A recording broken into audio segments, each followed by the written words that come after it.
The world descended into conflict during ancient times. The dragons perished from protecting the lives of the world.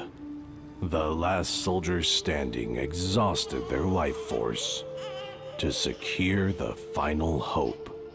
Their hair turned gray overnight. They went into seclusion, and dragons became nothing but legends. What does the dragon's home look like? It was beautiful. There was always a nice breeze, and thunder roared during spring. He was right. There still existed dragons. You're so weak. What can you do?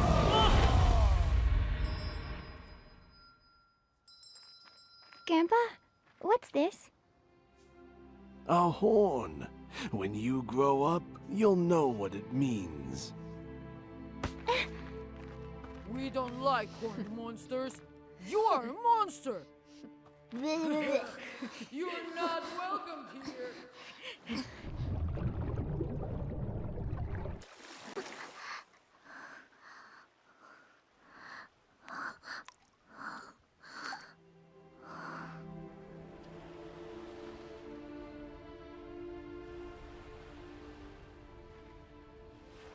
What's wrong? Something on your mind? No, I just fell. I don't like the horns on my head anymore. Why am I different? You don't have to live the same life as they do. You have your own fate. Did we tell you not to come here? I'm not a monster! Beat him up. Get rid of him.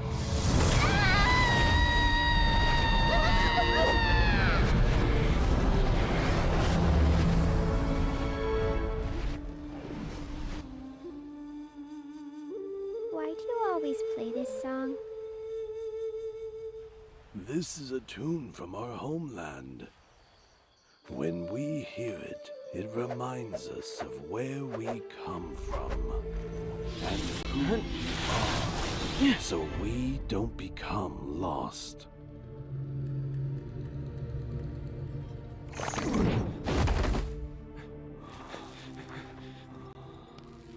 Grandpa. Grandpa. You must keep walking. The road ahead is long.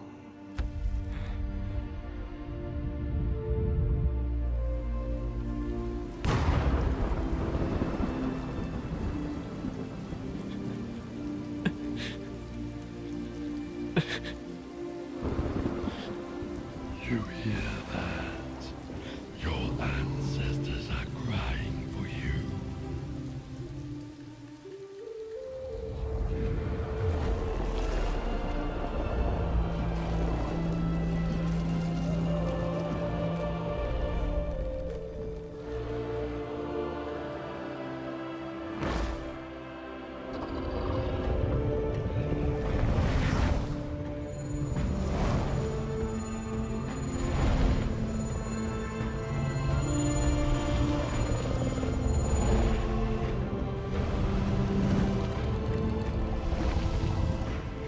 child.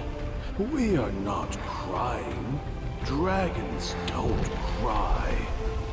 This is our war song. Our war song.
From this moment on, wherever I go, the dragon shall roar, for it will become their home.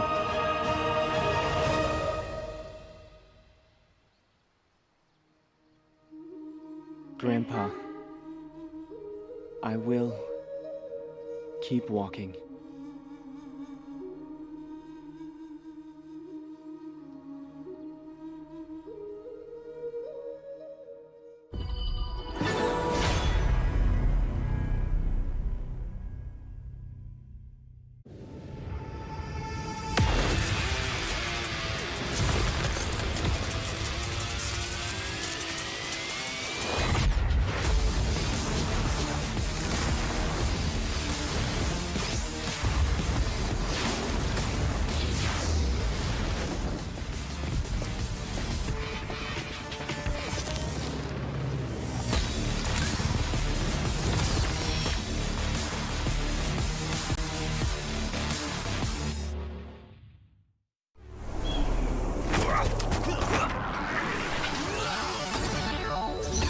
Ready, set, go.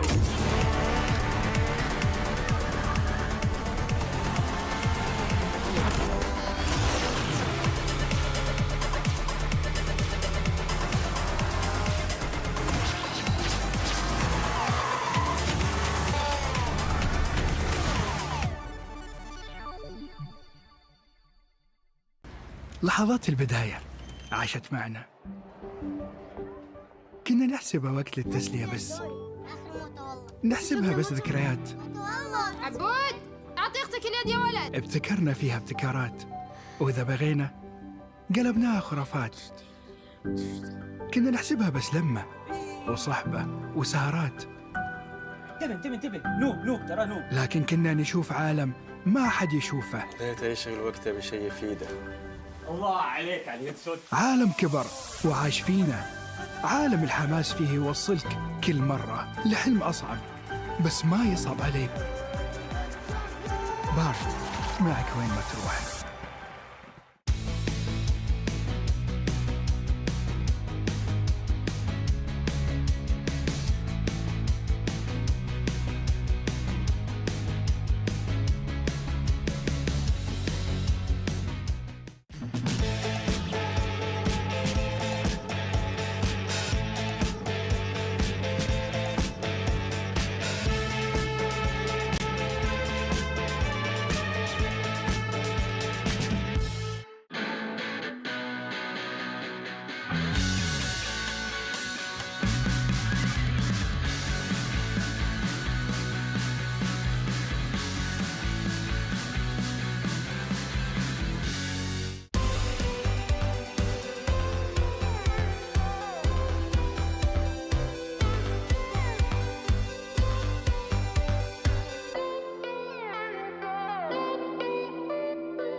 Welcome to the literal roundtable where I have the pleasure of having the players from Team Boom with me, Arise and Dragon. Welcome, guys. How are we feeling today?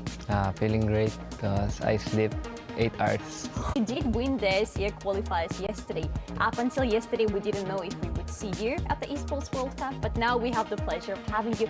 Tell me about the experience going through the finals of the qualifiers. Was it easy for you or did you have any struggles? We're beating some teams, some strong teams in the screen. So for me, I think it's an easy win. We had a little bit struggle because before coming to the qualifier, we had a really bad experience in Malaysia, because in TIS2, because we dropped early after we are defeated by BKS and Vitality. That's why we are a little bit sad about that.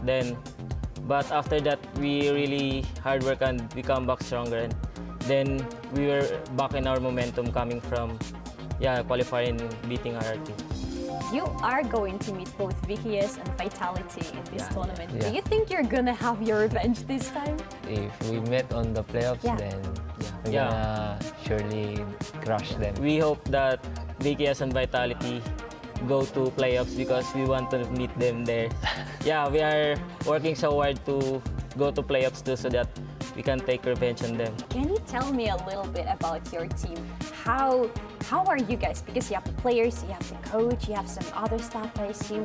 Are you all on good terms? What is the energy in the team? For me, I think for the team, I think what matters the most is the outside the game, like how you treat your team. It's like you need to treat him like a family. So in game, you can synchronize your strategy and your moves. That's what's most important for me. It's all about friendship, because the more you have connection with your teammates, the more you understand each other and inside the game.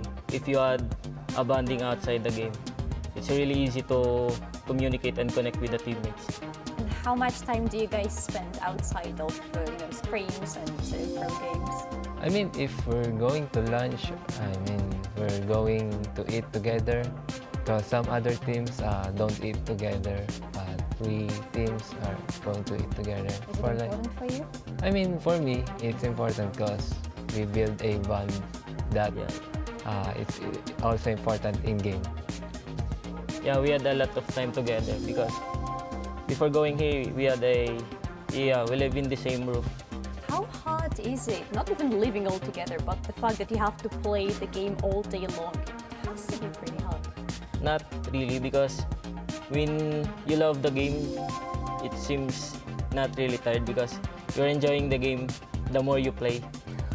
That's why I don't feel pressured and tired playing the game. Because I love the game. It's the same for you? For me, it's a mix because it's hard because there's a expectation, especially you are a pro player. You need to become the best of the best, especially in your country. But at the same time, it's fun because you're enjoying what you're doing, because I'm enjoying what I'm doing. Looking at Esports World Cup, what is the team that maybe you feel a little worried about playing against? Probably KPL Dream Team because they are the best, and we had watched their game a lot of times. We learn from them. We always watch their match in KPL, and we're studying and we're applying what they do because they playing the game for so long. That's why they are the team that good to base our understanding of the game. So For me, KPL Dream Team and LGD because they play so good and they are strong team. Do you think you can beat them? I think we can. We can. But honest. We are screaming with them. Hopefully. Can you look at yourselves back when you had your first ever LAN event? Were you nervous? Was it different for you back then compared to now? I think it's normal to feel nervous, especially when you're in big stage. But the thing is, you need to deal with it. It's how you deal with it. That pressured feeling, I just ignore it. Dragon, what about you? Yeah, it's normal to be nervous. But at the same time, I feel excited meeting all the players around the world. Like, it is my dream to compete against other teams that is stronger than us. I mean, we are the underdogs of the tournament. Guys, I gotta ask you though, because you told me you've been playing together as a team for so long. Yeah. How much improvement do you see in yourselves and in your team in general since you started playing together? We actually improve a lot since our first match in KW until Asian Games, then KIS to here, yeah. From KIS to Malaysia, in there, I think we're not very confident on our game. But now, I can see the improvement after that tournament in KIS Malaysia. Because after that tournament, every one of us reflect on that game. Then, in our practice game after that, we won a lot of teams around, like, yeah, maybe I can tell the teams, but yeah, I see improvement a lot. Maybe some Malaysian teams, because Malaysian teams are strong. Stronger in the most strongest in Southeast Asia. Yeah. Do you as pro players have any tips for people who are just starting in the game or maybe want to improve? It's okay to make some error, so don't be frustrated if you make some error. But the thing is, you just need to try some things until you be good. You just need to love what you're doing so that you will not get tired and continue to keep growing every time you play. So that would be your inspiration to commit to your dreams. You speak with so much love about the game, about Honor of Kings. Can you tell me what exactly you love about the game so much?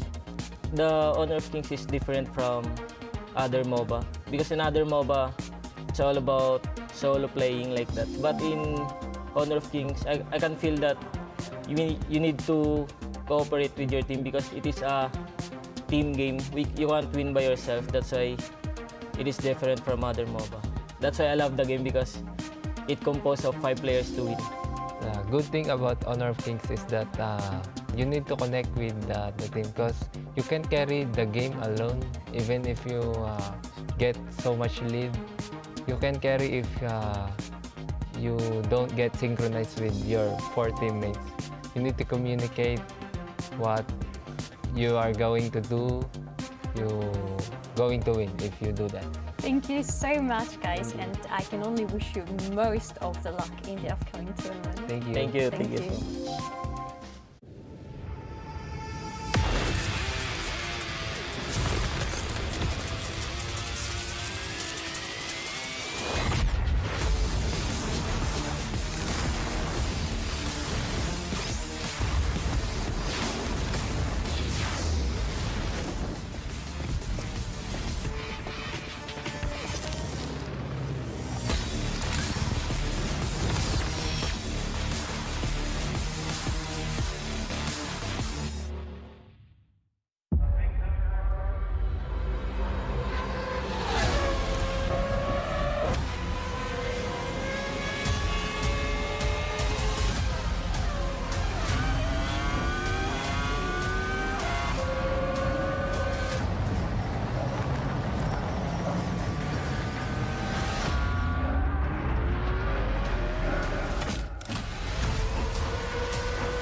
Ladies and gentlemen, kings and queens, welcome to Honor of Kings.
Honor 200 series, the best portrait phone AI empowered.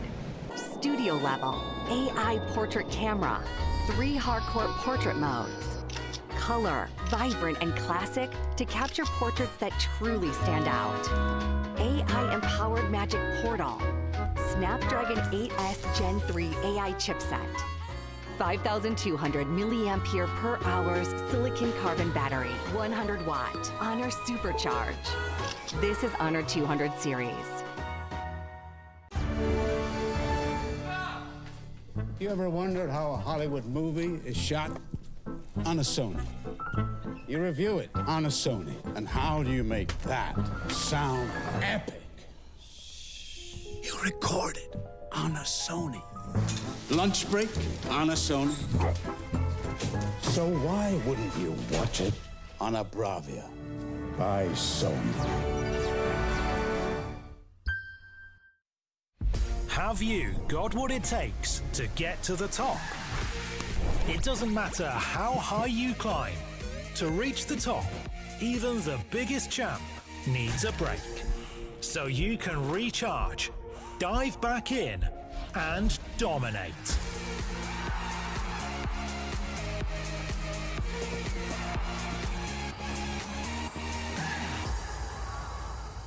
Have a break. Have a Kit Kat.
good to have you here. Welcome to the Boulevard.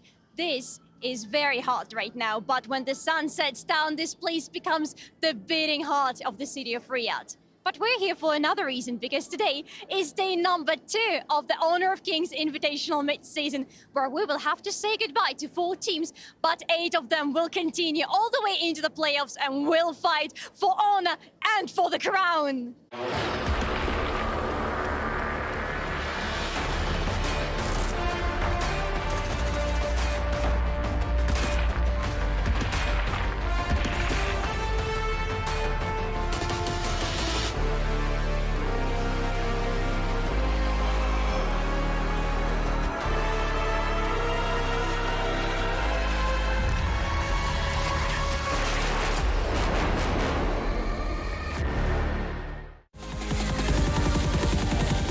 We the Kings, it's our honor showtime.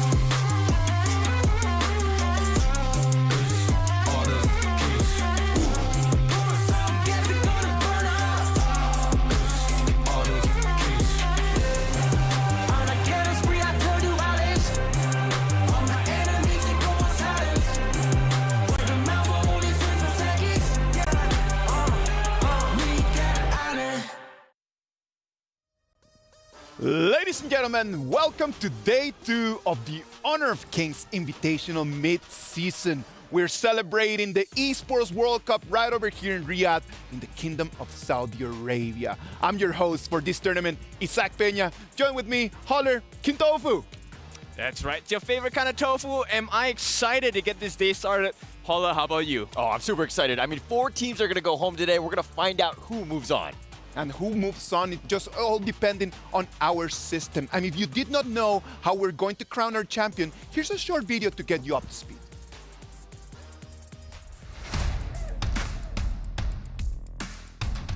Get ready for the highly anticipated Honor of Kings Invitational Mid-Season at Esports World Cup. The top 12 teams from the qualifiers and the invited teams are set to converge in Riyadh, Saudi Arabia for a live showdown from August the 1st to August the 4th. All vying for their share of a massive $3 million prize pool. Let's dive into how the tournament will unfold. The tournament kicks off with an intense group stage over the first 2 days featuring 30 matches. The 12 teams will be split into 2 groups of 6, battling it out in a round-robin format with best-of-1 matches. Each group will compete in 15 matches to determine the top 4 teams advancing through to the knockouts. The excitement intensifies as we head into the knockouts over the next 2 days, starting with the quarterfinals. The top 8 teams from the group stages will compete in a best-of-3 single elimination format. The winner of each of these matches advances to the semi-finals the following day to face their opponents in a best-of-5. The semi-final winners will then face off in the finals, where the ultimate victor will be crowned champion, claiming the trophy and eternal glory. Additionally, the champion will have the opportunity to smash 3 of their rival keys and add them to their trophy. Mark your calendars for August the 1st and don't miss out a moment of action as your favorite teams go head-to-head in a live competition on stage.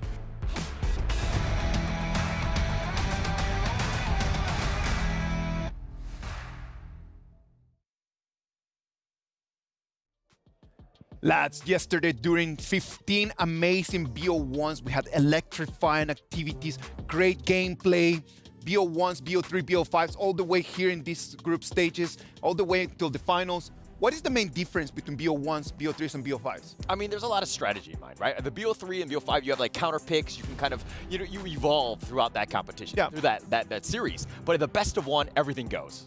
That's right. So you get to have the killing blow, but you have to think through a little bit more in the BO3s and the BO5s. It really comes down to that big strategy. What's the overarching view you have of your opponent? You need to have a strat, man, if you want to go home with that $1 million US, if you want to be the champion. A total amount of $3 million right over here, $1 million for the champs. Yeah, $1 million. What kind of things would you do with that bank, man? I can't tell you this in public. I think I might get in trouble, but it's one of those things We're going to keep that conversation. Yeah. We'll take this one offline. Amazing, man. It's just great energy that we have had yesterday. Amazing gameplay, and we have come here and get our top 5 plays brought to you by Aramco. Right, so top 5 plays is going to be really interesting. It's going to be the first one.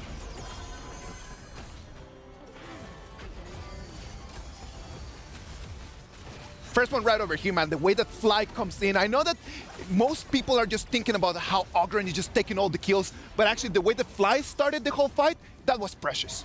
Yep, and this was the opening game of yesterday, so this was a very strong display, and the set ended set by the KPL Dream Team of how games will have gone for the rest of the day. Yeah, and KPL, it was one of those things where they were playing for the first time on the international stage. How were they going to play? And it looks like they had no rust. They knew what they were going to do, and they just completely dominated that first game. Completely dominated indeed, the same as LPS right over here against Boom. The Brazilian Kings doing so well for themselves, really working out the strategy to win this best of one very cleanly. Yeah, very clean. I mean, no real chance. Boom Esports right now, they were on the defensive from the beginning, and they were just kind of reacting to what Loops was doing in that game. Very difficult game for them. Boom Esports really, they kind of need to step things up. I'm kind of worried about them going to this tournament here. Stepping things up right over here, Team Secret and LGD Gaming. Yeah, this was the spicy one of yesterday, and boy, did LGD entertain. Putting the Da Xiao back into the shelf here, you know, Team Secret has to show up somehow today. Yeah, a lot of strategy with that one, and it was the Team Secret special, and it looks like LGD had all of the counters for that. Right over here, KPL Dream Team one more time against Boom Esports right over there next to the Crystal. Yeah, this was the cherry on top, right? Because this was the fastest game yesterday on the side of KPL Dream Team. Not even 9 minutes, man. Yeah. That was a complete show. Yeah, and it was one of those things where it's the highlight reel for the KPL team, because we can kind of see them quite a bit on that one. And our top play is going to come from LGD against Kendra. Yep, this one was spicy. I mean, they put up a fight on the side of Kage, but LGD was just too strong. Too strong, too smart. They were completely baiting them out, especially in this team fight, which ultimately ended the game. LGD playing with their food almost, and Kendra, they thought they had an advantage. Look at them. They're now on the run, and they got completely wiped out. And that was it, man. That was the last push that LGD needed just to take the crystal and just to take the dub. Kendra thought that they could counter, but no. It was just lights out for them. Yep, so that sets the tone for today. That's a lot of games we have to go through with all the different teams for the rest of, what, 4 or 5 hours? Yeah, exactly. Thank you to Aramco for bringing us the top 5 plays from yesterday. And the players were actually really alive. They were feeling a lot of nerves, man. Like, they won. And we have over here the top reactions brought to you by Doritos. Yep, can you imagine coming all the way here into the kingdom and having a play in front of a huge crowd? Yeah, I don't know if it can. I mean, but look at these guys. They're completely, the camaraderie's there, the seriousness. I mean, the ecstaticness, like, he was incredibly happy. Everybody was on another level in terms of just making sure that they were showing up and having a great time on this group stage. Yep, and if you felt that they were locked in yesterday, boy, do I have some news for you. Today, they're gonna be in the zone. I hope that they're gonna be in the zone, man, because I just want more of these reactions. Today is do or die, man. You either are gonna end up laughing or you're gonna end up crying. Yep, I mean, it's the stakes are high. So what kind of flavoring do you like your steaks? Well, Dorito flavored for sure. I mean, that's definitely gonna help me out, no? That is gonna help you out for sure, man. That is going to help you out for sure. Thank you very much to Doritos for bringing us the top reactions of yesterday. We had 15 BO1s, and that set us up to how Group A and Group B are looking on the stands, right? We're gonna start first with Group B. KPL Dream Team, Weibo Gaming, 3 games, 3 dubs.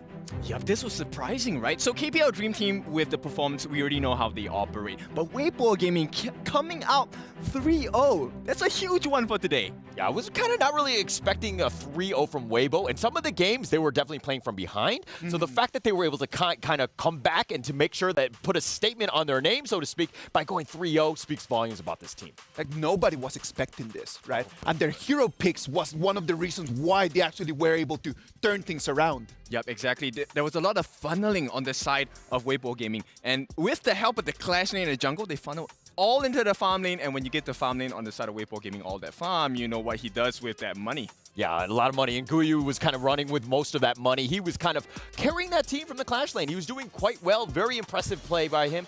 He had a great day one. Boys, Weibo's showing up, man. Like, we gotta admit on that. And you can show them some love with the EWC Player Review event. Remember to search for HoK Camp to enter the player review section where you can rate and share your opinions on the participating players. During the event, you can also earn in-game rewards by posting reviews. Head over to HoK Camp now to learn more about the event details.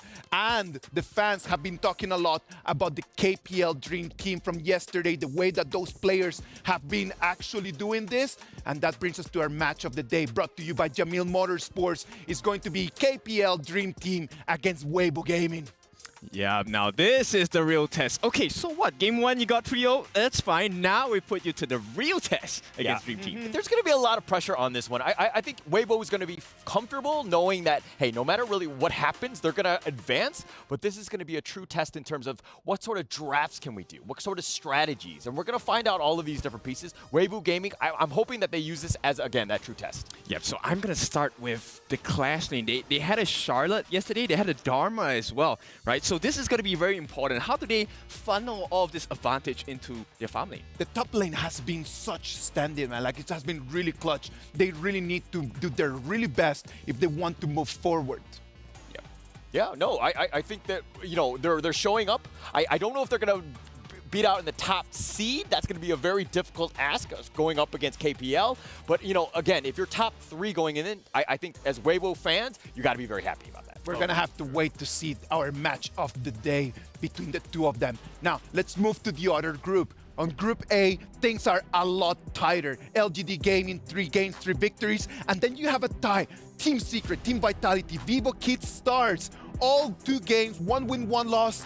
Do or die for them. Yeah, I kind of want to talk about Group A in the sense of maybe the group of mediocrity, because there's a lot of guys that are kind of in middling, but Team Secret is one of those squads that we really need to look into, right? I think that they had that loss against LGD, but it's still a team that, you know, is quite formidable. I think that they should be able to make waves.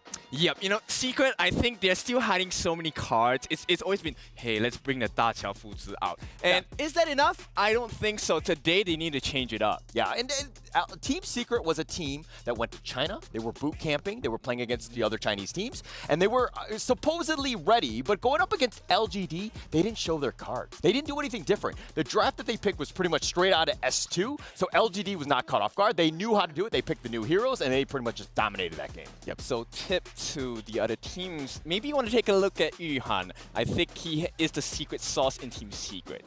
Yeah. Let's wait and see, man. They're going to be fighting against VKS in order to actually move forward, right?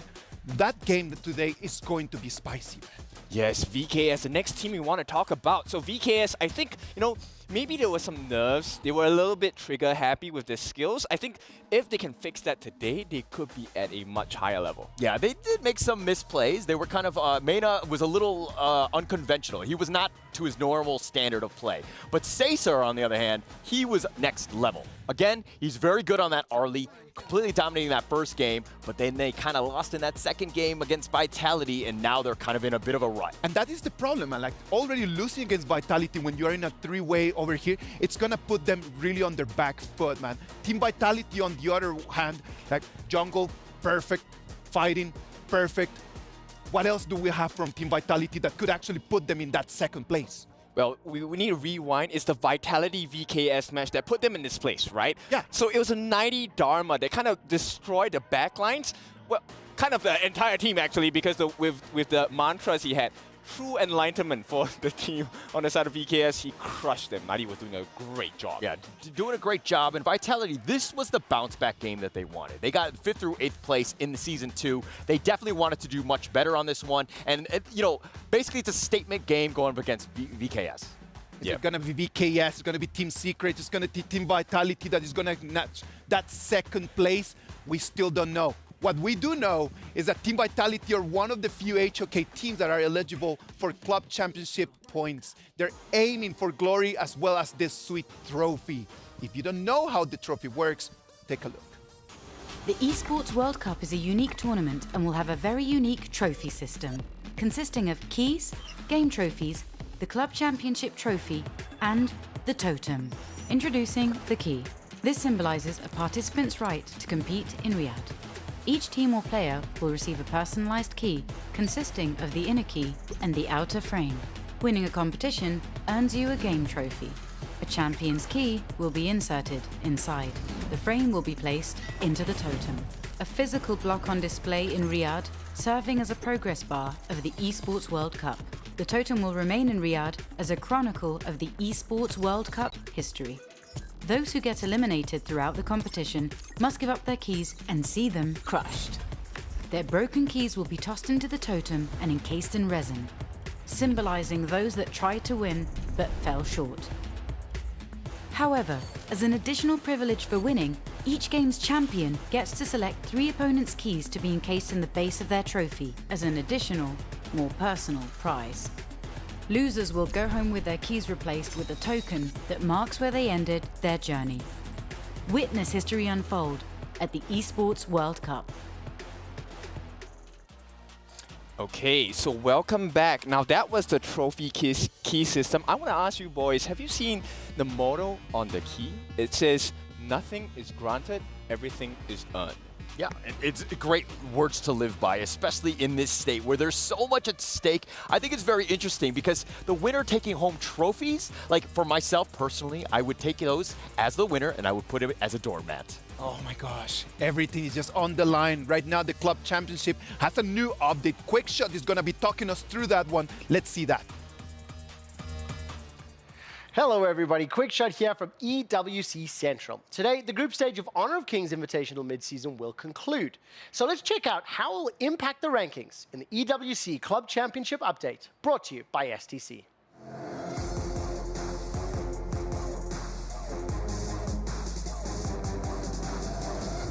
Now to start with for the HoK standings here in Group A, LGD Gaming has been undefeated throughout day 1 and a playoffs finish is a much necessary conclusion for this club. They only have one other team competing here in Riyadh. So both of these teams need to finish in the top 8 to be eligible for the club championship and a shot at the prize money. Over in Group B, Weibo Gaming has a total of 4 teams in Riyadh. So getting their first points on the board would be a good start for the club, but they need to contend with the KPL Dream Team. Now, they will not be eligible for the club championship as they have no other teams at EWC. Crucially in Group B, Team Falcons are struggling. They may be in trouble, but when you look at the top of the table, they're currently in the lead with 3,500 points. This could see their team eliminated from HoK Invitational Midseason, but with the current lead and many more teams left in the EWC events, they are probably looking likely to take it. Will anybody be able to upset Team Falcons when the other squads catch up? You'll have to find out, and the place to find out will be here on EWC Central. For more updates on that club championship, as well as all the other games, as well as teaching mini games, and just hanging out for a good time, you can join us every Thursday to Sunday from 4 until 8. Twitch.tv/EWC. That does it from me and the EWC Club Championship update brought to you by STC. Team Falcons locking in, man. He got it locked. In terms of the club championship right now, they've got such a gigantic lead. Yeah, man, it's a huge amount of money. I would like that bank, man. Yeah, of course, 7 million. Yeah, I don't think they're sharing, by the way, but it's still one of those things where they still have a chance. This is the local team. Obviously, we've seen, the audience. We went to the stage the other day, and we just saw how much support that they have. And Team Falcons, their HQ is right next by. It's one of those things where a lot of the supporters are there, but can the team really step up today? Team Falcons are going to have an opportunity today just to keep counting more and more and more points as they're going to have their first match against Boom Esports, right? We can see over there on your screen, Stream A and Stream B, we're gonna have 15 more games. And in case of a tie, we're gonna have tiebreakers right after all that. Lots of emotions for you guys to be over here online. But let's move on to the first game, man. Team Falcons against Boom Esports. Yeah, it's going to be a spicy one because both of them have pretty high stakes in this. They want to get some points on board. If I'm not wrong, Boom did not win a single game yesterday. Yeah, they didn't win a single one. They snuck in, so to speak. They got that 3-0 in the RRQ and the SEA showdown, so that's what got them here. But their presence or their performance yesterday, not great. They're 0-3. They are on the bottom looking up. Very difficult situation for Boom Esports. I like the way they're walking in, though. That's a walk of confidence. At least, they have some foundation to start. The problem in here, man, is that whoever that loses this game is going to be our first team eliminated. Because mathematically, not being able to take one more win in here is just going to kick them out of the tournament. Yep, and it's painful, right? Imagine your key getting crushed right at the second day. That's a painful experience. Yeah, road to the airport directly. Do not go past go. Like, do not collect $200. Go directly to jail. Unfortunately for them, they might be in that situation. Not a great situation for either of these teams. Boys, let's talk about this. Let's be realistic. For them, it's a learning experience. Oh, for sure. They come here, they're going to get more experience. It's important for them to learn. Yep. STC play predictions. Let's predict what's going to happen. Who do you guys believe is going to win? I actually think Falcons learn really fast, so I'm going to go with Falcons. I was gonna go with Falcons. All right, just to make it interesting, I'm gonna go with Boom Esports. I wasn't too impressed with their play yesterday, but again, I think we just need that divide, so to speak, and I'm gonna go with Boom Esports on I'm gonna go Boom Esports as well. Boom. I'm gonna go Boom Esports as well because yesterday, after seeing them playing and after looking at the fans, they've got a gigantic fan base right now that they're really rooting for them. Back home, everyone's got their hope on the fact that they're going to make it through, and I hope that they're not going to make their fans just a little bit sadder, man. Well, 15 seconds for us to move to the Amazon Arena. We're going to start our 15 games of the day. The stage is set, the lights are on, the players are ready. What about if we go to the Amazon Arena?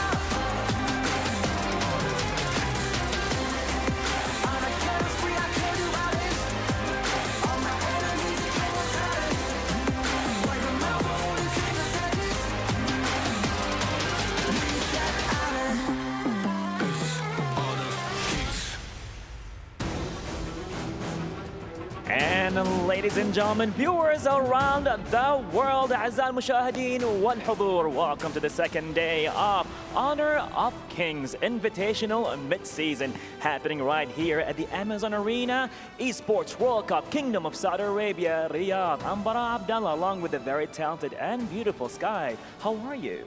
Thank you, ladies and gentlemen from all over the world. It's my honor again for the second day of our group stages to standing right here. I'm feeling excited, but at the same time a little bit sad because today we have to say goodbye for 4 teams in total because we only have 8 seats left in the playoffs. You got that right, and I think we are definitely ready for the first match. We're gonna see some Kings rising and Empires clashing.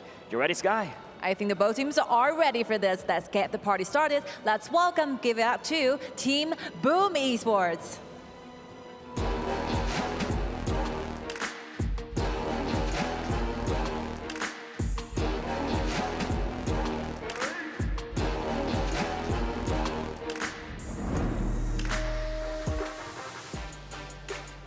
I think one night is more than enough for Boom to get everything ready. They're ready to take down their enemies. Let's see what's gonna happen in this match against their challenger. Here comes Team Falcons.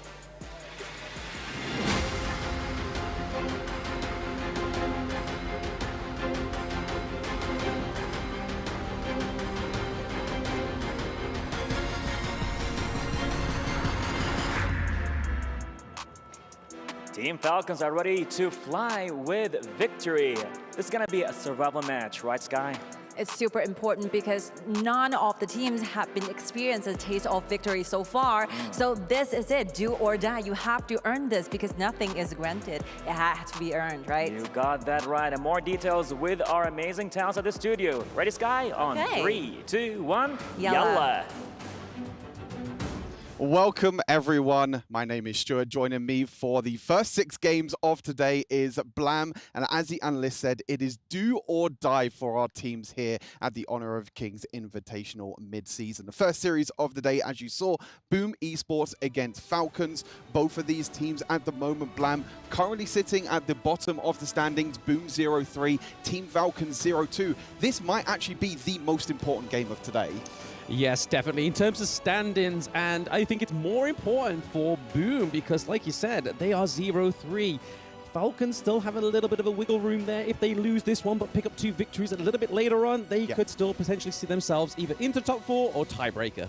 Yeah, that's the big thing is that, as you mentioned, Falcons still have to play AG Global later, which is also going to be a very, very big game, which is going to be happening on the B stream. Of course, we have loads of games on the A stream and also on the B stream as well at the same time. But Falcons yesterday was on the stage for game number 1 as well, was the opening game of day number 1. They're hoping for a better performance this time. Against the KPL Dream Team, it was a little bit of a struggle, but here we go, starting off the draft. Things of Falcons banning away that Athena. We did see it against Boom. It didn't work out very well, but this is something that every team is banning away against Boom. Yes, I mean, this is definitely the opposite side of the spectrum when it comes to first games of the day. They just got against the KPL Dream Team, and now they're against Boom, which is kind of still now sitting in that same kind of bracket as Team Falcons right now. But yes, the Ali being that insta-lock, we were speaking volumes of this yesterday, that even though Lung was a hero that is new and comes through, people still want that Ali as the priority pick. And we see the Mai and the Chow getting banned through there. But Zhang Fei for Clue is huge, and we've seen Nabil go on the Lady Shen yesterday. Yeah, for sure. I mean, Shangfei, we haven't seen too much of. A lot of players have been prioritizing the Lian Po over the Shangfei, trying to go for more crowd control with the Lian Po. But as you mentioned with Ali, one of only 3 heroes yesterday that had 100% pick and ban rate. The other 2 heroes, Dolia and Lady Shen. Dolia being banned away this time around, but we still have the Lady Shen, as you mentioned, on the bill, and also we have the Ali on the side of Boom. So no long again. So a lot of these teams prioritizing Ali again is probably for more comfort, but the first round of picks have been finished, which means we're going to the second ban phase, and a lot of Clash laners are being banned. The Main banned away, the Elaine banned away, so Wawa and Miggy are going to have to try and go lower down in their champion pool to try and find some other picks up their sleeve.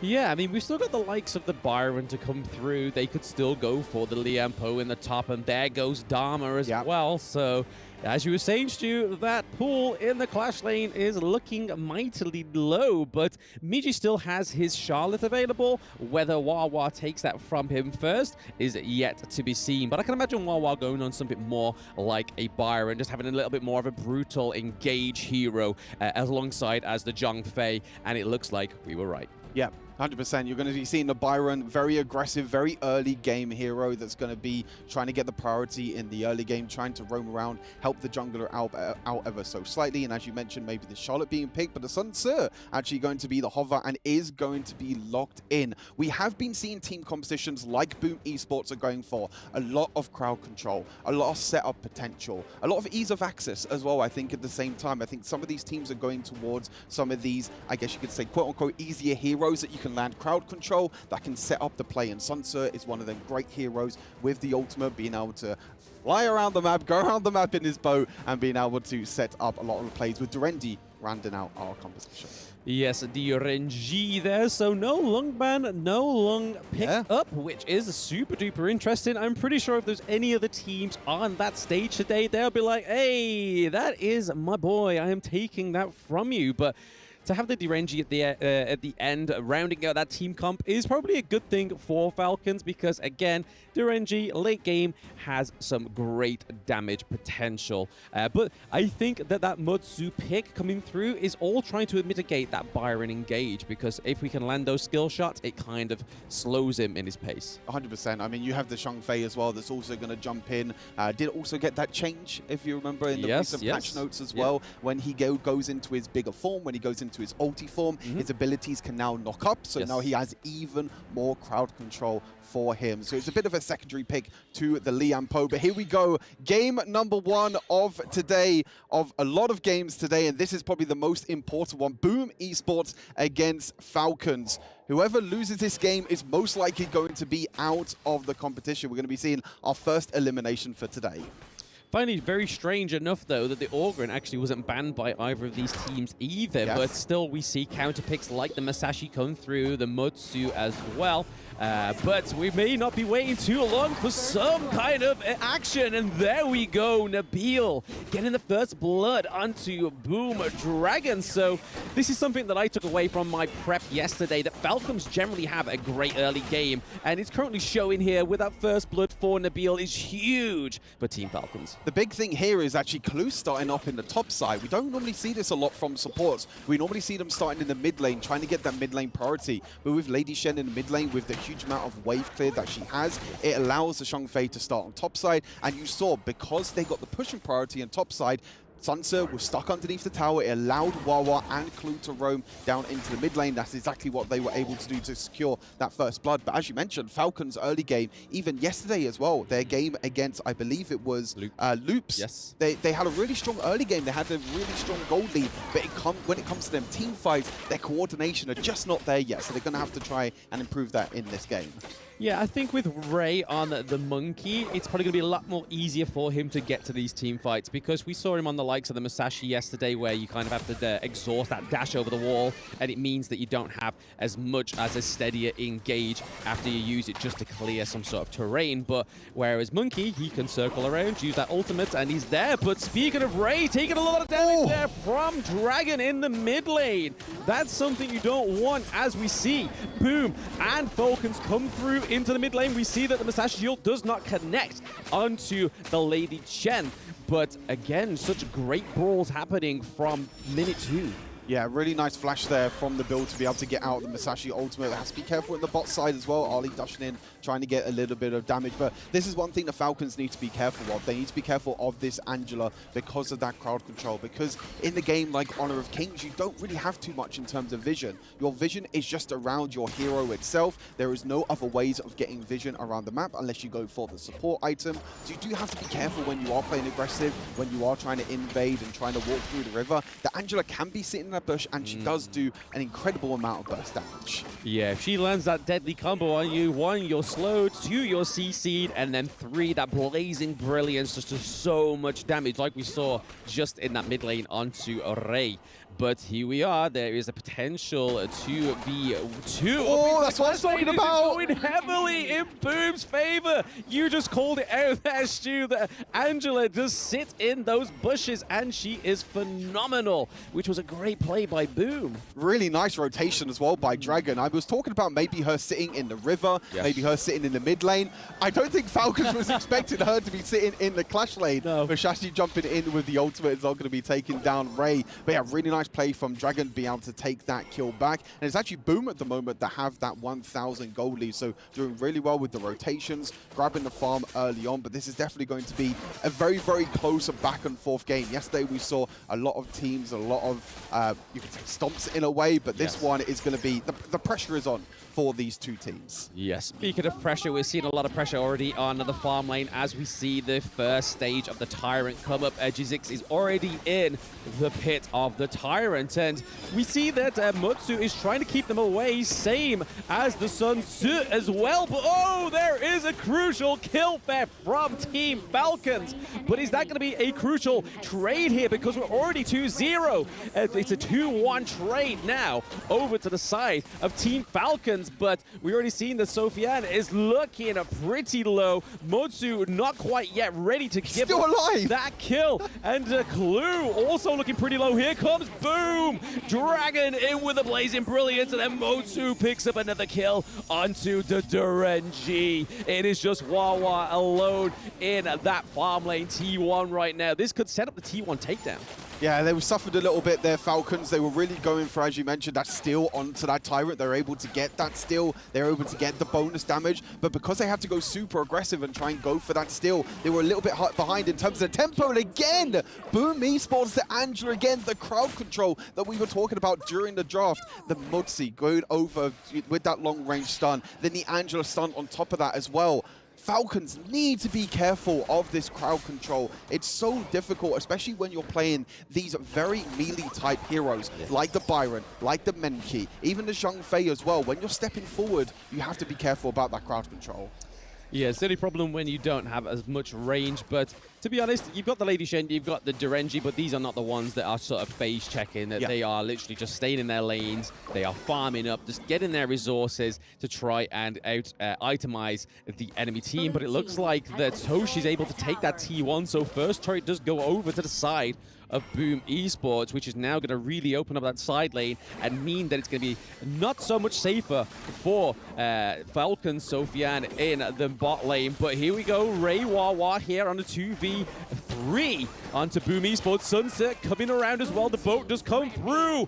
Boom taking another kill thanks to the blazing brilliance. And this is going to be a T2 at 6 minutes. They're really struggling at the moment, Falcons. It's just the grouping at the moment from Boom Esports. Like I said, it's just that ease of the composition, you know, being able to easily get the engages, easily get that first kind of engage onto the side of Falcons. And because they're the first ones that are being proactive, the ones that are actually going in for the engage, Falcons are on the back foot at the moment. You know that Menki is normally a kind of a late game scaling jungler, has to kind of get a few items, has to be able to get tankier, but needs to get into the mid and late game before he can actually get tanky. And at the moment, nowhere near that point at the moment. So you're seeing the Angela, the burst damage from Dragon at the moment, doing an incredible job. Yeah, Dragon and Impressive are doing fantastic efforts setting up these engages, and they don't have to be anywhere near these enemy heroes to set them up. They just pop skill 1 and 2, and then the setup's already there, and then allow Miji or allow Ajizix to go in and just clean up with that close quarter combat. We've seen a lot of pressure going onto Sofian in the back lane, but there we go. Ajizix goes in with the ultimate onto the monkey there, and Sofian are looking pretty low, but Ray takes another L in the team fight.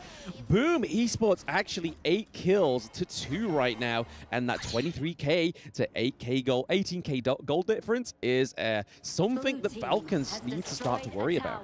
Falcons have some sort of miscommunication or something at the moment, because we're seeing the likes of Clue and Ray engage, but Wawa is on the opposite side of the map. Now the Bill is going to get caught in the mid lane. It's Boom Esports that are just grouping together as these little bundles, whether it's 4 people, whether it's 3 people, but you're seeing this engage as well. Look at Wawa on the minimap in the top left-hand corner. Yep. He's nowhere in sight. He's nowhere near the team, and you're seeing the likes of Ray and also Clue trying to engage, and there's just that little bit of miscommunication, which is so crucial at the moment, because this is a best of 1. We have to remind everyone at home. So you lose this game, it's going to be brutal for the side of Falcons. But for Boom Esports, this can keep their dreams alive. It could be the saving grace indeed. And like you were saying, Wawa is playing a little bit too far back. You can kind of see where he's coming from. He's trying to sort of hope that the backline gets damaged a little bit. But like we were saying in the earlier game, they don't really have the range into the backline, because it counts on the Zhang Fei to get in. It counts on the Monkey to get in. And if they can't get in, then Lady Shen or Durenji aren't going to be the ones to start that engage. So we already see him there just kind of trying to stalk, and it's just not working out for Falcons. But Boom already looking like they're going to pretty much solidify their place and get their first victory. But Wawa sitting in that brush there, not looking like he wants to clear the minion waves. Toshi's just being given a free T2 there. I'm not too sure what's happening here, Stu.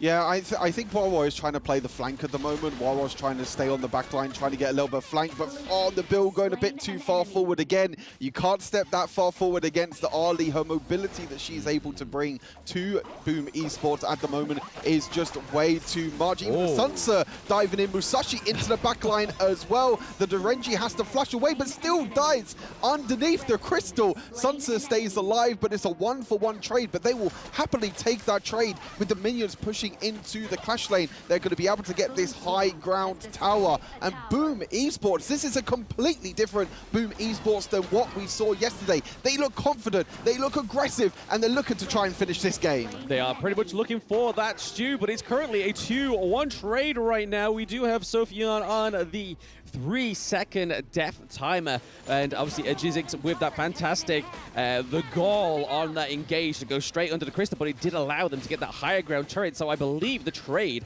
for Boom's life for that high ground turret is going to play very well and definitely in the favor for Boom Esports, but Dragon just picking up kills from these bushes left, right, and center, Stu. They are using this Angela brutally, and we are going to get a no, they do deny the kill.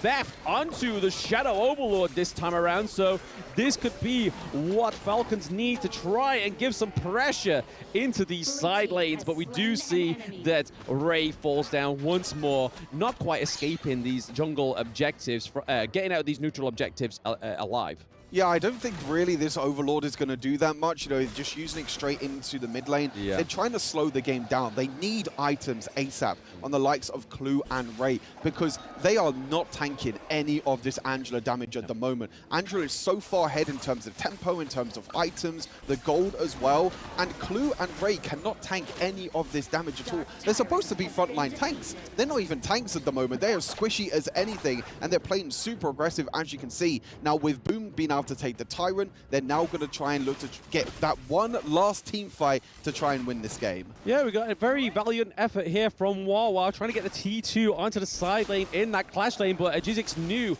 and is going to go here to try and shut down the Wawa, but currently already taking a big beating is Wawa, and there we go. Midget's coming around with a little bit of a helpful hand to take that 2v1 and able to stop the Ajizix falling down on the side of Boom Esports, but 14 kills to 5 right now, Stu. We're seeing that 5k goal difference, almost 6k. There it is. Ding, ding, ding on the bell. It comes through for Boom Esports. But like you were saying, Stu, the Zhongfei, the Monkey Pick are just all playing behind the Lady Chen. It's kind of like they're like, oh, don't let me go in.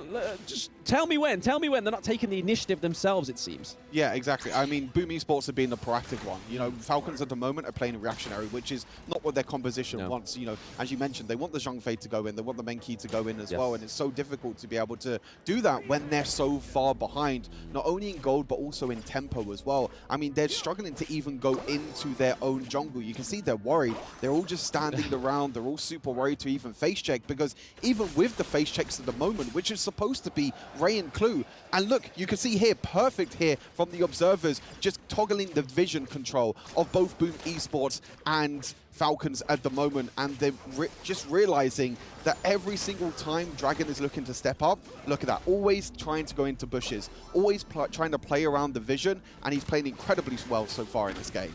Yeah, I mean, it's also a bit into Boom's knowledge of these wards as well. So when we saw the River Sprite give out that ward onto the Azure Golem, we saw that Dragon was hiding behind a bush that wouldn't be detected. And then as soon as that timer went off, they were proactively moving forward. So this really shows that Boom Esports know more than we actually feel like they do, because they're currently at that 0-3, but this could be their potential first dub on the board, and it is everything to this club to get this first victory. And we're already seeing a little bit more of an assault here onto the higher ground turret, but Falcons are able to clear those minions, whilst we see that Sunset is able to push, get a split push potential, hopefully, into that clash lane, because that's where the most of the pressure is going to be, Stu, is because of those more enhanced minions into the clash lane. It's going to be harder for them to, it's going to be a priority for them to look out on the side of Team Falcons. The only thing I worry about at the moment for Boom Esports, they are taking quite a lot of time to try and finish this game. They were super proactive in the early game. They were able to take a few kills and get a huge advantage.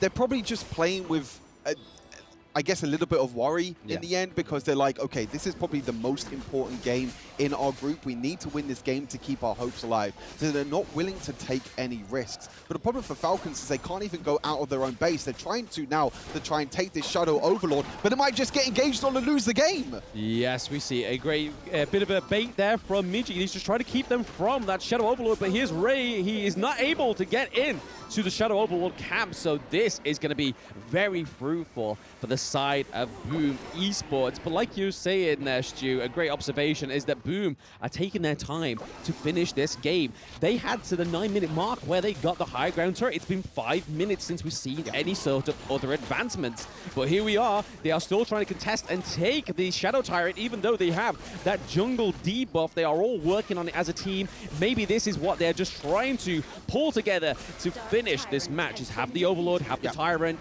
let's have the next brawl. Yeah, as mentioned, the Falcons cannot step out of their own base. Even though Boom are taking this very slow, they're just being very considerate. They're making sure they're not making any mistakes, because one simple mistake in a game of Honor of Kings can be the turning point for this team. But as you mentioned now, with the Shadow Overlord, with the Shadow Tyrant, you do have that Vanguard coming in, and they're going for the engage. Yes, HoK is going straight onto the back line, but nice blow away there from the Zhang Fei. So keeping them away. Clue going in with a aggressive engage. This is what we've been missing all day. This is what we've been needing from Clue, is just being that big beast that is Zhang Fei. But it looks like it's not going to be enough here, Stu. They have taken the higher ground turret in the farm lane, and it is only a matter of time until they take that higher ground turret in the mid lane. But that's the kind of fights we need to see from Falcon. I feel like it's a little bit too late to have that fight, because your back is now against the wall, only having one high ground turret left. Yeah, exactly. I think they had the damage also from the turret as well, also giving them a helping hand. You see Musashi trying to dive in there,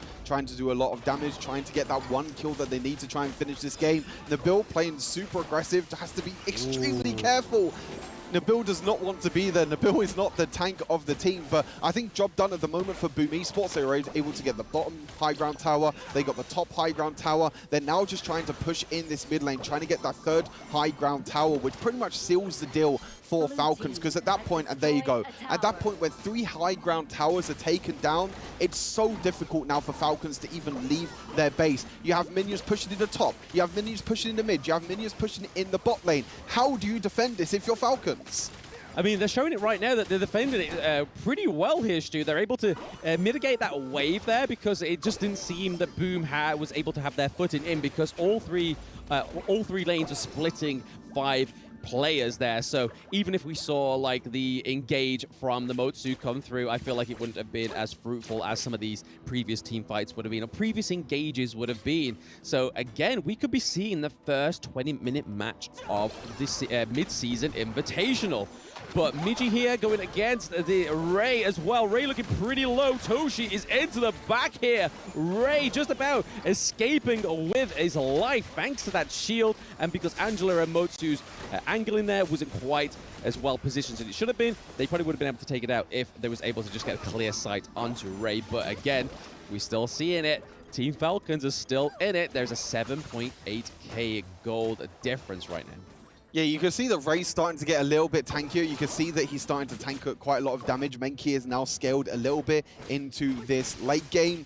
The problem is, as you mentioned before, I think it's a little bit too late. I think they've just lost so much in terms of momentum, in terms of just pure map control. You know, Boom Esports have the whole map control. I think they're just waiting at the moment for these next major objectives to spawn. As you can see, the Shadow Overlord has been spawned. Falcons are trying their best to try and step up and try and defend and try and take away this Overlord, because if that Shadow Vanguard comes in, it could be the end for them. It's going to have to be a very well-played team fight here by the side of Team Falcons. Already been down 8k gold, but they are trying to waddle down the health of Jizzix, but he does have the Sage's Sanctuary. War is down, so it's already a 5v4 matchup here. We see that Michi's gone straight into the back of the line there, trying to do some damage onto Sophian, but he still has that Sage's Sanctuary. Nabil goes down as well. This could be the potential end here, the curtain call for Team Falcons, as we see both the side lanes have the minions here, Stu. Jizzix still has that Sage's Sanctuary. He's able to bait those abilities. We see that Boom Esports are probably looking for the final strike here onto the side of Team Falcons, and click, click, boom! Esports getting that first dub on the board today.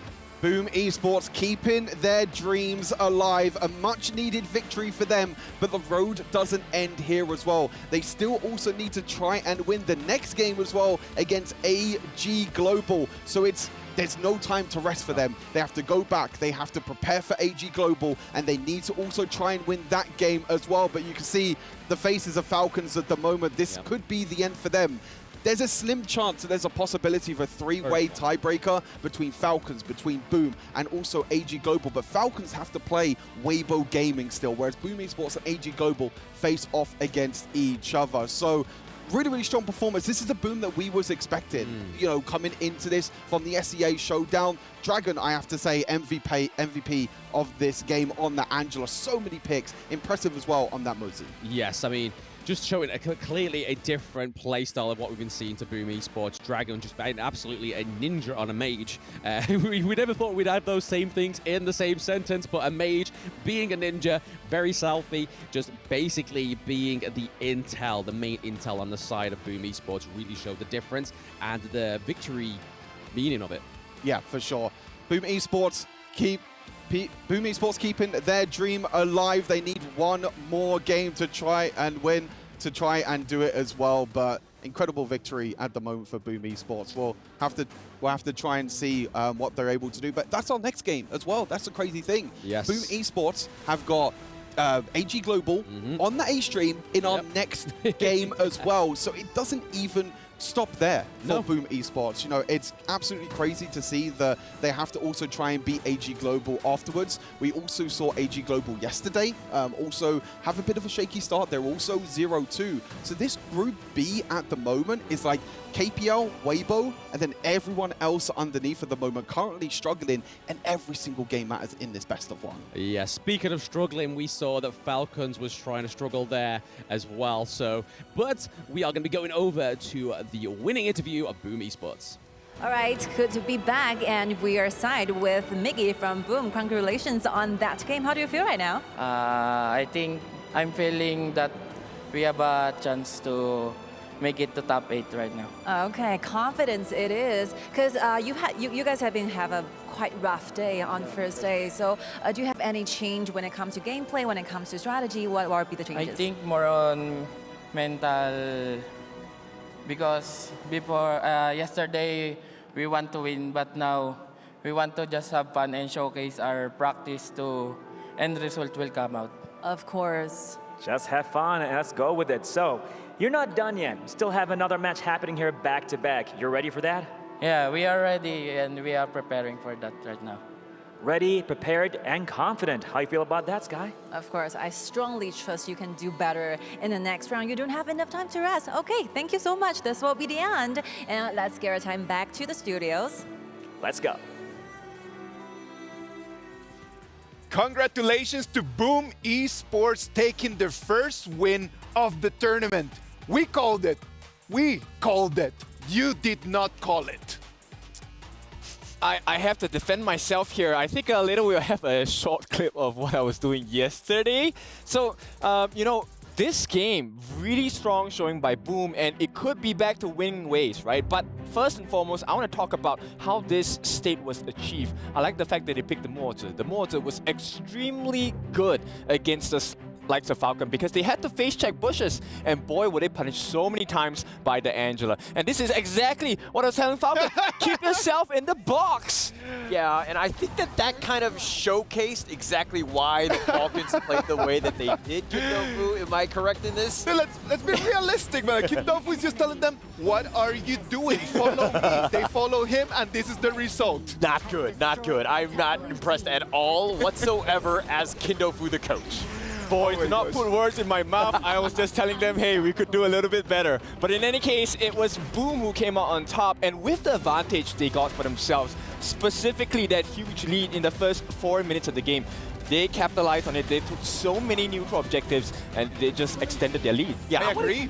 Yeah, I kind of want to point out Dragon here, because the Angela Blazing Brilliance was on point. Everybody from Falcons would just get burned up. They had no real way to kind of counter that, to deal with it. There were so many kills that Dragon got. I think it was 7-1 and 5 or something like that. But Dragon, that is a very good game for him. Yes, perfect as well. And to complement that, it was Miggy as well as RG6 who made so much, gave so much pressure to the side of Falcon. They could not touch the main damage dealer, which was Toshi. Yeah, and I think this is another thing that we need to address. Isaac was talking about it during the game itself, where Boom Esports had an advantage, and I'll let you.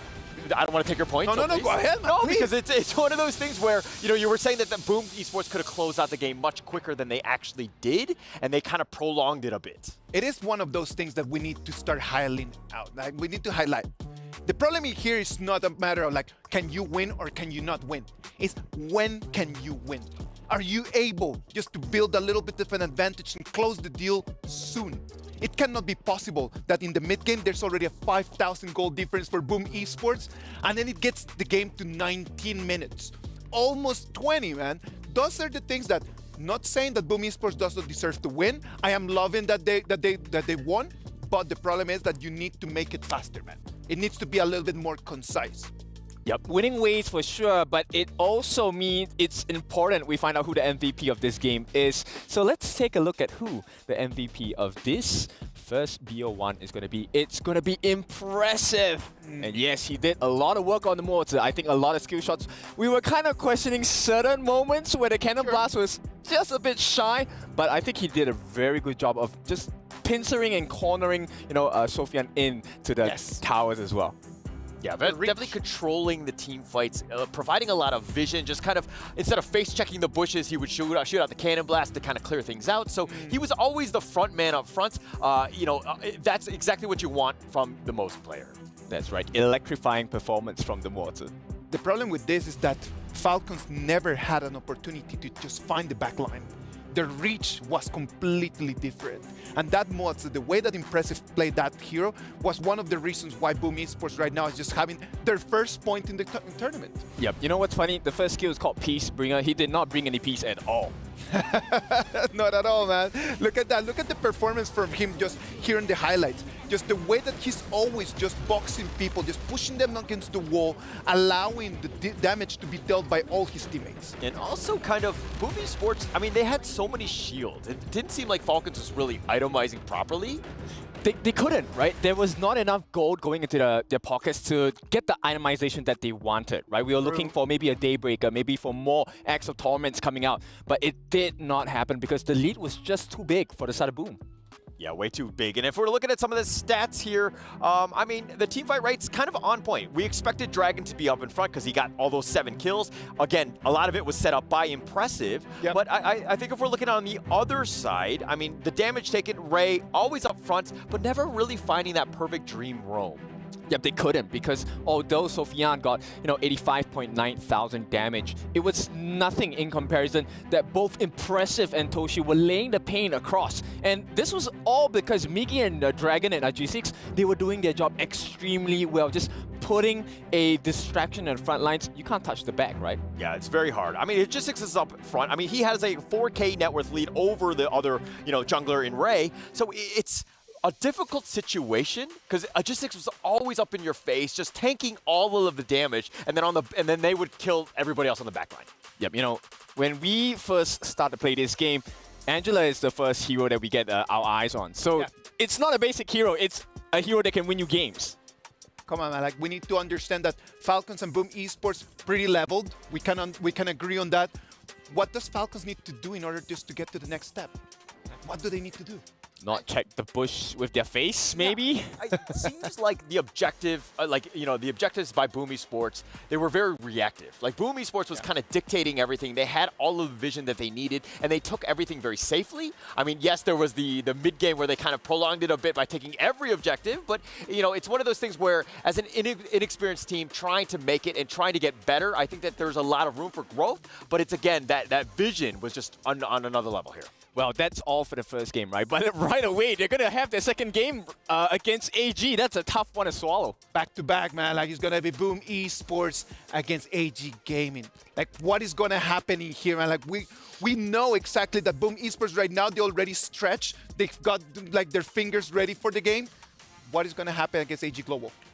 I think, Boom Esports will probably, they're going to want to carry that momentum here. I think AG Global also had that advantage of seeing the draft, understanding that Boom has actually played the most amount of games thus far. So I think the AG Global might have an advantage here. Yeah, I mean, we haven't seen too much of Zeiss just yet, but maybe this game, right, he can overshadow Toshi. But Toshi now has the momentum going into this second game of the day, right? So what do you boys think? Like, what are we feeling? I don't know, man. Like, AG yesterday had 2 very tough games. Like, they played Weibo and they played the KPL Dream Team. This is going to be actually their first game where they're going to have someone that is going to be a little bit more on their level, if we can just say it that way. Yeah. This is going to be just the reality check. Yeah. Can they really go for trying to aim for that 3rd and 4th place, or are they just going to be eliminated today? Yeah. The worst is behind them, so to speak. They're going to look at today as a fresh day. I think they have a lot of opportunity. I think that they're a solid team. I did expect them to make the top 4 and kind of move on. But again, this is going to be one of those true tests.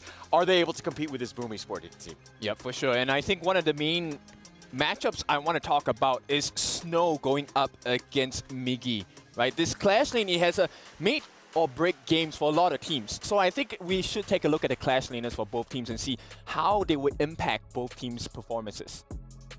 Let's wait and see, man. STC play predictions for this game. AG Global or Boom Esports? I would go with, I get first pick, right?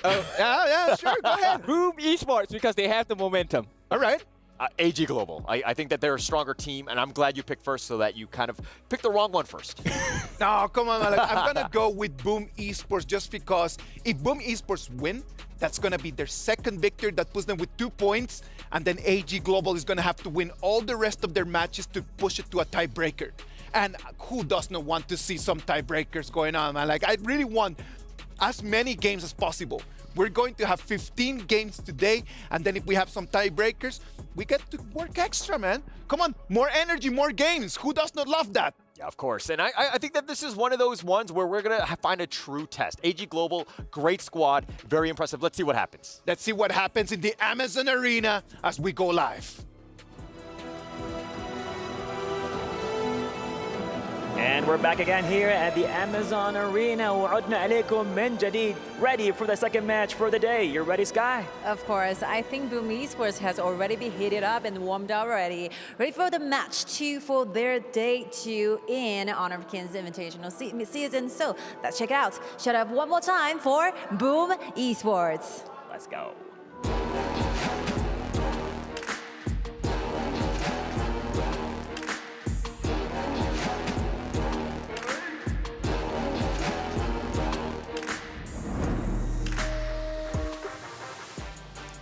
It really surprised me of how fast they can get things done, get every preparation done before everything happens. So just sincerely hope that their opponents are ready for this. It should be an exciting one against their challenger. Here comes AG Global.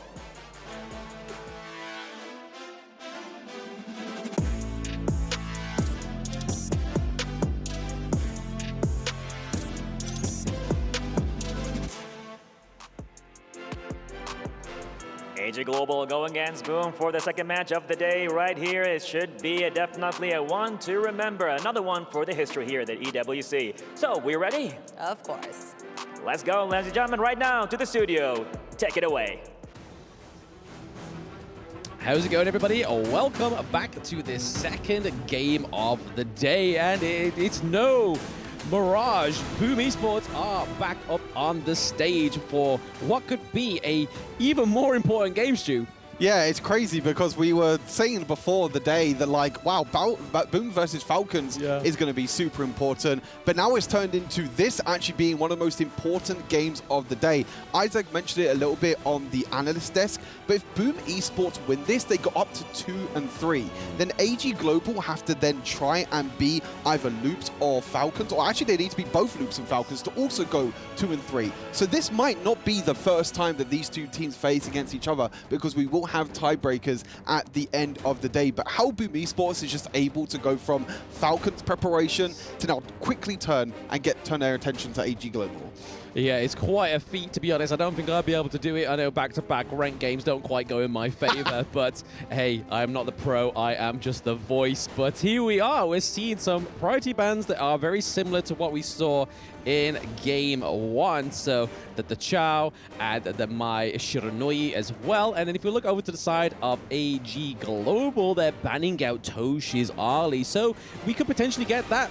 There we go. It's as if I'm Nostradamus. Lung coming through. I didn't even say the words. That was my next sentence. Lung actually coming through because we was very surprised he didn't get picked up last game.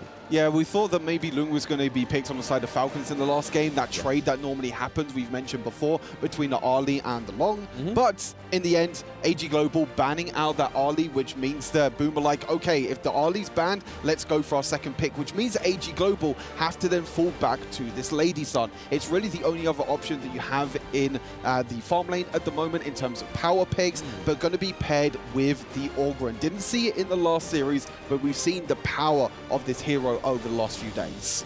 Yeah, I mean, Lady Sun is definitely no stranger on the Zays there. So again, it's a late game hero. You are going to be trying to play to that late game. So as long as we get that farm going on the Lady Sun, we should be A-okay. But the Orgrim coming through for Myosotis is going to be fantastic unless they go into the Clash lane like we saw yesterday. That'd be whoa. That's a surprise. And then onto the side of Boom Esports, we're getting a very more useful role in the mid lane. Not quite the Angelus, so not going to be sitting in bushes.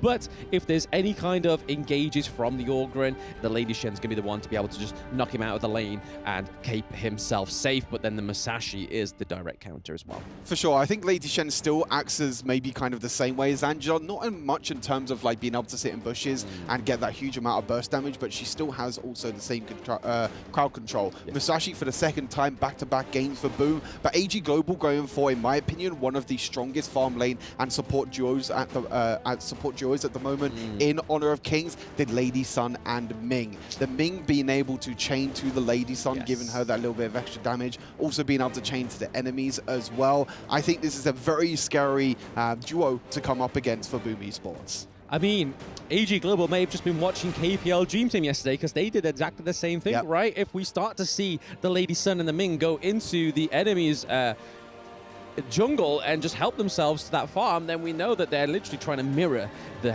biggest competitor in this tournament thus far. But Princess Frost coming through, so we're already going to be knowing that not a lot of gold is going to be going over to that mid lane. So Lady Sun's also going to be having a lot more resources from that mid lane there, Stu. But just picking up on those final little touches of the bands, we see in the support endurance there on the side of AG Global. Mutsu, Zhongfei come through. They go for the Lian Po. So such a prominent duo that we see when Orgrim comes through. Musashi, Lian Po, but no, the Monkey. So it is going to be Orgrim in the Clash lane again.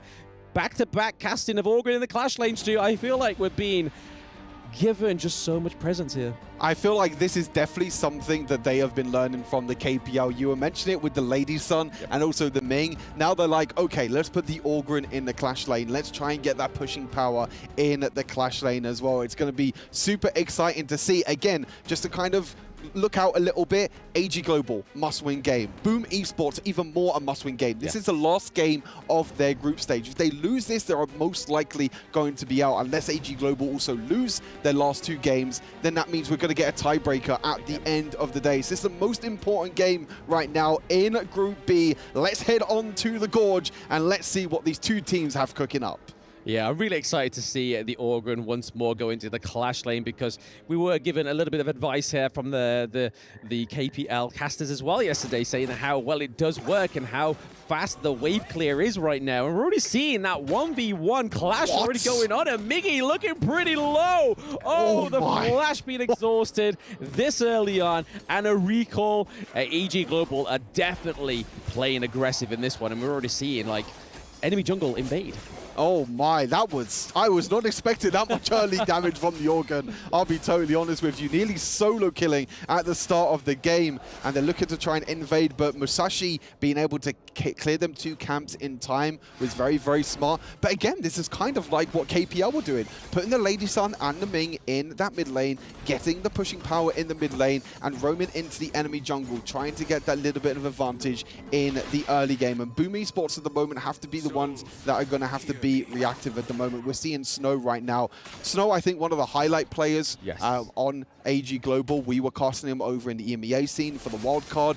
His playmaking potential on this on the Clash lane is absolutely insane. You know, the Mayin was one of his pocket picks, was a really, really strong pick for him to go for. But on this Orgrim, it's a little bit of a different play style, but still can just provide this same amount of power.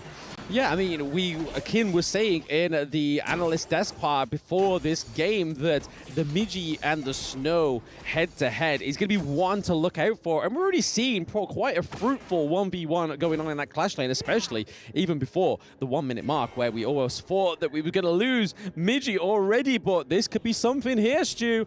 A 3v1 cooking up in that brush there. I'm pretty sure Snow is aware of what's about to happen here, because he's kind of backed off into his his turret there for a little bit of safety, but with the Musashi, with the Lady Shen, and then obviously the Byron as well, it could be a fruitful engage, but no, he has definitely left himself to survive there, which is very good for him. We don't want to be seeing that Orgren being going to waste in the Clash lane right now, but already we're seeing only a small differential in the gold difference.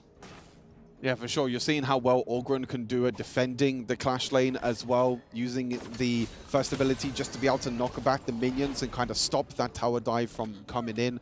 But I mean, this game in general, you know, Honor of Kings in general is such a game that focuses so much on communication. There's so much roaming that's happening around the map, as we can see at the moment in this game. You know, the Orgren now going into the mid lane, you know, the Menki going up top and now teleporting to mid lane. So much rotation, so many ways in which the teams can rotate and make plays around the map. So if anyone is missing at any point during the game, it's all about communication, actually telling your team when someone is missing. Say the Liam Poe has gone missing, you know, the Menki's gone missing, anything like that. The communication is so key to make sure you don't get caught out, which is exactly what we saw from Valkyries last time. But Liam Poe going for an engage here. Yep, it's not quite the engage he was hoping for. First blood for Zaze, which is going to be super helpful onto that Lady Sun. Give me those resources coming through, baby.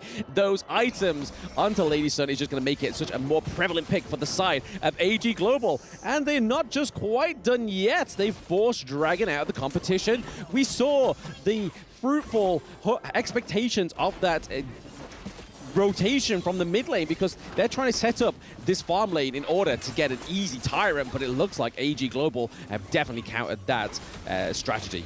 Oh, they might be looking for engage, though. They're trying to get that bot lane tower. They're not going to be able to, in the end, Miggy using that teleport from the top side to be able to get there, but they can rotate straight towards the Tyrant. This is such a huge objective at this point during the game. We're already seeing Snow trying to zone away with the Orgrim, just being able to ignore all that terrain with the ability. But this is going to really come down to a 50-50. Oh, and Boom Magizix gets the Tyrant. So first Tyrant of the game going over to Boom Esports in true fashion, back-to-back, back-to-back Tyrant acquisition, but they lose the T1 in the mid lane.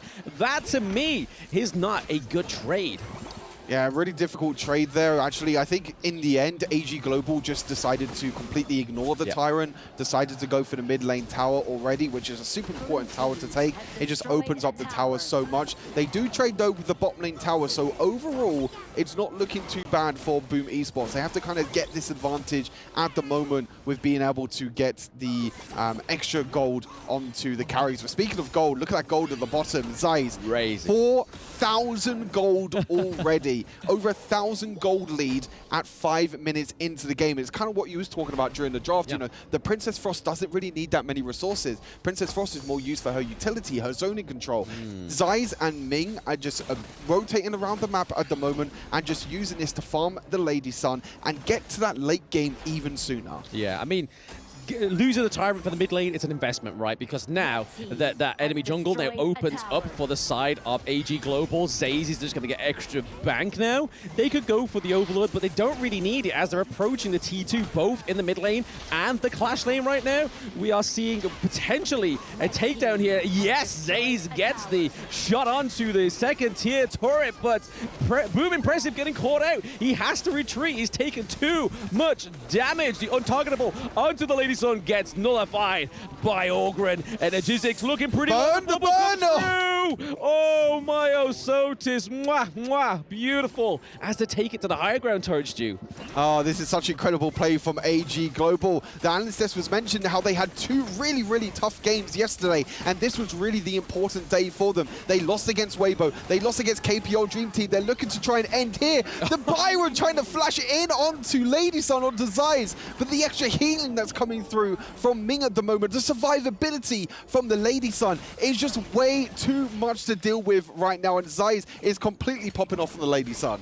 Absolutely. I mean, the high ground turret almost falling as well. We're almost at the 7-minute mark. Like I said, the Overlord was going to be just a pretty much a Brucey bonus for the side of AG Global as they try and take the Clash Lane higher ground turret there, but Midgie almost falling down. We have almost a dominance here for AG Global right now. This is completely a different team than what we were only seeing partially yesterday. They are doing very well in this game, and they know how much this means to them. Yeah, for sure. I mean, we saw them against KPL. They're actually one of the best performing teams against KPL, especially in the early game. So we know the potential of this team. We've casted them so many times. We know the potential. In S2 Invitational, they were struggling a little bit. You know, they were in a different group to Boom Esports at S2 Invitational, so these two teams actually didn't come up against each other. But now we're seeing how AG Global, that boot camp that some people have been saying as well, that AG Global has been taking. You know, we were talking to Martin as well yesterday, you know, after the games yesterday, and Martin was saying that, look, we still have a chance.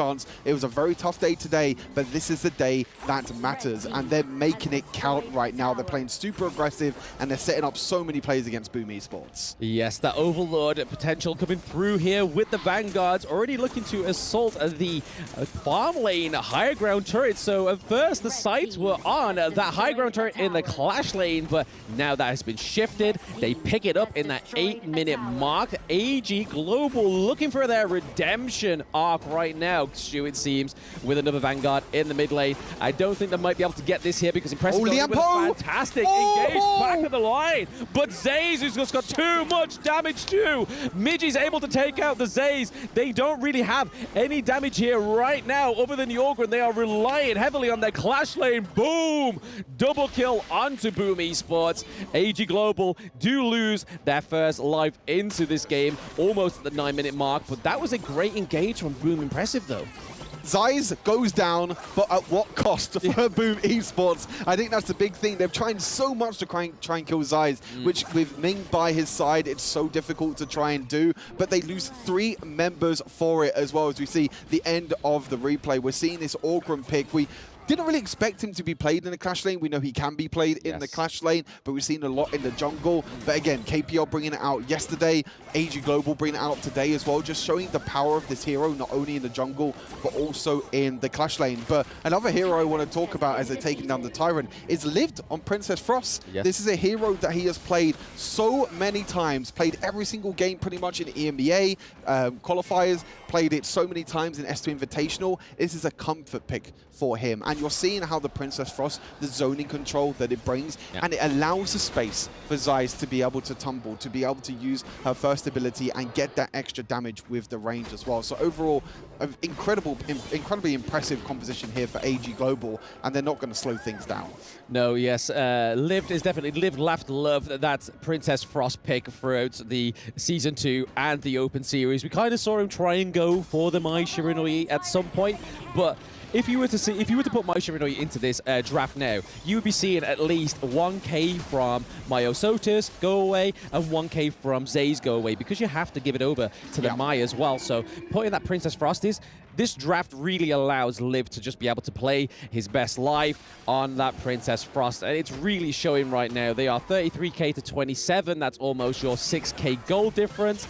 They have more neutral objectives as well, and it doesn't look like they're stopping there. They have the Tyrant. We have Myosotis just completely just helping himself to the enemy jungle, so they have true control over this map so far. Yeah, and this is a completely different game at the moment for Boom Esports. A very, very different game for them. You know, in the last game, they were the ones on the back foot. The problem this time is that they don't have that same sort of long-range engage that they did last time. No, you know, they don't have the Mosley pick this time. They have the Lian Po instead, which is a little bit difficult, which means that you saw the engage come in from Impressive, right? You saw the engage. He tried to go for an engage. He got a big, massive 4-man knock-up in the end, but it's just not enough. They don't have the follow-up at the moment to take down Zays as well. As we're just taking a bit of a break here. Looks like Dragon, the mid laner for Boom Esports at the moment, having a few technical difficulties, so we'll hopefully get that sorted as soon as possible.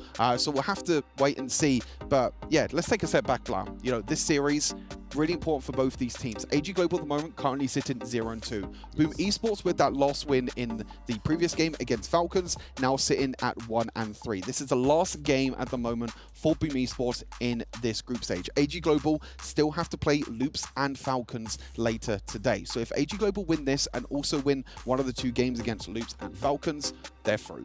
If AG Global lose, they have to win both the games, and then we get a tiebreaker at the end between AG Global and Boom.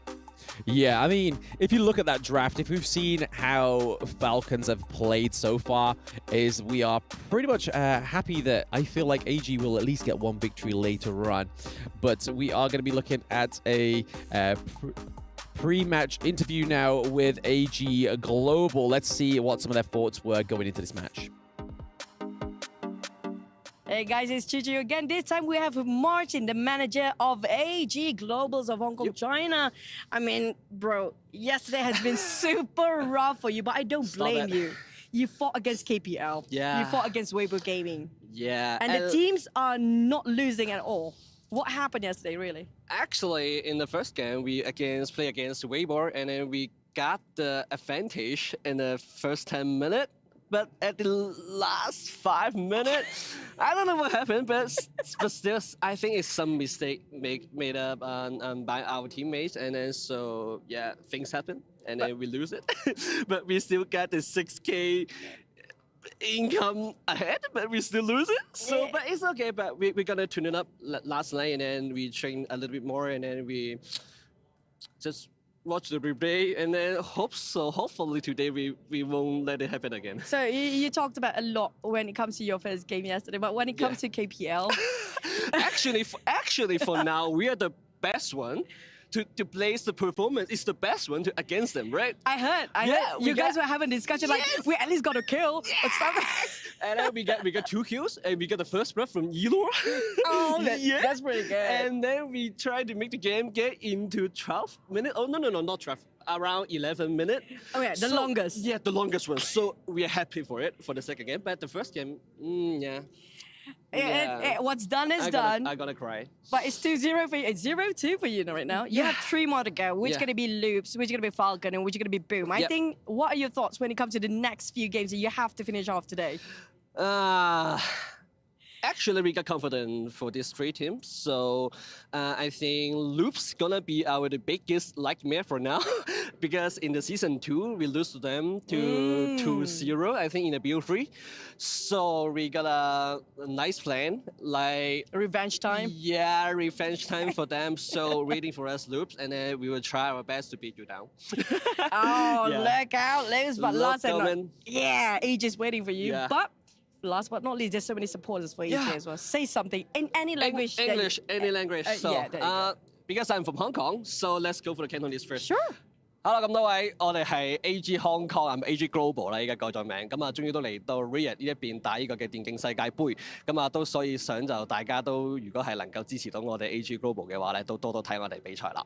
Okay, so turn to English, right? Oh, go ahead. Yeah, and then that's it. Finally, we get into EWC here in Riyadh, and then we are so hyped for this competition. So, fans of AG or even AG Global, please keep supporting us and watch the stream, and then yeah. Be with us. I really need your support. Ho, yeah. Okay. But that's it. Thank you so much. It's always a pleasure to have you, Martin. See you guys on stage, and good luck, AG. Yep. We always love hearing from Martin, don't we, Stu? We saw him yesterday after their first day at the EWC Midseason Invitational. He was a little bit deflated, but was trying to big him up with the, you got 2 kills, you lasted the longest, let's go. And he was like, yeah, but the coach wasn't happy. So, but yeah, thank you for the interview there with Martin. We do love Martin. He's such a character. Yeah, he's such a nice guy to be around, and he lifts the spirits up, I think, as well, which is going to be such a huge thing, I think, for this team after yesterday. Again, they were against 2 of the strongest teams in this group currently at the moment, KPL Dream Team and Weibo. Even against Weibo, though, when we were talking to him yesterday, even though it was in the B stream, he was saying how, like, AG Global played pretty well. Like, his team played pretty well during the early game. It was just kind of the mid and late game they kind of struggled. It was one team fight that Weibo were able to win that game. So they've gone neck to neck against Weibo Gaming. They've had the best performance by far against the KPL Dream Team. Yes, they lost, but we know how strong KPL Dream Team are in general. So coming into today, and even just going back to this game as well against Boom Esports, they're looking incredible to try and take this series overall. So we'll have to wait and see about that one as well. But yeah, when we go back into the game, we'll have to see how AG Global try and close this out. It's not done yet. You know, AG Global do have a very, very strong lead, but they have to try and end the game. They have to finish the game because one simple mistake can turn the whole game around.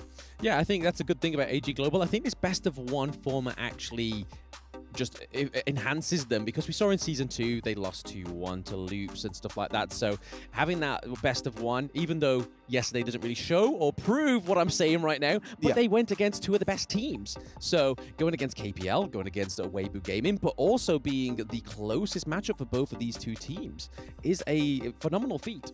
Yeah, for sure. I mean, it's incredible so far for the side of AG Global, just being able to, you know, kind of take yesterday and kind of reset from yesterday as well. I'm sure they probably would have been playing scrims after yesterday, just would have been practicing and kind of rethinking about their strategy as well. You know, I think Lived going back onto the Princess Frost, as we mentioned during the cast, you know, him playing his comfort pick, you just see the potential that this mid laner has. If, for those who don't know, he was called Devil before in EMEA qualifiers for Season 2 Invitational. So it's really, really exciting to see him back on the Princess Frost as well. And Zeiss as well on this Lady Sun has been popping off this entire game, and they're funneling so much gold into him.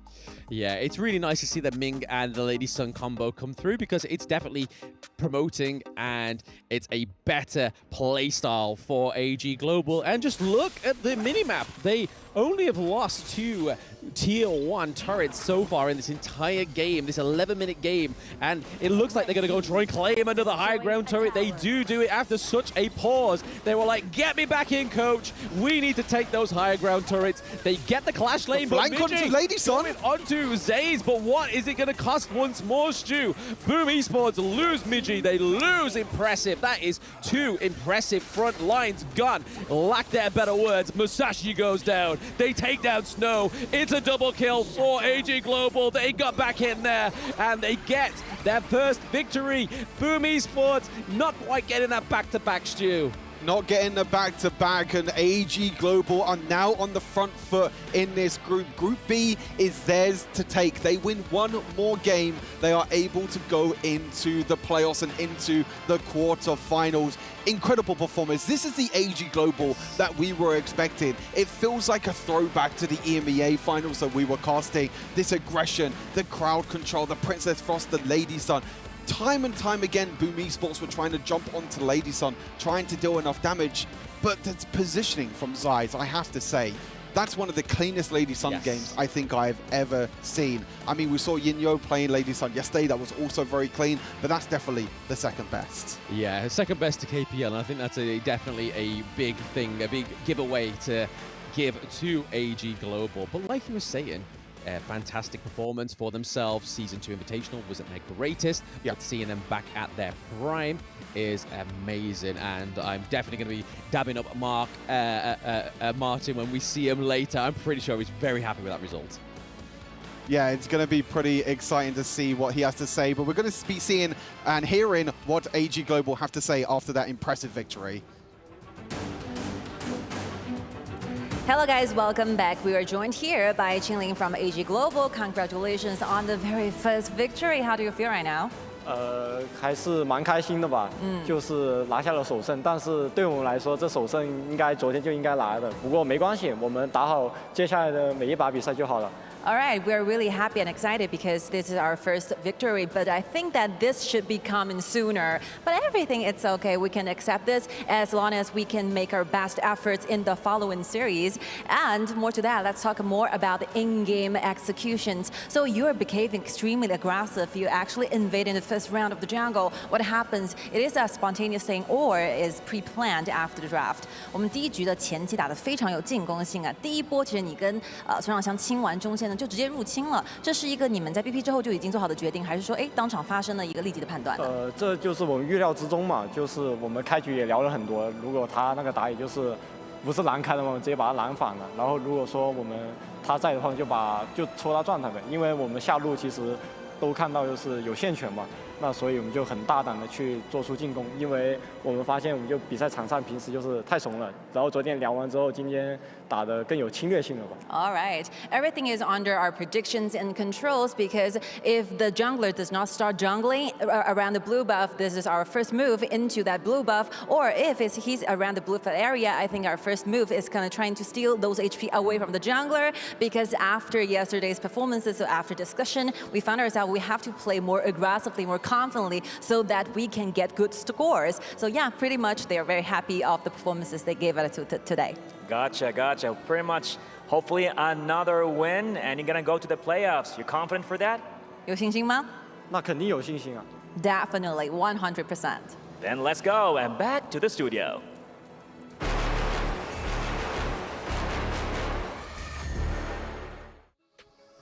Congratulations to AG Global on that amazing game. Great performances from all the heroes, the Lady Sun, the Ming, and of course, the Ogren. Remember that Ogren is available now, a warrior hero with a balance of offense and defense, which is able to condense the spirits of enemy heroes to assist our side in battle, possessing a special method attack. When in the activated Seer state, his basic attack can kill targets with low health instantly. Some tips: in addition to the ultimate move, Ogren's first skill can be activated a second time, allowing entry into the Seer state again.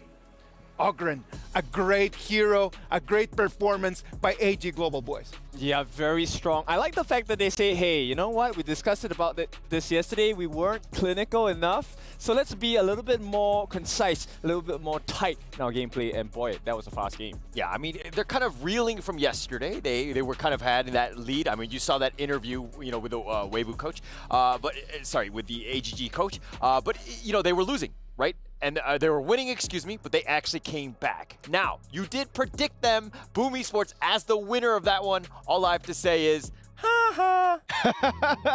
Well, let's talk a little bit about that. And this is something that we can connect to the first game. We talked in the first game how Boom Esports just has struggled just to close the deal early. They had a gold advantage, but they pushed the game to 19. On the other hand, AG Global comes in. They've got advantage since the minute 1, and it goes, and then they finish on 11. At 10 minutes mark, what is their first goal? Dark Tyrant. Dark Tyrant after that, push the high ground, finish the game in 11. That's the way that's supposed to be played. Yeah, extremely clinical. Now let's take a look at the scoreboard here. Let's take a look at the best score. I think it's a competition between Qingling 0-0-10 and we have Snow 5-1 and 3. He did so much work on that Ogren in the Clash lane. I'm gonna go with Zeiss. I think the 4-1-4, he baited out Miggy so many times. Miggy was trying to draw a beat on him, but he was basically dancing with his food. Zeiss got all of the kills on him, so Zeiss really was next level, at least for me. The Lady Sun and Ming, man, that combo right over there at the bottom, it's impossible to face against. Yep, exactly. You know, with the health given with the ultimate from the side of Ming, that was the first problem they had to deal with. Second problem, they had to deal with the Ogren as well. And more importantly, I think probably the MVP of this game for me is going to be Liv. This Princess Frost with the Shattered Eyes with the Frigid Prison did so much work against the likes of Boom. Yeah, definitely. And I think AG Global, I mean, they had a huge advantage because they saw Boom Esports pick a lot of these heroes and they kind of had that counter pick in mind. They understood what Boom Esports were going to try to do, and having that second game ended up being a bit of an advantage for them. And it has been amazing. Like the way that the Princess Frost was played, I agree with you, the AoE damage, crucial in order for Ogren to be able to come in and really start taking heroes down. Because that's the thing about the Ogren, man. Like you need to first chip down their HP bar in order for Ogren's ability to just completely, just instantly kill them. Yeah, and it's not one person who gets damage to 4%, it is the whole team. Yes, exactly. It is a team effort when you are playing on that. All right, now we get to choose, okay, not us choosing, but we get to see who the MVP is. But my guess is going to be Liv. I think he made the most impact in that game. Okay, let's wait and see. Is it going to be that? Nope. I'm so sorry, buddy. You're not catching a one victory today, Kin. I'm sorry. It's going to be Ogren Snow. Snow is going to be our MVP for this game with a 5-1-3 KDA. Yeah, completely dominant in that one. And that's exactly what you want as your Clash laner. He was just kind of a menace. He was always there to kind of clean up. I mean, he had the most amount of kills on his team, but AG Gamers Global are just really sticking well together and playing like a team. That's right, team effort here. And I think, you know what, you guys are putting a lot of pressure on me today. Yes, we have the wins, but the L stands for learn as well, okay? So you're learning, is that what you're saying? Yes, Because you've been doing a lot of losing. No, I'm not doing a lot of learning, right? And that's exactly what AG has done with this. I mean, take a look at the timing they have on all the different things they were trying to achieve, right? So besides pushing out the lanes as well, they were really selective of which particular buff they're going for. A lot of the times you see them go for the Tyrant instead, which means they want to fight all the way. Yeah, I'm gonna take that. L is for learning, as not only for losing, and people should go out there and really learn how to play that Ogren, because the way that Snow played it, it was tough, man. Like, you can see it over there from the numbers. I mean, look at the damage, he did, right? If we're looking at Snow himself, he had 45K, third on the team or whatever, but it's still kind of racking up. I mean, he was cleaning up a lot of what Mastosis and Zeiss was doing. Who were kind of in the front, shooting from people from afar. This Lady Soon was very difficult to deal with. And one thing, if you take a look at the team fight rate, it's pretty high on the side of AG, right? But what makes it really difficult for Boom is that 1, 2, 3. 3 of them were fighting the entire time, which means they had no time to farm. There was no way to come back without the finances. Yes, of course. Like, you need to really try to use the jungle resources if you want to be able just to kind of like fight back. But if you never have time, if you're always just defending yourself, what do you do? Like, what is the way out of there, man? I mean, the strategy to begin with, it's not great. I think it's one of those things where if you're getting pushed, you got to split push. You got to create space elsewhere. Maybe you invade the enemy jungle. Maybe you try to find whatever farm you can find on the map, because literally you're starving. Yep, they need to buy time, and they need a lot of time because this time they're in a not so good position. They wanted that win. Now they are 1 game down on day 2. That's a tough position. Well, that's going to be tough for Boom Esports right now, as they are going to be already done with their participation in our Honor of Kings Invitational Midseason, right? They're going to go home with a 1-4. It's not the best, but on the other side, for AG Global, like, it's going to be amazing for them. They already like picking up the pace. Okay, and I think we heard something about Secret and VKS. Secret beat VKS. Okay. So not a great situation for VKS. Secret, we kind of expected that, right? Going into this one, top 2 team, I think we expected them to do very, very well. VKS, we were kind of praying that they would kind of be able to kind of put up a good fight. But, I mean, losing on that one might be heartbreaking for those fans. Yep, it's a huge uppercut. So that's one Brazilian team at risk now of dropping to the bottom 2 of It the is table. really difficult, man, because they already lost to Vitality. They lose right now to Team Secret. What can they do right now? It's very likely that they're going to try to fight for 4th place, for them at least to have a chance to make it to the top 8. Yeah, they got to have a chance. I mean, they got to play harder. We didn't get to see all of that game, so we can't really break it down here, but it's definitely a do-or-die situation for them. They must win out. Yep, and they really keep the motto of the key, which is everything has to be earned, and they really need to earn it this time. Yeah, and with that result right now, what we're going to have is that Weibo Gaming is already top 8.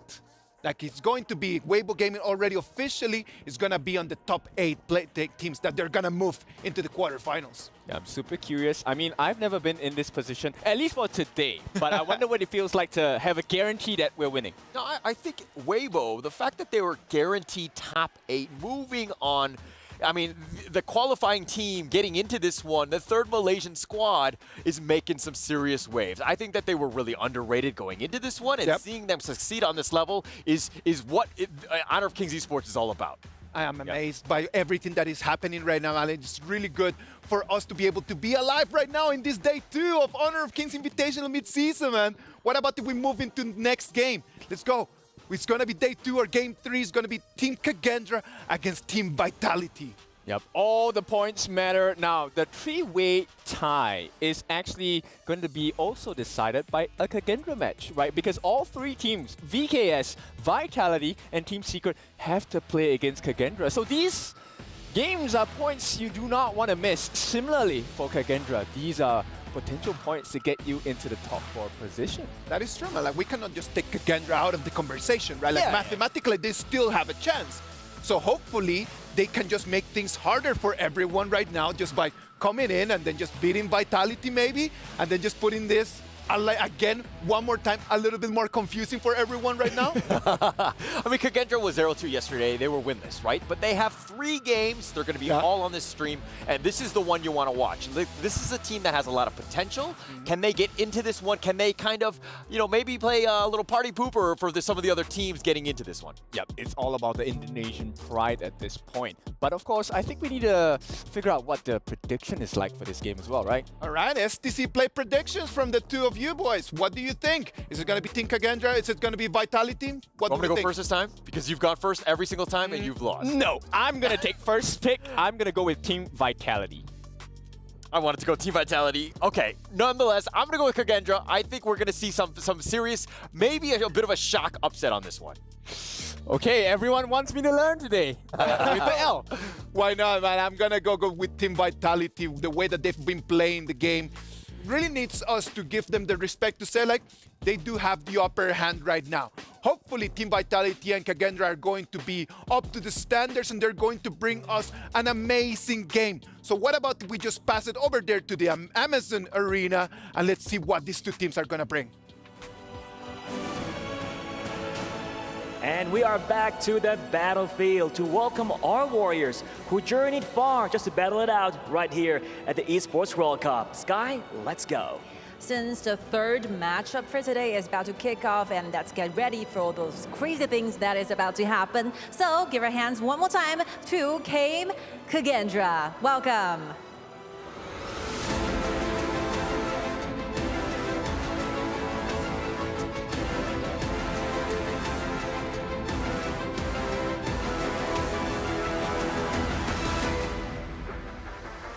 Team Kendra right now is at a very dangerous zone, I would say. They have to try everything they have to make it further towards the playoffs. And let's see what's going to happen against their challenger. Here comes Team Vitality.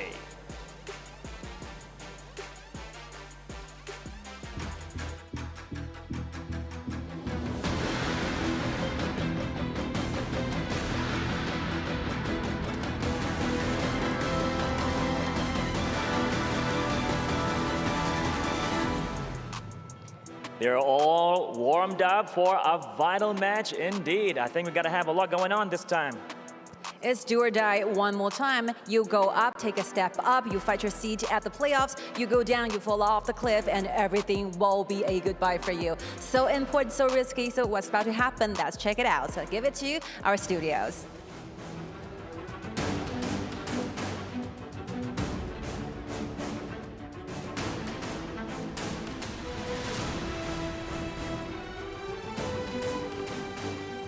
Team Vitality, Kendra, we're going over to Group A. And as we saw on the analyst desk as well, Team Secret beat Vivo Keyd off stage. So this is still a very important match for these 2 teams. Can Kendra make the miracle run, Bram? Can they beat every single team above them and qualify into the top 4?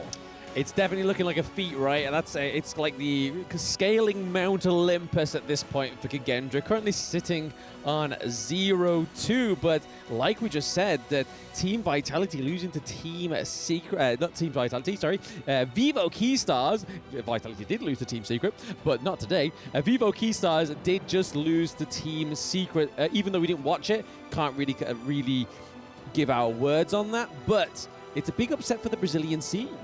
Yeah, I mean, Vivo Keyd at the moment sitting at 1-2. Kendra currently sitting at 0-2. If Team Vitality win this game, this is going to be a huge step for them to get into the top 4. And it's a team that is very close to our hearts, as we're both from Western Europe, as we're both following Team Vitality. We know quite a few of the players. We've been able to talk to some of the players as well. And when we was talking to Benji yesterday about the victory against Vivo Keyd, he was saying to me, he was like, they feel like they've improved so much from that Season 2 Invitational. We know that they have a new coach now. They have a different kind of way of playing the game as well, even if they have 2 players in the off role. You know, Shanks down in the farm lane normally plays in the jungle. CT Boys normally support, but playing in the jungle at the moment. So it's difficult for Team Vitality, but they're growing, I feel like, as Honor of Kings is going on. Obviously, the global scene's not been out for too long. But I think that already that sudden change between the Season 2 Invitational and the mid-season invitational, being able to take the revenge against Vivo Keed. Super excited to cast them in this game. Yeah, it's like with the EWC Central broadcast when they showed that graph of when it was released in China and how long they've been playing for, and when it was released in the rest of the world. So these teams are just started, like 2 months. Obviously, Brazil has been a little bit longer, and then obviously you got like Turkey, which aren't actually participating in this one, have a little bit longer than the rest of them. But it's just the beginning, and I think that's what really needs to be driven home to these players that may seem disheartened by losing. Yes, losing is good for you as long as you learn, which hopefully over in the studio, Kin is doing a lot of. Yeah, I'm kind of worried because I feel like Kin's going to cast the curse Vitality in this, which is not great. Kin has a 0% win rate at the moment in terms of predictions. I'm super worried. I mean, obviously, we're both cheering for, we're both kind of hoping that Vitality win this, but I'm praying that Kin doesn't go 3rd time. You know, 3rd time's the charm, right? They always say that. So hopefully Team Vitality can actually turn things around. But let's turn our attention to the draft as well. Vitality and Kendra. Lady Shen being the priority for Vitality, which is super surprising because we know the Highland loves these assassins in the mid lane. The Shangguan has been one of his most popular picks. Mai as well, but Mai, one of the most banned heroes at the moment in the mid-season invitational, but that's going to be responded by Long and Zhongfei.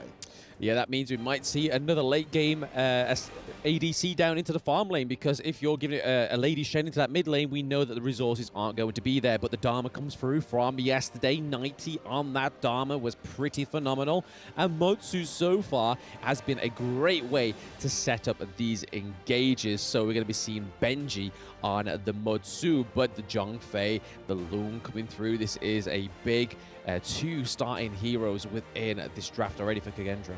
Yeah, for sure. A huge thing to note right now for Team Vitality. They are a team that is kind of very different in terms of draft compared to other teams. We see a lot of teams in these drafts prioritize their jungle pick in the first 3 picks. But since CT Boy is kind of the fill in the jungle at the moment, he normally falls back to the tanks. We've seen him a lot on the Kaiser. We saw him yesterday off stream on the Musashi. So he's kind of the one that's just like, okay, I don't really need to be a priority pick. Team Vitality would rather get the priority picks to the likes of 90. As you mentioned, a very strong performance on the Dharma, the likes of the Motsu, Lady Shen as well. Ogren being picked though for Kendra. Question is, Blam, Clash Lane or jungle? That flex pick is left open, which is super nice for them. I'm not going to try and guess it. I'm not going to try and make myself look like an idiot. But with it being in the middle of that draft, I can assume that it's only going to be a flex pick just to keep Vitality guessing. But they do ban out the Lady Sun. So I was really thinking that Shanks was going to go for that Lady Sun there. But with the Arlie gun down, Lady Sun, we are seeing a very, very small ADC pool now in that farm lane for Shanks. But there, it's all going to be Byron being taken out into the Clash lane. So if the Ogren is in the Clash lane and Byron gets taken out, it's a bit of a non-starting ban there, and then Princess Frost in that mid lane. Yeah, for sure. I think that's a huge point to point out about Shanks as well. Shanks has kind of been the main carry for this team. Yesterday against Vivo Keed on that Arlie was one of the highest priority picks for this team. Obviously, Arlie getting banned in the first rotation. But what does Shanks fall back on? We've seen him fall back on Derenji a few times, but we know that Derenji is not as much of a carrier as someone like Arlie, for example. Is going to be going up against the Long, but the Hino as well. I love Kendra's draft. There's so much flexibility on the draft. The Hino can go mid lane, could go jungle, could even go into Clash lane. Ogren can go Clash lane or jungle. It's so difficult for Vitality at the moment to understand what lanes they're coming up against, what heroes they're coming up against. Yeah, the Hino with that poke range as well. So there's a lot of wave clear at the moment on the side of Kendra, and a lot of damage as well. So even if it's the Hino in the jungle, that poke can still put a lot of pressure onto those early engages. And obviously Lung, as we know, has some fantastic damage. But you were right, Stu. We are seeing Shanks fall back to the DRNG, and then we're seeing a City Boy go for his Musashi, which we saw yesterday, and he played pretty well. Yeah, I feel like this is a really nice adaptation for Vitality. We saw them struggle a little bit in the Season 2 Invitational with the likes of Kaiser just being picked every single time for City Boy, and then when Kaiser wasn't picked, it was pretty doomed for them. Like, they didn't look as strong of a team, but then winning yesterday on Musashi is going to be huge.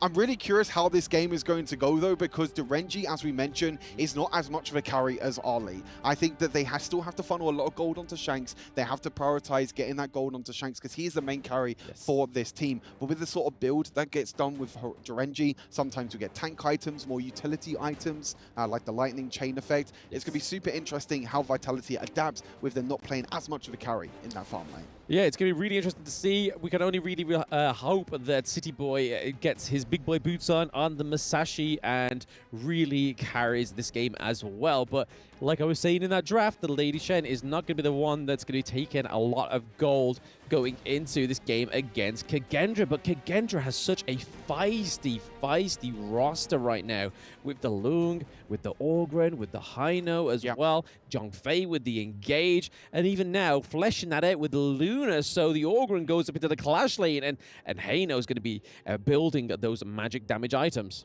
Yeah, so really nice here. I think the Masashi is kind of... everyone knows that Masashi is a really good counter to Orgren with that lockdown. So they're like, okay, we don't want to put this Orgren in the jungle because we don't want it to really come up against CT Boy and the Masashi because it's going to be a counter pick. So let's flex that Orgren. Let's put that in the Clash lane. Heino, as we've seen, has been played a lot more in the mid lane as more of a carry rather than a tank. So that flexibility of putting Heino in the mid lane. And now we see Kendra, their jungler, on more of a carry jungler in the end for Ruwa in the jungle. So it's going to be super interesting to see how they adapt in terms of that flexibility. But again, it all comes down to the game itself. It all comes down to the rotations around the map, as we've seen already from the first 2 games. But in terms of Group A, this is a really important game. If Kendra lose this, they're pretty much out. I think it's going to be very difficult for them to actually come back. They do still have 2 games after this as well, but I feel like for Kendra, this is a must-win for them to keep the momentum. But at the same time, Vitality as well, they still need to win this as well. They're against Team Secret and Impunity afterwards. Team Secret is going to be definitely a bit of a struggle game for them. Impunity maybe is going to be a bit of a 50-50. So even them as well, it's also a must-win. So it's a super important game in this Group A. I think we should just ditch the super important narrative. It just seems to be every game. Every game's important. Super important. Super true. important. Yeah. Super important. It's just like every game is pretty much, it's got some weight behind it. It's all got some pretty hefty consequences if you lose. If you win, it's all about maintaining that momentum for in day 2, which obviously you're going to be wanting the most. Yeah, for sure. I mean, Kendra still has a few other games as well we're going to be seeing on the A stream as well. So if they want their comeback to start, it has to start now as well. And as you mentioned, I really like the look of their draft as well. I think that flexibility in the draft is such a good thing to have in a draft. You know, being able to pick Orgren on the first rotation in the draft and say to Team Vitality, like, hey, you have to guess where the Orgren's going. Then they pick Heino, and they're like, hey, now you have to try and guess where Heino's going. And in the end, they pick the Luna, and Vitality have to pick the whole composition before Kendra actually finished them off in the end. But we'll have to see if that does make the difference this time around. Yeah, I'm really a little bit worried here about the Derenji on against the Lung. We've seen quite a few times that this matchup is happening so far within the EWC Midseason Invitational. But it's just because how much aggression Lung has. He has that ultimate that is able to engage, disengage. If you don't want to get targeted, you just go straight up to the sky and become a dragon, which most people probably wish they could do in real life. But you can if you play Lung. If you main Lung, you can make that as much as a realistic expectation than you would normally have if you weren't playing Honor of Kings. But already we're seeing a very slow pace, beginning match on this Vitality and Kendra, because the past 2 games have been pretty aggressive. Yeah, for sure. I mean, we're seeing a lot of priority onto this bot side. You're seeing the Mozu and the Zhongfei really prioritizing this bot side. There's not that much rotations this game by the supports. We normally see the Zhongfei and the Mozu roaming a lot. But I think there's so much priority on this farm lane matchup, 0-0 against Shanks, 2 of the main carries for both of these rosters. So making sure that they have a stable enough lane, making sure they don't get caught out. We know how much burst damage Long can do. Derenji in the early game, not that strong in terms of damage potential, but does have that utility in the end once he gets a few items, and does have to stun as well with his ultimate. But you're seeing so much priority on this bot side. And meanwhile, we're seeing Orgren, I think the real kind of benefit of playing this Orgrin in the top lane means that you can get that push priority. We're seeing 90 at the moment has to play super aggressive underneath the tower, which means that Hans can actually look to try and roam around, which as you can see he's doing at the moment. He's just rotating around, trying to get a little bit of vision around the map because he has that pushing priority in the lane. And because they have that priority in the clash lane as well, Weero is able to just go around, as we saw earlier on, that Luna was helping herself to Musashi's jungle camps as well. So, and again, we're seeing a little bit more of a free roaming here. Weero is actually being very confident with his roams. He's already sitting in that brush there, hoping that they can kind of get a push or see if Benji and Shanks overextend. But it doesn't look like quite that much, but it could be. Oh, Benji's having to force the flash out of there, but is it going to be enough? No! First blood goes over to Kendra. Has Kin cursed us? Oh, no, don't say that. No, the Kin curse is coming. I can already feel it burning in my bones right now. Normally, I'm the caster curse at the end. I remember some of the Team Vitality members were like, wait, you're casting our game? That's not a good thing. You're going to cast the curse last, but I feel like Kin's the one today. But yeah, really, really nice play. Benji, a little bit of an overstep there, but really nice there for Ruwa to kind of sit in the jungle, kind of wait for the rest of the team to be able to be there. You have the setup potential as well from the Xiangfei, so really smart in the end.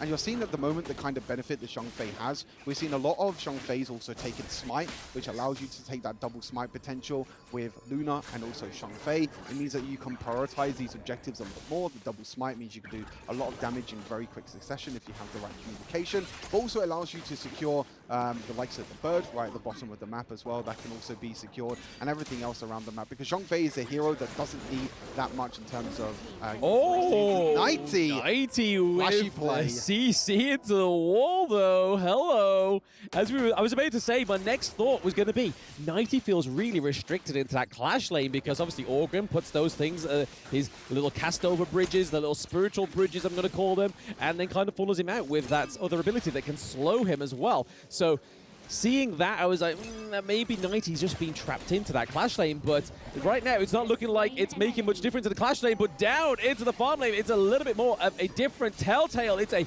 3v1 engage onto Benji. That is a double kill going over to 0-0, and currently, that's not good.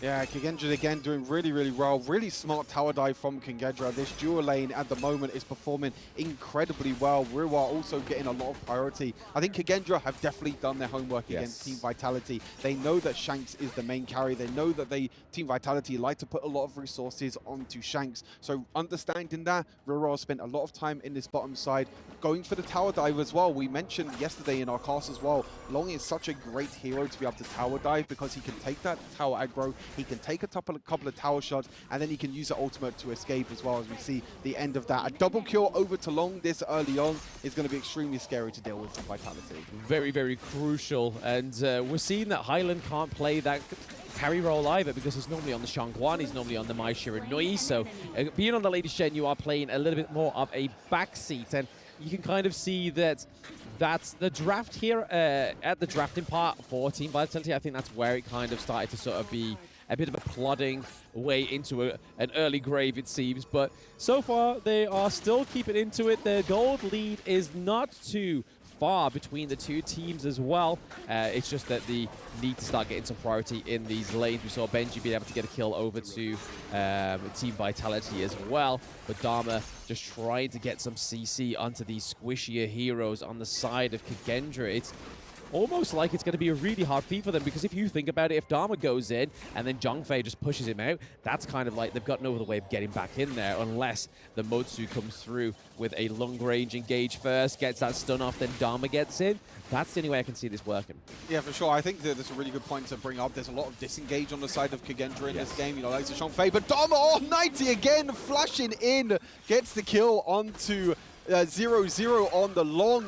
90 coming up absolutely huge on this Dharma so far. That's twice now he's been able to use that flash ultimate to pin someone against the wall, and that surprise factor that Dharma brings, which is one of the reasons why I love this hero. Yeah. You know, it's not really picked as much as the Elaine or the Mayin, but just for that playmaking potential with the ultimate, it's such a huge win condition here for Vitality.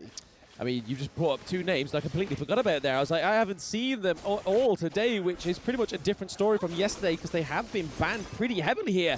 But Wiro may be getting caught out here as the T1 mid lane has fallen. He has to retreat a little bit further than he did a few moments ago, but he is able to get out of there.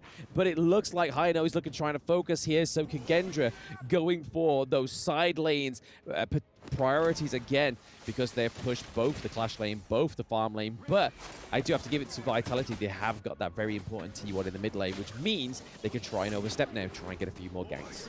Yeah, so you can see Musashi going for a more tank build this time around with the cape being built as the first item, playing more of the tank role, which is what we mentioned. You know, CT Boy has definitely been playing more of a tank role for this team, giving more gold over to the likes of Highland if he plays Assassins, or even Shanks this time around. But as you mentioned, you know, Highland is kind of there for the utility, there for the wave clear, there for kind of the burst damage in terms of a mage, not playing that assassin this time around. But I think all eyes on this game now has to be on 90 to see if he can make the plays on the Dharma onto 0-0, because 0-0 has such a big lead at the moment on long in terms of kills, being able to get a huge advantage, and they need to make sure they use that as well in this game.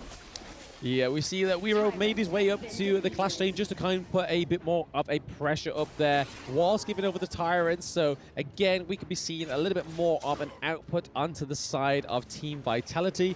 But really, that damage is only going to be coming from either the Dharma or the Shanks right now. But it could potentially come through on Highland, but as we've already said in the broadcast, that Highland's not going to be the priority of giving that gold over. It is definitely heavily reliant on Shanks just to get gold, get that itemization going.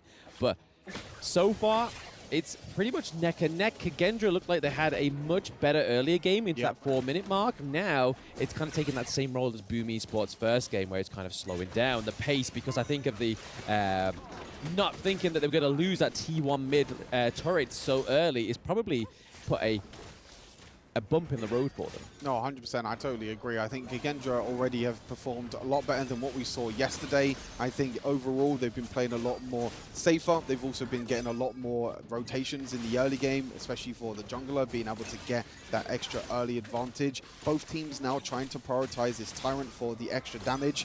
Kendra, a little bit split at the moment, but we have to wait for that engage from 90. Is it going to come out, or are they just going to give up this objective? It looks like they're just going to back off for now. They're going to give up this objective. Vitality don't feel confident enough that they're going to be able to take this Tyrant away.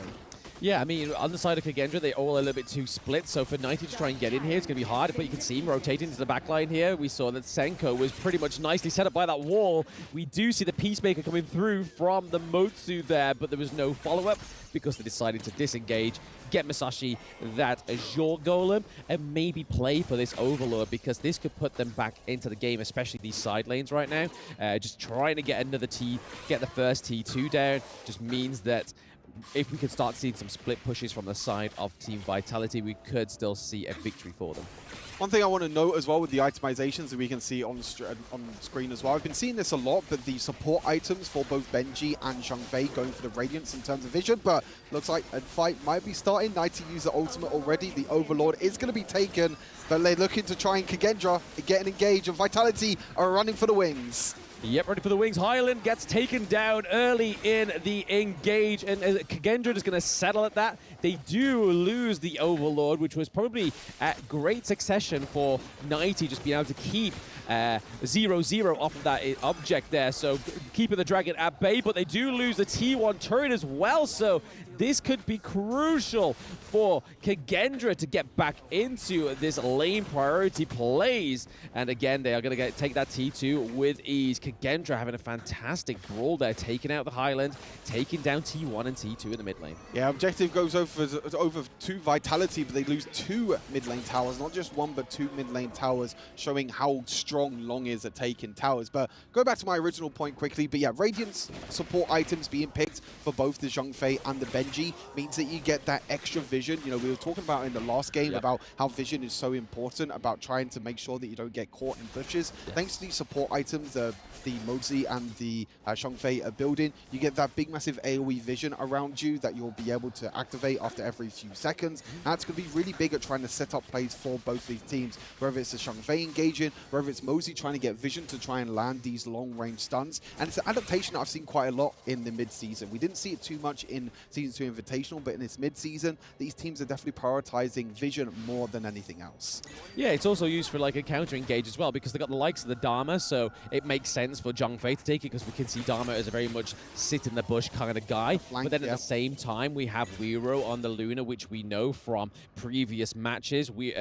Luna generally sits in those bushes before those neutral objectives, so again, it's a huge counter engage for themselves, for support to give themselves a little bit more functionality within this fight. But it's looking pretty much like a stalemate so far going into the 14-minute mark. The goal difference is not that far apart. It's only 2k difference, which is not a lot at all. And if you look in terms of level, there's just not much disparity in that option as well, because they're just very equal in this game, which going into it, we thought Vitality would maybe get a stomp on their hands with Kendra already sitting at 0-2 right now. Oh, this is what happens in the best of one. You know, anything can happen in the best of one. And Masashi trying to use the ultimate on the backline. Long using the ultimate to disengage is just going to escape in there. So just a trade of ultimates in the end. As you mentioned, pretty much a stalemate at the moment. Both teams not willing to take any risks. Both teams just trying to take as much farm as possible. Try and get the items that they need towards these next objectives. And speaking of the objectives,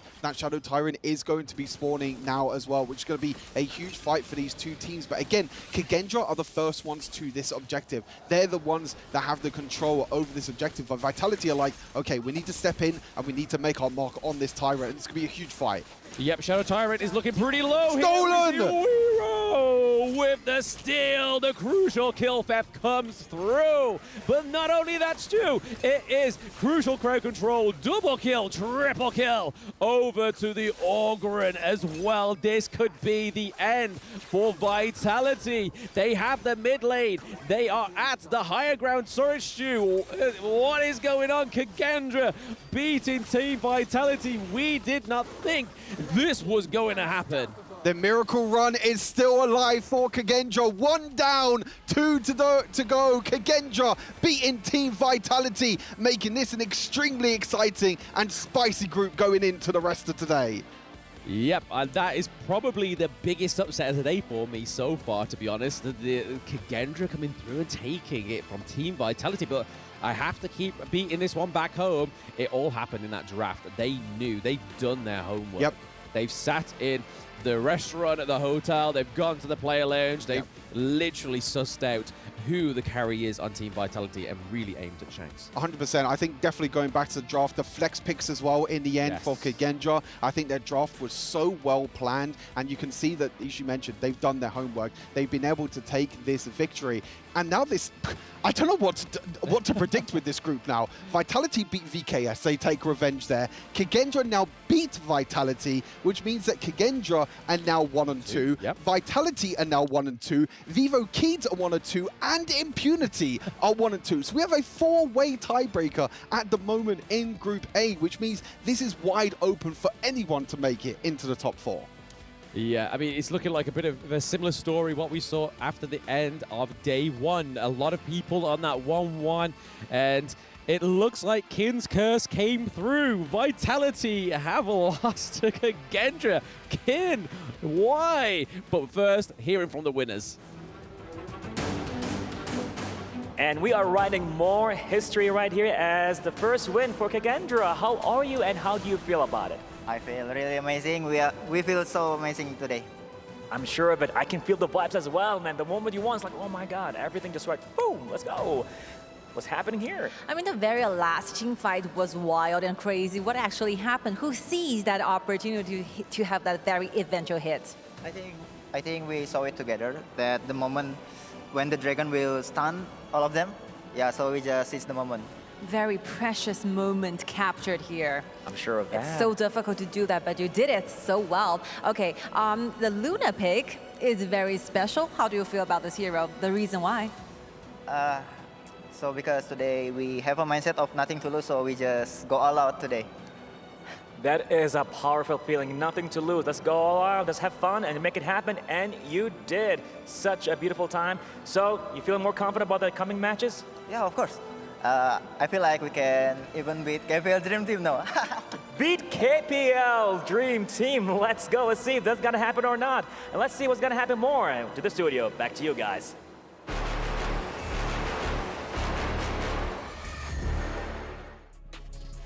When you have nothing to lose, that is the moment to really show up. And Kendra is really writing history right now. Yeah, that's right. Feeling confident to the point where they feel like they can take on KPL Dream Team. And why not, man? Why not? They come in today and then they start thinking like, okay, we have nothing to lose, man. Let's just go for it. Let's just really try our very best to enjoy this whole thing. And when you have a player that is at its top, enjoying the game, that is a dangerous, very, very, very dangerous thing. Yeah, it's like an animal that's cornered. Yes. You know, they're going to fight back. And they're going to fight back, especially since Kendofu was predicting against them as well. And Kendra striking back. I love the confidence. I love the fact that they were able to go in. Can they take out KPL?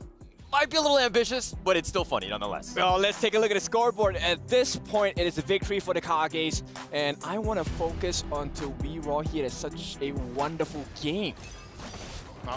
You gotta admit that the whole thing, for me, it just happens from the BP. The BP is just the reason why Kendra is just winning this.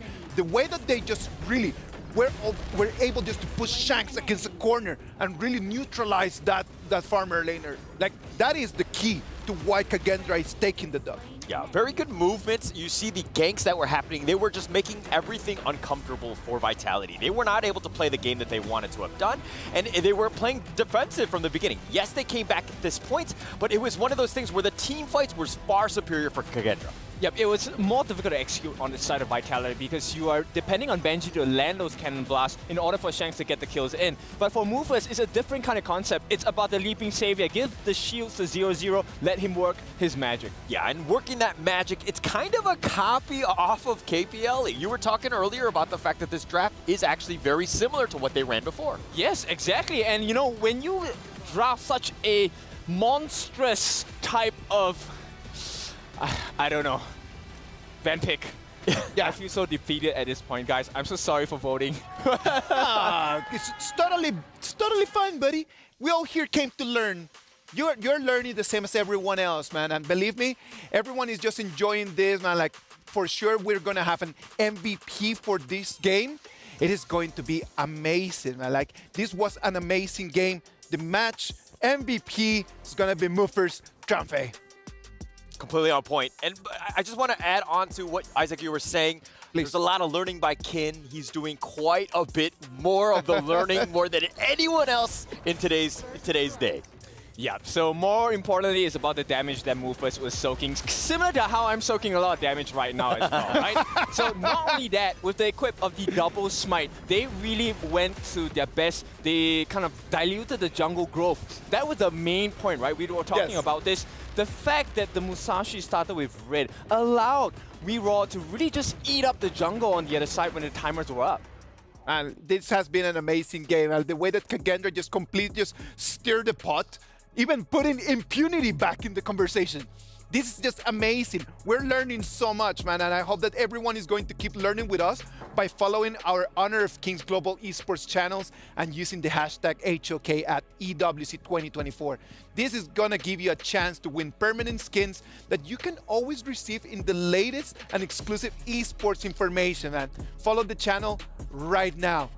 Boys, we're going for a break. Right now, right after Kendra and this amazing game, we're gonna have KPL Dream Team against Weibo Gaming. Stay tuned.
Honor 200 series, the best portrait phone AI empowered. Studio level, AI portrait camera, 3 hardcore portrait modes. Color, vibrant and classic to capture portraits that truly stand out. AI empowered magic portal. Snapdragon 8S Gen 3 AI chipset. 5,200 milliampere per hour silicon carbon battery, 100 watt, Honor Supercharge. This is Honor 200 series.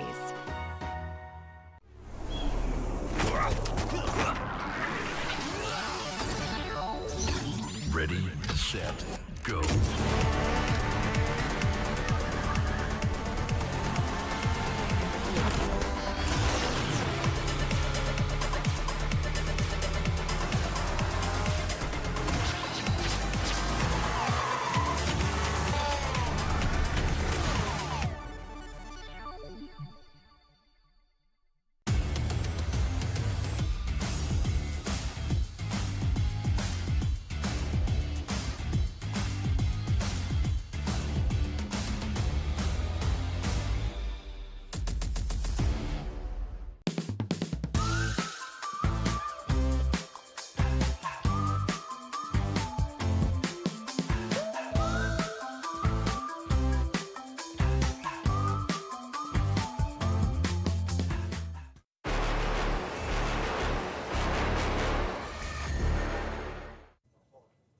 Hello and welcome to the interview. I have Pang with me from Team KPL. Hello, welcome. I have a question for you before we begin. Right now, both KPL and Weibo are 3-0.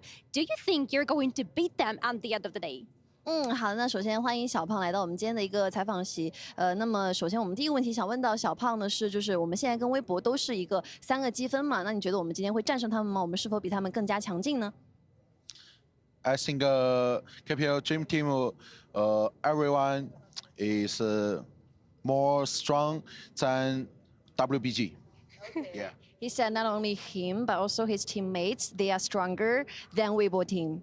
That is the confidence, and we love to see that. But tomorrow, we're going into the playoffs. So I would like to know, are we going to see anything new from your team? 那明天就要开启下一阶段了嘛，就预示来到我们的淘汰赛了。有什么新的挑战和目标吗？ My team 是目标怎么说来着？ My team's target is only champion. Only champion. The target is only champion. Only champion. There is no other target. Thank you so much for the interview and good luck in your target. Right after that amazing interview with Pang, I am just hyped, man. I love when Pang comes in and starts using English just to answer to the questions. Like, I've seen that before in other tournaments. It always cracks me up, man. It's a lot of confidence, right? It's one of those things where I know what's happening. I know I need to just exert dominance because I am the better team. I'm the better player. I know what's going on. I mean, they have 31 champions within the players themselves. This is a all-star team. Yep, they have a very clear target. They want to be the champions. I also have a clear target. I want to get one prediction right. I hope so too, man. I hope that you're going to start just carrying some Ws, man. Well, boys, yesterday was the first time for the two of you just to cast KPL Dream Team games, right? What was the difference? Was there like a different feeling in just casting the KPL Dream Team games to what you have done before? I think it's really clear that they have very strong understandings of the hero picks they have. Like the moment Pang entered the jungle, we have read that, hey, Pang likes to occupy the opponent jungler, makes it his home. And, you know, most teams don't really show up in a very aggressive style like that. But Pang was a different class altogether. Very different. And it was one of the things that I noticed was the fact that they're clinical and they play around the clock. They understand the timings of all the objectives, and they force things. They know where the enemy jungle is going to be before they even get there. So, you know, being like 10 steps ahead really helps that team. Yep, and it's not just fast fingers, it's also the fast, you know, processing of information because they're able to make very quick decisions. Hey, we got Eternity Blade, let's go and get the kill now. And then slowly transition, one win after win after win, suddenly it's a huge snowball. It is just, I agree with you in terms of that, like it's just that micro, man, like just being able just to come into the amazing, just immediately, 1 second, one decision, 1 second, another decision, always coming in, it never stops. Weibo, what can they do to try to defeat that? How can they block this? Okay, so in the 2 out of 3 games we've seen of Weibo Gaming, right, they have picked Sunbin twice. It's a litmus test for the side of Weibo Gaming. And they like to use his time bomb to really check the bushes. I think that gives them a little bit of safety against the likes of KPL Dream Team. Not only that, they rarely allow their farm lane to have a 1v1 situation. It is 1v2, 3v1, it doesn't matter, right? We will never allow a farm lane to fight alone in the early stages of the game. Yeah, so for me, they know how to come back. Yeah. But going up against a team like KPL Dream Team, coming back is going to be very difficult. So they need to ensure that they have a really good early start, get themselves a head start, and understand that KPL is probably going to invade their jungle very, very early. So that's the thing, like, if you cannot come back, don't let them run away. Just since the beginning of the game, just do not allow that little jungle resources, a little bit of that edge, because 100, 200, 300, they just start piling up into 1,000, 2,000, 3,000. You do not want to give them that. Boys, we're almost there for the game. Come on, I need predictions. Yes, SBC play predictions, let's go. I've been waiting for that. I'm gonna pick first. I want to pick KPL Dream Team. Give me my first dub, man. Okay, I have to go with Weibo in that case. I don't like it. I think it's going to be very difficult for them. But man, if they do this, if the Kindofu curse really is real, now is the time. Because if Weibo wins this one, that would be a huge upset. A lot of highlights for this, man. Like, everything is going to be on us because the winner of this game might just take the first place of this group. It's going to be an amazing game. By far, the closest one that we're going to have. What about if we just move to the Amazon Arena and then we just get ready for this amazing clash? And we are back to the Amazon Arena, back to the Gorge to witness another ultimate clash of skill and strategy in this coming match. And now, reach into the sky, yalla, we are ready. This is happening. This is the time. So, ladies and gentlemen, and the crowds in the arena, can we hear some voices for the KPL Dream Team? Oh, they are ready. Yes, of course. Let's go. I think KPL Dream Team is ready. Let's welcome.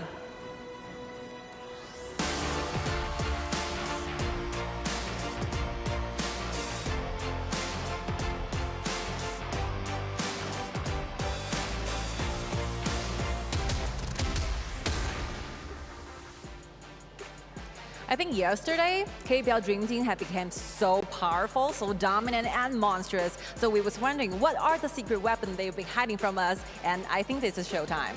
Definitely it is showtime against their challenger hailing all the way from Malaysia. Let's hear for Weibo Gaming.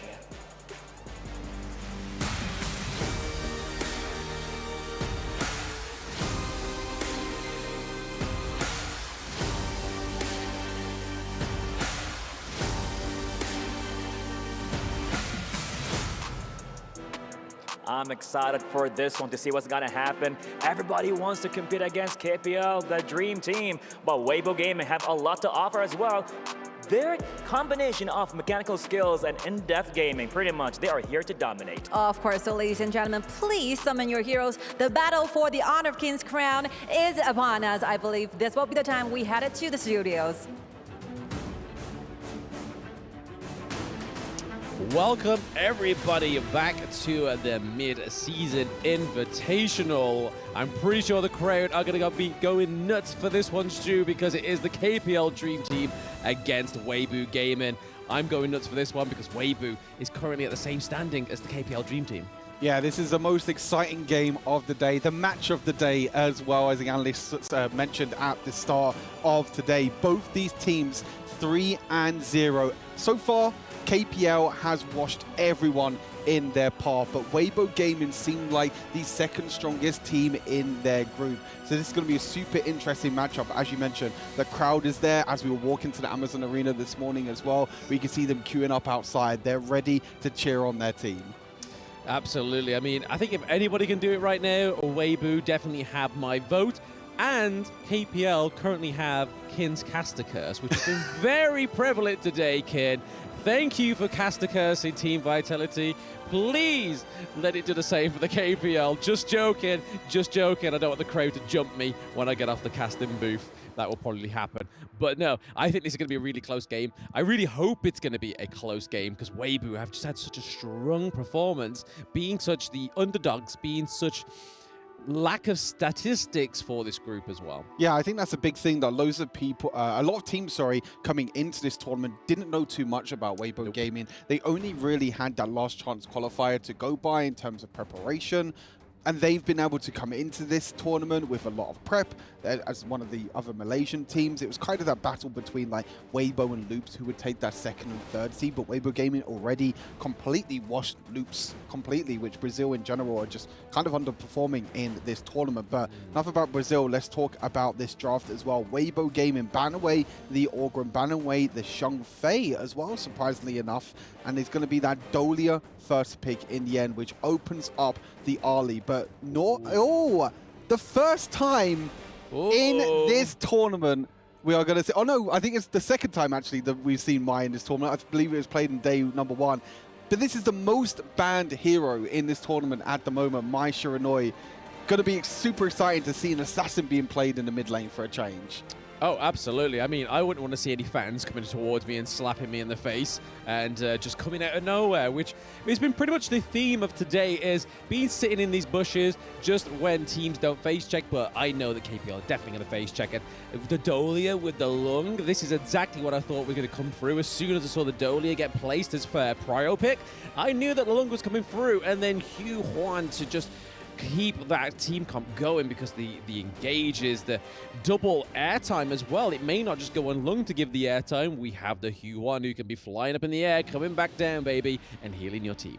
Yeah, I think the big thing as well is that it's kind of surprising that Weibo Gaming picked the Ali over the long. It seems to be definitely a huge priority for Weibo Gaming. But we did see JD play long in the last series of yesterday that we were casting against Boom Esports. Yes. So this is a hero that he feels comfortable on, but he wants the Ali instead for the extra mobility, and then being able to pick up that Luna as well, that carry jungler. The only kind of downside I see at the moment for Weibo Gaming, which might be a Liam Poe pick now, which might solve that, is they don't have too much front line. They have an assassin in the jungle, they have an assassin in the mid lane, they have the Byron, which is more of a damage bruiser than a tank bruiser, to be fair. We've seen that Byrons are not as tanky as maybe some other heroes up in the Clash lane. So we'll have to see. I mean, at the moment, that Dolia Long and Huan combo, Rong has been playing Huan a lot, so we'll have to see what they round their comp out with. Yeah, I mean, I like the Byron because of that knock-up. So if you could knock up one of the backline, and currently right now the KPL draft is very squishy, just like Weibo Gaming. Yep. But if you can get the Byron knock-up and then Mai Shiranui comes through, or Ali comes through, or Luna, that's huge damage coming through onto the side of Weibo Gaming. But those last little parts of the draft there, the Dharma and the Lady Shen, the Cayenne and the Motsu, we see the Masashi coming through once more. So it's going to be Hugh Huan in that mid lane. I expected it, to be honest, because they were the first team to play that. And then the Mayin in the Baron lane, the Clash lane, sorry, we haven't seen that for quite some time, Stu. Yeah, the Hugh Huan going to be really, really impactful here for Rong. We've already seen him multiple times, as you mentioned. Bit of a comfort pick for him in the mid lane. Comboed up with that Dolia as well. Dolia has so many ultimates that she can reset this game. Long's ultimate turn into a dragon. You won with the extra healing. Musashi, you can potentially get a double knock-up as well. And KPL now have their front line. They have the Musashi, they have Mayin. Super curious to see what Weibo pick here. I would say potentially the Liam Poe. I did mention it before. Liam Poe, they needed a frontline tank. They already banned out the Shang Fei. Liam Poe is the next in line, which rounds out their comp, in my opinion, really, really well. They have the Liam Poe and the Byron in the backline. They also have the Mai and the Luna with that extra bit of mobility with the Ali to try and get into the backline. But this is going to be, Blam, a super explosive game. I cannot wait to get into this. I expect nothing less, Stu. I expect nothing less. But this is probably my favorite thing about the EWC mid-season invitational. It's just the amount of times Liam Poe's coming out. It's one of my favorite heroes. It's fantastic for those engages like we saw with Boom Esports earlier. Didn't quite work as well against AG Global just because Zaze was so fed. But going into this team comp, having quite squishy heroes on the side of the KPL Dream Team. Yes, they have the Musashi to give them a little bit of a front line, but going with the Byron, going with the Liam Poe, that's a solid front line. Yeah, for sure. I think both teams are you definitely prioritize like the tank on the support for the Liam Poe. Definitely going to be building more tanky. I mean, if the Musashi goes the same as the CT boy from last game, again, going to be going for the cape, the more of the tanky build. We'll have to see, because we've seen Pang on so many like carrier jungles as well. We've also seen him on the tanks like Menki as well. So it's going to be super interesting as we get into this incredible clash. And oh no! The fights have already started, Blam. The blood has already been spread. KPL, Dream Team, the aggression that was going to come out already. And look at this, the invades come in as well. I think KPL have shown so many different styles of them. They played the super aggression that they're playing now and against Falcons. They've shown the respect against some of the teams as well. But in this game, they are showing no respect over to Weibo Gaming. Yeah, they definitely want that top seed in their respective group. But the Mai Shiranui there with a great knock-up onto Wrong, but nothing came out of it. But that is just showing that Weibo's like, hey, if you want to play aggressive, guys, we can play that just too. But there is so much AoE going on right now on the side of the KPL Dream Team. But First Blood going over to KPL Dream Team, learning that from the game with All Gamers Global, they didn't want to lose that First Blood this time around. Yeah, incredible play there. Again, a kind of surprise factor in that clash lane. You know, being able to get the extra advantage in the clash lane is super important, especially in this Main versus Byron matchup. The Byron definitely having the early game advantage over the Main, but now Main has a little bit of an advantage early game. That's definitely going to help out Fly here in the top side of the map. And Wrong has used the flash in the mid lane as well, but honestly, I'm super excited to see Yinyo on Long, because we know that in China, Long has been out for quite some time. It's been the most played pick over there in China for the likes of Yinyo and also Chance, the other farm lane carry that's in this tournament for the KPL Dream Team. So I want to see how Long differs from like Yinyo playing it compared to the other players that have been playing at this tournament so far. Yeah, I mean, this match is more than likely going to show it. The goal difference is already 2K. We're already having a big engage here. Okay. Weibo taking out Pang. Hello. This is Weibo Gaming. They are here to stay and try and keep that top seed in this group, which is fantastic for them. Can they beat All Gaming's 2 kills? Can they beat that 10-minute match as well? But that was just a fantastic play there. Gives over the Azure Golem, the blue buff, over to the Ali. We get a little bit of tit for tat up here into the clash lane. Oh, I thought Guayu was going to get another kill onto Fly.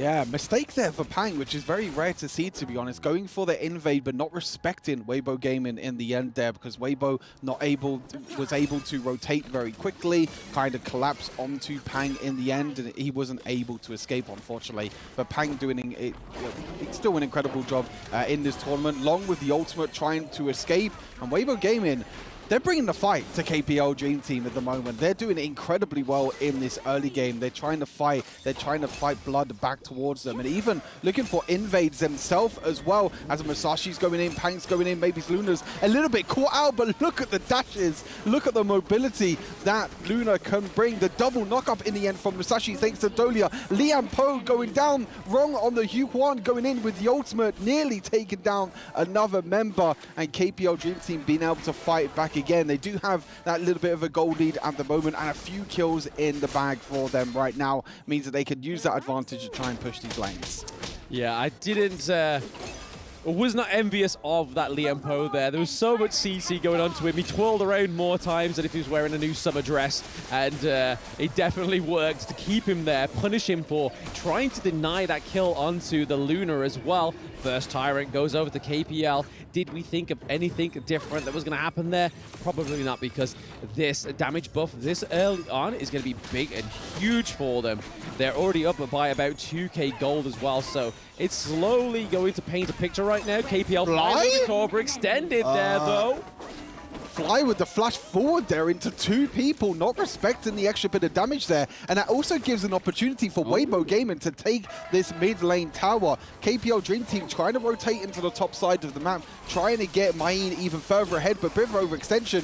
And that means at the moment that Weibo Gaming have a little bit of an advantage, and they're actually invading onto Pang. Pang is so low on HP, but so is the Luna as well. But you're seeing the flank from Yinyo. We're not even seeing it, but on the opposite side of the map, Yinyo is in the backline at the moment against 3 people. You're on the wrong side of the map, buddy. I'm not too sure if you can get away from this one. You might have a dragon, but that's going to... hold on. He has the dragon, and the whole KPL Dream Team are here. The bait is real from Yinyo. The dragon is real. KPL Dream Team, you cannot count them out. Another 2 kills over to them. No, that was just a beautiful play there, because we thought that Weibo had them against the ropes onto that blue side of KPL's jungle, but then it was sort of like, no, we're going to split the fight. We're going to see that you're going to retreat up to the clash lane. We're going to have Lung come up there, which we're going to see in this one.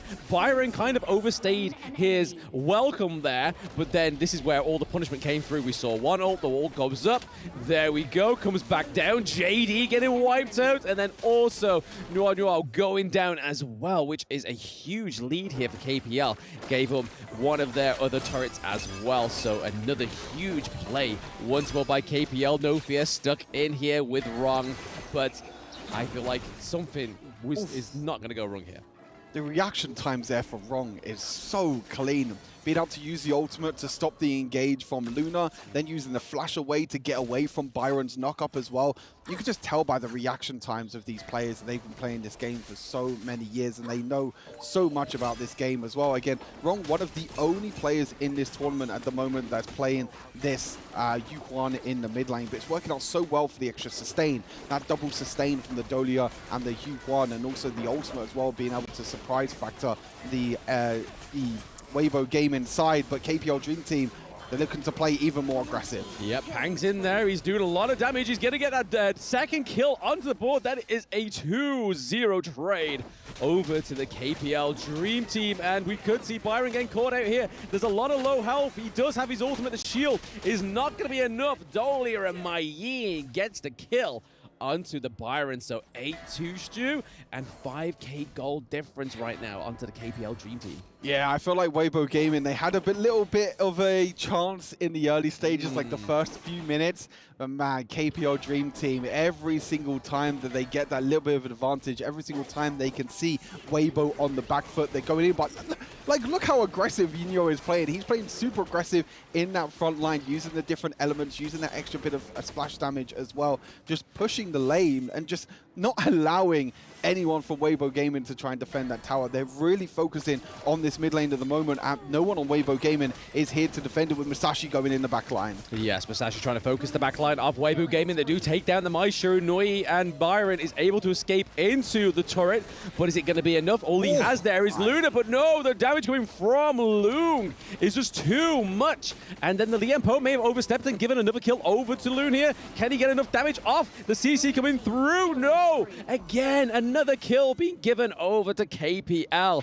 They are being punished for overstepping, Stu. You know, I was mentioning about how I want to see the KPL play long compared to everyone else.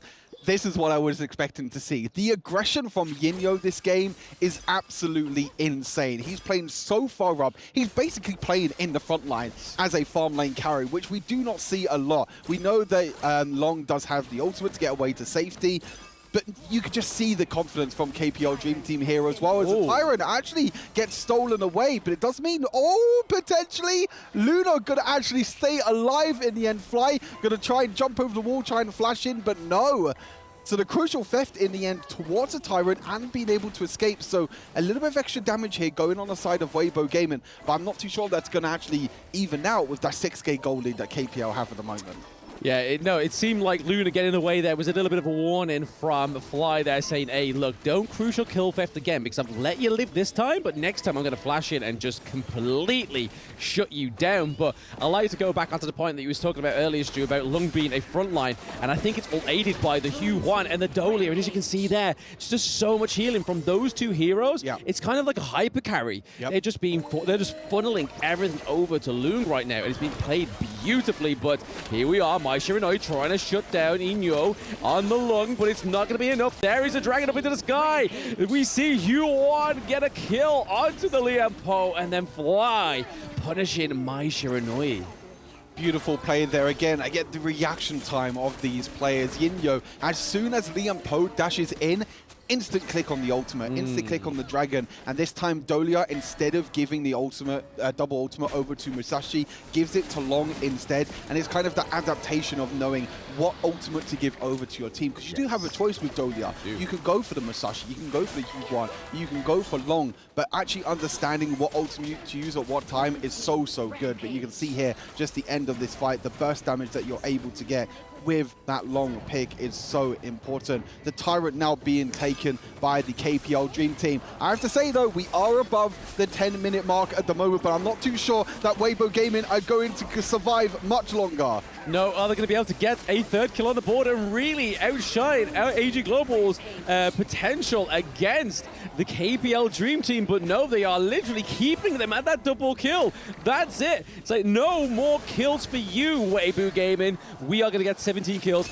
We are almost up ahead with 11k gold difference. Luna almost getting a dash in. They do. They get the third kill on the board. So far, Weibo Gaming, who did beat All Gamers Global, are currently looking like they've lasted longest and done the most bloodshed to the KPL Dream Team. Yeah, I think Weibo Gaming, they've got their work cut for them at the moment, though, unfortunately. They've done so well to try and take trades in the early game. You know, Luna taking a few kills in the early game. They've tried their damn hardest, but KPL Dream Team are just way too good right now. Coming into this, we know how well, you know, Weibo Gaming can perform. This team from Malaysia, a lot of players are really surprised about coming into this tournament so far, and us talent as well, also super surprised about how well they are performing. And I think this just shows as well, even though they are so far behind in gold, they're actually coming up in the early game, looking for their own invades, being able to defend the invades as well by Pang in the end.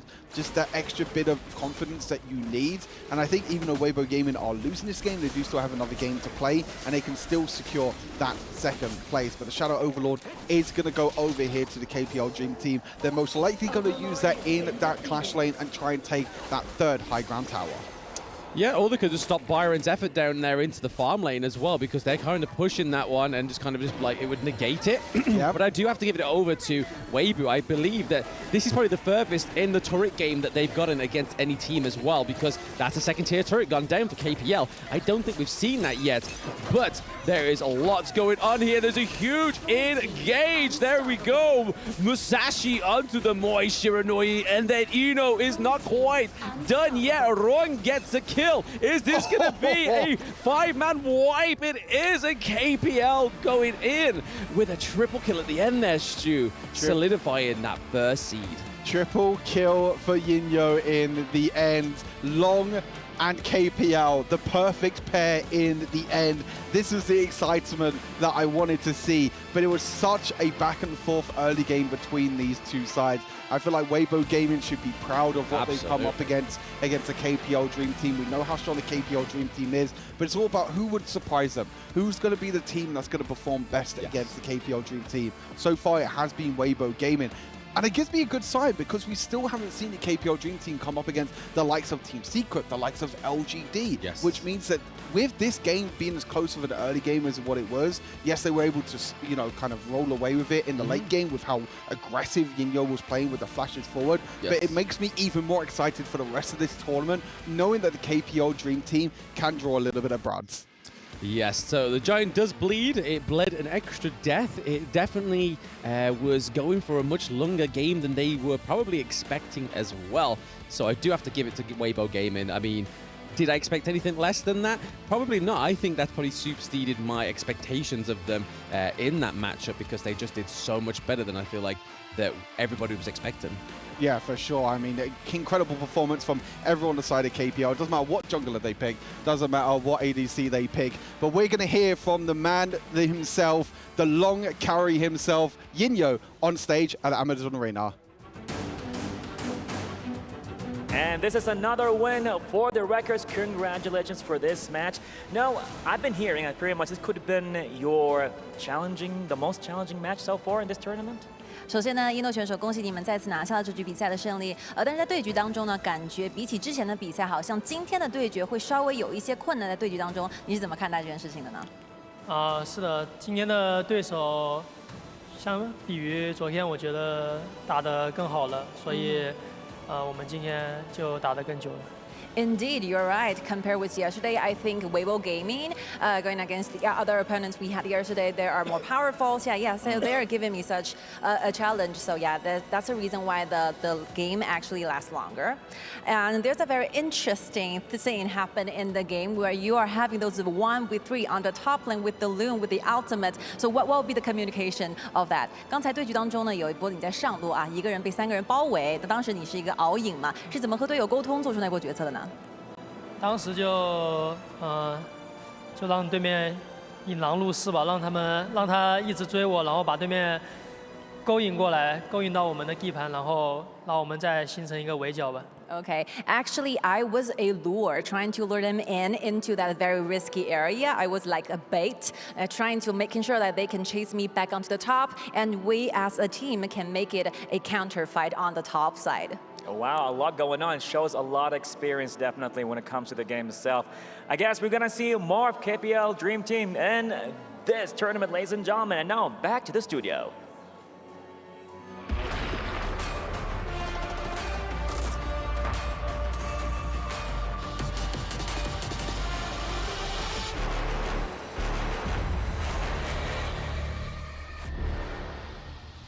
Normally, I would say congratulations to the KPL Dream Team, but boys, let's be realistic. Let's congratulate Weibo Gaming on bringing this to a moment where we didn't know exactly what was happening. Yeah, I mean, they had a great early start. That was kind of, not really the norm of Weibo, who tend to have played from behind from some of the other games, but they actually took it to the champs, or the dream team that we're talking about, and they made them a little uncomfortable. Yep, the draft was pretty spicy. I really like the Luna pick. It did show up pretty well, and they also created a lot of space for JD to take advantage of the map. So this was a much stronger showing from the rest of the teams, at least for today. Come on, man. I do believe that the Luna was a great pick. On the other hand, I don't know about that Lienpo, man. I have my questions about that Lienpo pick. Like, was it really that necessary? I mean, they were looking to kind of have that tanky frontliner, somebody who can kind of, attract attention away from the Byron a little bit. But it was one of those things where they didn't really have enough CC to kind of deal with the enemy team here. Yep, if we take a look at the goal graph. Now, I know it does not look like a very huge thing, but in between the 4-minute mark and, from the start of the game, there was a little dip in that goal graph. And that signifies the growth of Weibo Gaming. For a moment, it looked a little bit shaky for KPL Dream Team. Yeah, it looked shaky, man, but let's pay attention to that. Look at the trend. It is very clear that Weibo Gaming was really in the game, but they never actually were able just to turn the gold to their advantage. And that was the key for KPL Dream Team, just to being able that even though they didn't look that superior, they still took the victory. Yeah, it seemed like they were actually winning, but the gold graph says a completely different story. Exactly. Again, KPL was like understanding that, hey, actually, we're still going to get our farm. That's not going to be an issue. Yeah, we'll give up a couple kills or whatever, but at the end of the day, I'm still ahead. Yep, exactly. And this brings us to the point where Yinor was talking about, hey, let me be the bait, let me be the lure, right? It's always this situation where Weibo was kind of lured in, hey, we might have the chance to win this fight, and suddenly the entirety of KPL Dream Team is there. I just kind of feel like they're not 100% comfortable playing against the Loon just yet. Yes, like, I think the more experienced teams would have been like, actually, he still has his infinite vastness. He can get out of there at any moment. He has his Uber, so to speak. Yes. But it's one of those things where they're not really comfortable yet. And boys, like, let's just share with everyone. My key words for this while I'm watching this match is like, no need. Just push back. Push back. There's no need. Sometimes I just feel like Weibo Gaming really wanted just to finish the fights when they did not have the HP for it. Yep, it's like, marriage advice? Pick your fights wisely, right? Not every fight is meant to be fought. And at the same time, right, I would like to highlight No Fear. Right, No Fear made it really difficult for this side of Weibo Gaming because the ultimates that he refreshed were always different. Yeah, no, they did a really good job of just balancing that one out. I think that this is still a team that you're seeing them in their stride. You know, they're finding that momentum. They're undefeated at this point for a reason. And my only concern is that they really haven't been tested. And going into the playoffs, are they gonna, you know what I mean? It's like the first time you bleed your own blood. Of course. Like, how do you react to that? Come on, man. Like, the KPL Dream Team played really well. All the players from all the different lanes and different positions were at the top level. There's got to be an MVP. I believe it's going to be Inuo because the way that he played that, it was a great show of skill for everyone at home. Like everyone at home knows, look at that. Everyone at home needs to understand how to play that Lung just by watching this man play. Like he's one of the best farm laners in KPL, and he's demonstrating right now to the whole world how to play these heroes. Yeah.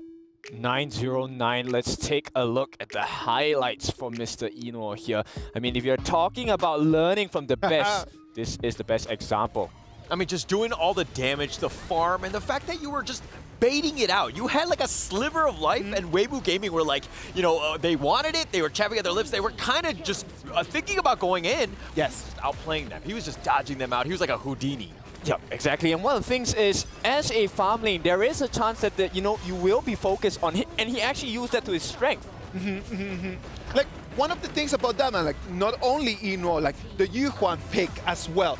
Because some people might just start believing, like, oh yeah, it's all Eno. But wrong on that Yuhuan allows Eno just to be able to jump in with a big confidence boost, knowing that Yuhuan can actually just get you out of trouble if necessary. Yeah, not only soaking in the damage, right, but also healing the team. And take a look at how much damage they're able to do as a contingent against the likes of Weibo Gaming. That's kind of what we expected. I mean, I think going into the draft, the Yuan as well as the Lung, I was kind of like, hey, they're going to be super elusive. The fact that they have the Dahlia as well, just kind of, you know, just rounding up that draft, that is a tough 3 picks to deal with. You do need close CC to deal with. Yep, and of course, we never forget you, Mr. Fly. He did not have that high of a team fight rate, but simply because he was an open ward for the team. He was consistently giving information by the lack of people in certain lanes. Majin, man, like that Majin just coming in and just being able to lure, just to lure Weibo Gaming into fighting him. Because a lot of times that's what happens. Weibo Gaming just starts just fighting Fly, believing that they can actually take him, and then there's 4 members of KPL Dream Team coming in to try to put them down. Ladies and gentlemen, thank you very much for being here with us. We're halfway through all our games of the day. We hope that you guys are having as much fun as we are, but we need a little break, the same as you guys. Stay online, and we'll be coming back after that.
my cat.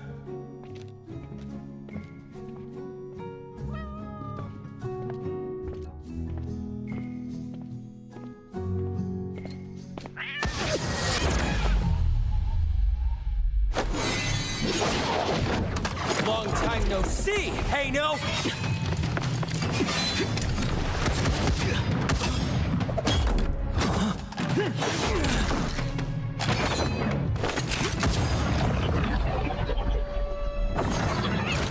Oh no!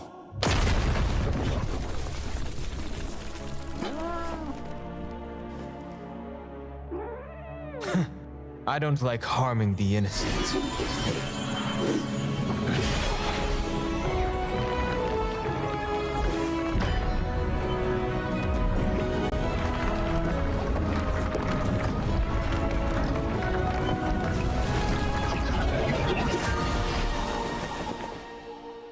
This again?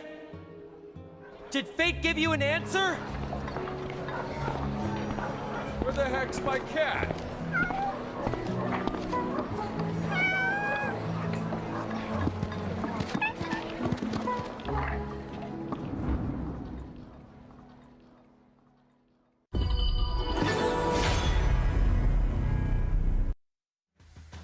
Ladies and gentlemen, we have some exciting news to share with you. We're launching the EWC exclusive skin, Heaven Blade Elaine. From today, August 2nd to August 8th, you can purchase this skin at a special offer price of 710 tokens instead of the full price of 888. What's even more exciting is that if you spend tokens to purchase this Heaven Blade Elaine through the in-game new skin event page, you have a chance to participate to get limited time tokens back. This is an amazing opportunity that you do not want to miss. Elaine, are you guys good at that hero? I'm okay. I mean, he tends to be my Clash laner. He's my go-to hero when I do play the Clash lane, so I enjoy him quite a bit. I'm not too good at it. It's all right, man. You're here to learn, kid. Remember that, man. You're here to learn. A lot of learning happening. What about if you just keep learning from what's going on the B stream? Chuchu has a lot of information she wants to share with us. It's Chuchu keeping you guys updated what's happening for the secondary stage matches. First, we have Team Secret versus VKS. Team Secret secures their win over VKS with the use of Elaine by Yuan, and that was an amazing play by him as well, securing the MVP for himself. So don't forget your Elaine skin for the EWC events right now. Next, we have LGD versus VKS, and securing the win is going to be LGD, of course, taking it swift and clean with over 9-minute match only. And last but not least, we have LGD versus Impunity, another victory secured by LGD, and that's pretty much securing their slot for the playoff, and they done for the group stage.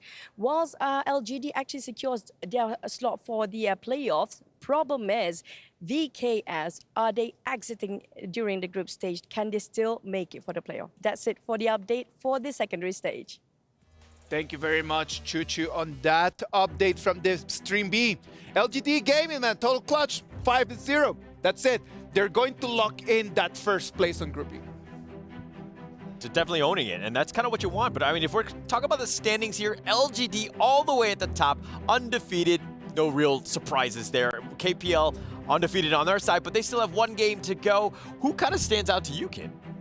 I think it has to be Team Secret at this point because they want to secure that second place and keep that safety net of going against LGD Gaming. Yeah, look at the bottom though. Vivokeed Stars, Impunity Esports, both of these teams really struggling throughout the day. I mean, they really haven't found their footing, but going into this one, I did not expect Vivokeed Stars to be on the bottom of, day 2. Yeah, it was a very difficult one to see over there, man. Let's hope and see what's going to happen with them moving forward to our next match. Clearly, we're going to have Team Falcons against Weibo Gaming, fighting for life, isn't it, kid? Yep, this one's for the history books here. Team Falcons, even if they can pull off an upset, they have a tougher challenge for themselves as well. Team Falcons, they cannot afford to drop another game. One more loss, that's the end of their tournament life.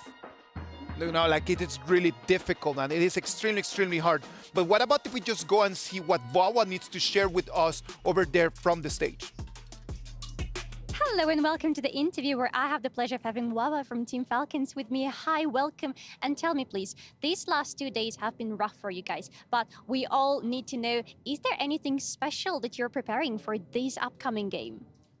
We don't prepare like really special, but I hope we will be better the other game. We didn't really play like our game really well like last 2 days, and I hope we can play our game better, like as usual, like without stress, and I hope it's gonna be better than before. So yeah.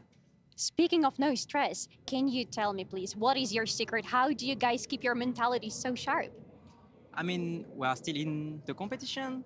We are still not out of the group. We can still go strong and reach the quarterfinals. So why would we give up if we can still go? I love it. Yes, you still have games to play, so no time to give up. Love this confidence for you guys. Thank you so much for the interview, Wawa. Good luck in the upcoming games, and we are going to toss it right back into the action. Thank you to you. I love how Wawa has no stress about anything in this game. And that's it, like they need to really go in with everything they have. STC play predictions, Weibo Gaming or Team Falcons? Why don't you start first? Weibo Gaming, they just lost to KPL. They've got what the doctor ordered, and Team Falcons up next. So Weibo Gaming. All right. All right, I will go with Team Falcons then. With all the coaching I've done for them behind the scenes, they should have the win. It is going to be Coach Kin. Let's see if it is going to be enough for Team Falcons to really upset everything and go and take a point from Weibo Gaming. They already saw how KPL Dream Team baited them. So what about if we go to the Amazon Arena and we enjoy this amazing match?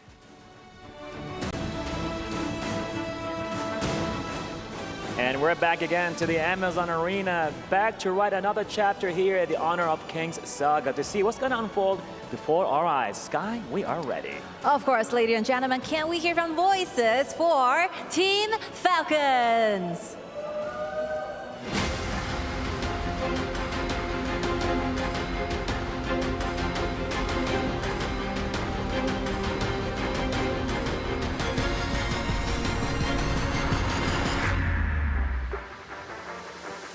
I have no doubt that Team Falcons are going to be fighting till the very last end because this is esports. This is Team Falcons. Well, let's see if the Falcons will be able to soar with victory against their challenger back-to-back right now. Again, hear it one more time for Weibo Gaming.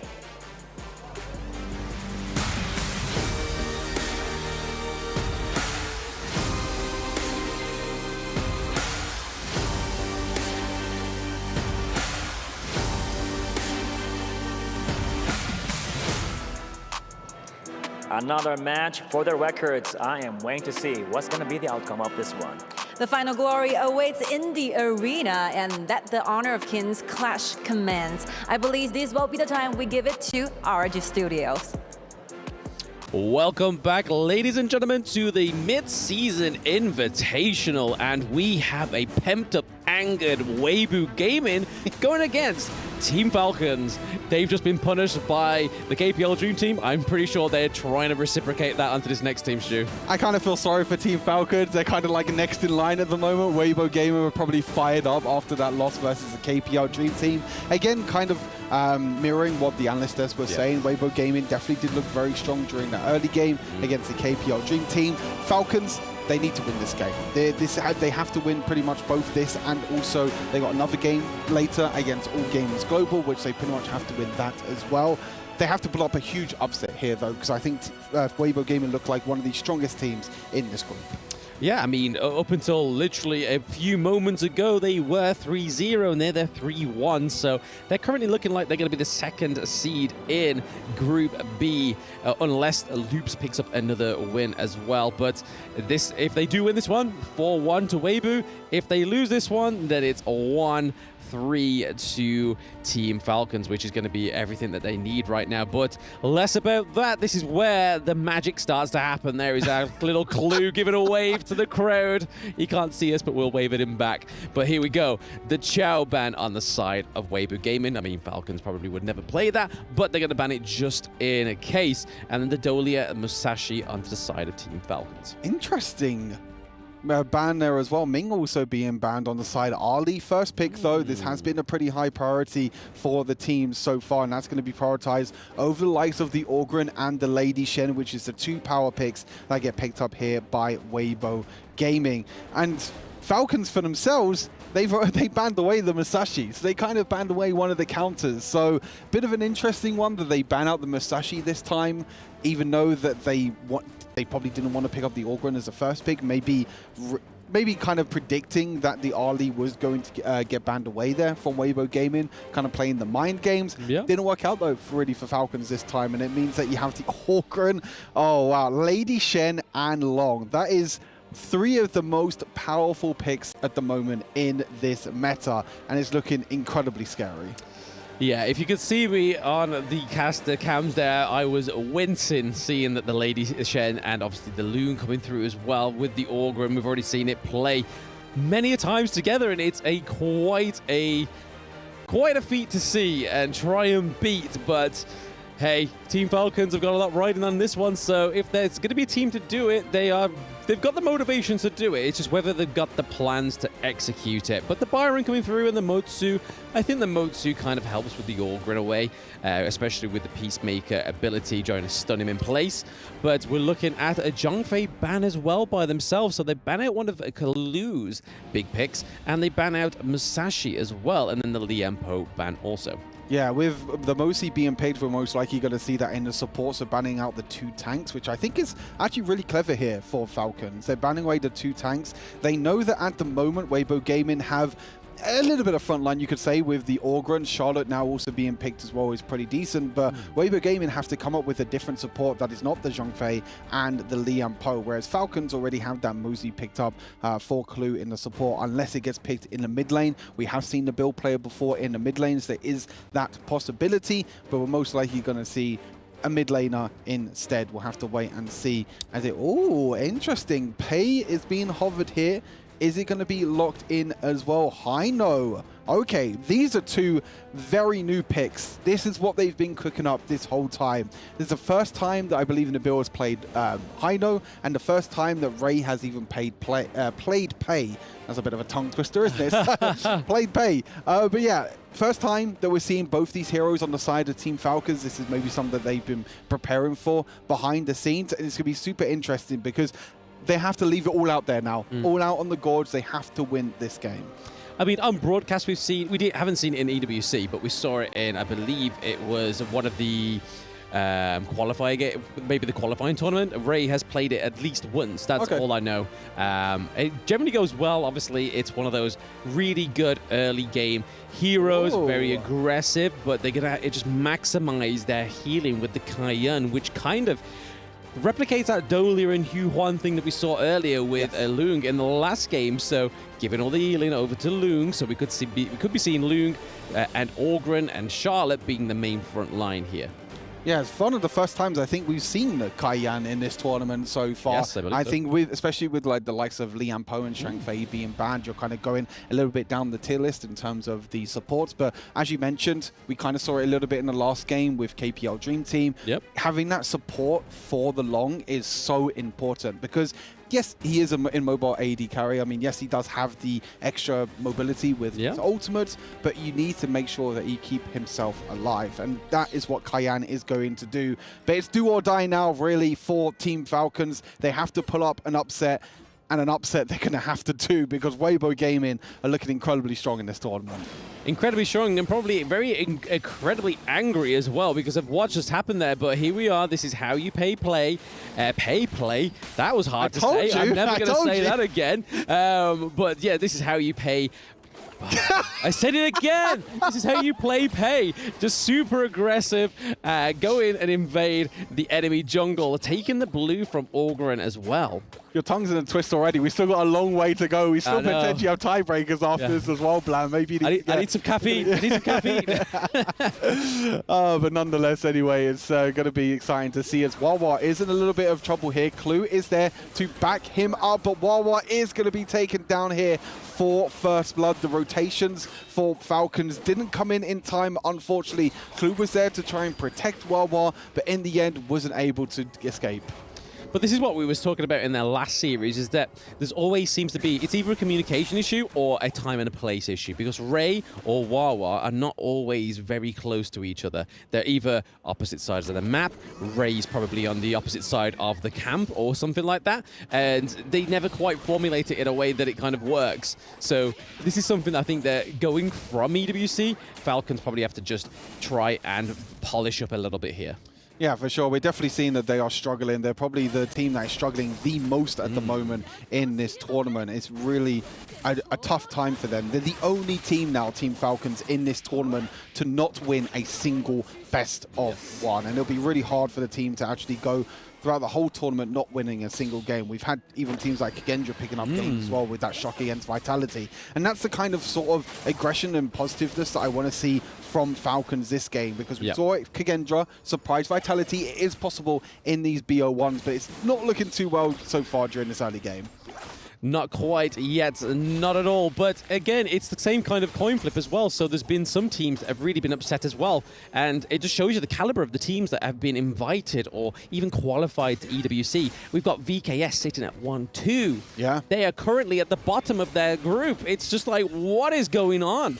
VKS are such Brazilian titans, and even Loops is doing better than them. I mean, we could argue that maybe Loops has a little bit more of an easy journey so far, but VKS have definitely, it's been a bit of a surprise, but I think it just plays onto how great these teams are currently participating in EWC. But less about the teams, more about what's going on in this game. We're currently at the 3-minute mark. Weibo Gaming clearly have one kill on the board. I believe it was over to Wawa when he had nobody around him to help him. But then looking at the gold lead, they are securing that as well. Yeah, a little bit of gold lead so far, but nothing too crazy in this early game. You're seeing at the moment the Falcons are prioritizing putting this Ollie in the mid lane with the Mosey as well, trying to get a little bit of extra play, a little bit of setup potential as well. But it's so difficult to lock down this Orgren. We are seeing the Orgren back in the jungle this time. We've seen it quite a few times in the Clash lane, but now we're seeing it back in the jungle. Clears through these camps so quickly and is able to rotate so fast around the map. Like, just look at this. It's so annoying to deal with. Orgren takes another kill. Just being able to go over walls like that, have so much burst damage with his unique auto attacks as well. And then look, hey, he's just going to glide away to safety. That right there is just a clip that really shows the power of this hero and why it's one of the most played heroes at the moment at EWC. I mean, it implements the playstyle of Honor of Kings as a whole, right? Because it's such a fast-paced game. Even having to traverse just around a small little corner of a wall just makes the whole difference. But Orgren completely negates that. He's just like, oh, there's a wall there. No matter. I'm just going to jump over it. Parkour, baby. And then is able to sort of secure the kills like we just saw there. We saw that Nabil fell short into the bot lane. And it was definitely an unfair 3v1. But Goy Yu here could be a victim of a 2v1 here from Pei and Byron. They are pretty much close, but here comes Long in here with the Cayenne to give some healing, baby. That's a turnaround. That's a bait and switch. Oh, it's a disaster for Falcons. That's really the only opportunity that they had to really take down the Charlotte, but the Cayenne was just there in time, and now Orgren is there. The surprise factor onto Ray goes down Pei, and they're going to try and get even more kills as well. There's no escaping this Orgren. The effects of being able to just lift up your enemies, get them down into the verse. And he's going to go even further as well, trying to go for the tower dive. Nabil actually using his ultimate to stay alive, but he's going to go straight into Orgren. Is he going to get another execute? No, 1 HP in the end for Nabil. But time and time again, Falcons are trying to get these picks. They're trying to be proactive, but they're just not letting things work out this time around. I mean, this is now showing why that Cayenne ban that we've been seeing throughout the first day of the mid-season invitational, why it makes sense. Because if you lock in the Orgren, if you pair that with the Cayenne as well, you're just giving it way more sustain. You can just laser beam people, lift them up in the air, knock them back down, and then Cayenne just like, no, let's heal you a bit. Let's just keep you going. Let's just keep that juices flowing into you. And what's currently not flowing into Falcons right now is any kind of lead. They've lost their farm lane T1 as well. Guy, you could be getting caught out here. This could be big for them. Okay, second kill going over to Team Falcons. We saw that Sofian is able to get that kill, keeping him on the line, trying to get the Ali activated, getting some itemization here, but the T2 is looking like it may fall victim here.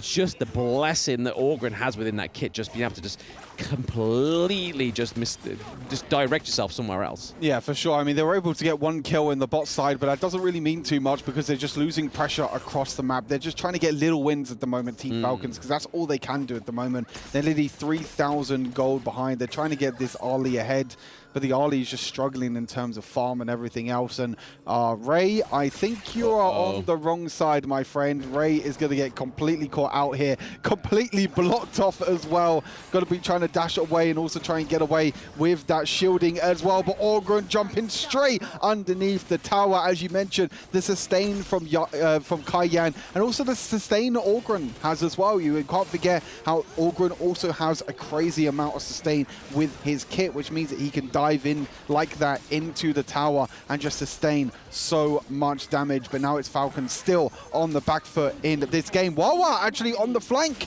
This is a time to shine for Wawa, trying to make sure that he gets a few kills. Kaiyan, he's playing ring around the rosies at the moment with Kaiyan. Kaiyan flashing away to safety, being able to escape. And then again, it's the Orgren, it's the burn that's coming on through, and the execution in the end as well. And he wants even more. A triple kill in the end for Orgren. Is he going to get more? Nabil's using the ultimate to get away, but he could just go over to terrain if he wants to. He wants to try and get this quadra kill. He wants more. Kon Ying trying to chase, but I'm not too sure if he's going to chase anymore. Yeah, no, Lung was looking for a little bit of a pincer movement there. We saw that he was chasing. Nabil was in the wrong side of the jungle, and here we go. It's a legendary, not quite the quad kill. There's too much time between it, and I think that's the literal only mission that Nabil could muster up there, was just like, if I can deny the quad kill, that can be a little victory for me. But this is not looking like a huge victory for Falcons here, because they have two of their high ground turrets pretty much susceptible to be taken down here, Stu. Yeah, for sure. They got the bot wave pushing in. They have the mid lane pushing in as well, and Orgren's going up to the top side as well. But look at Wawa again. You can see on the mini-map, this is what they were trying to do in their game before against Boom Esports, yes. But it didn't work out. Look at this Wawa again, sitting in bushes, trying to get this flank, but this hasn't worked before, and I'm not too sure if it's going to work again. Ray's going to try and step forward, but Ray's just dead.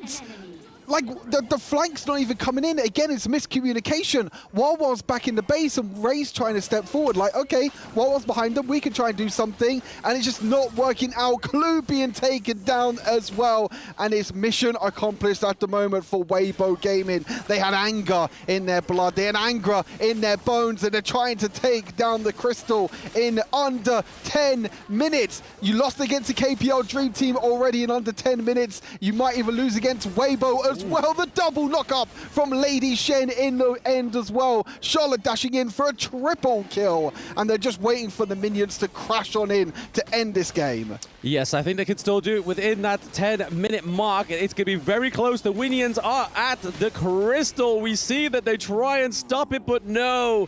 It is a crushing victory there for Weibo Gaming onto Team Falcons. And this is pretty much it for Team Falcons, right, Stu? Yeah, I think it's pretty much them out of the tournament. I think they still need to try and beat AG Global to have a slim chance, but I think that is still going to be extremely difficult. But Weibo Gaming coming back after that defeat against KPL Dream Team, it's a must-win for them to try and secure that second seed, which is going to be super important going into the quarterfinals, which means you play against the third place or the fourth place, sorry, I should say, from the opposite groups. That is still super important. But unfortunate here for Team Falcons, again, still not being able to pick up their first victory of EWC.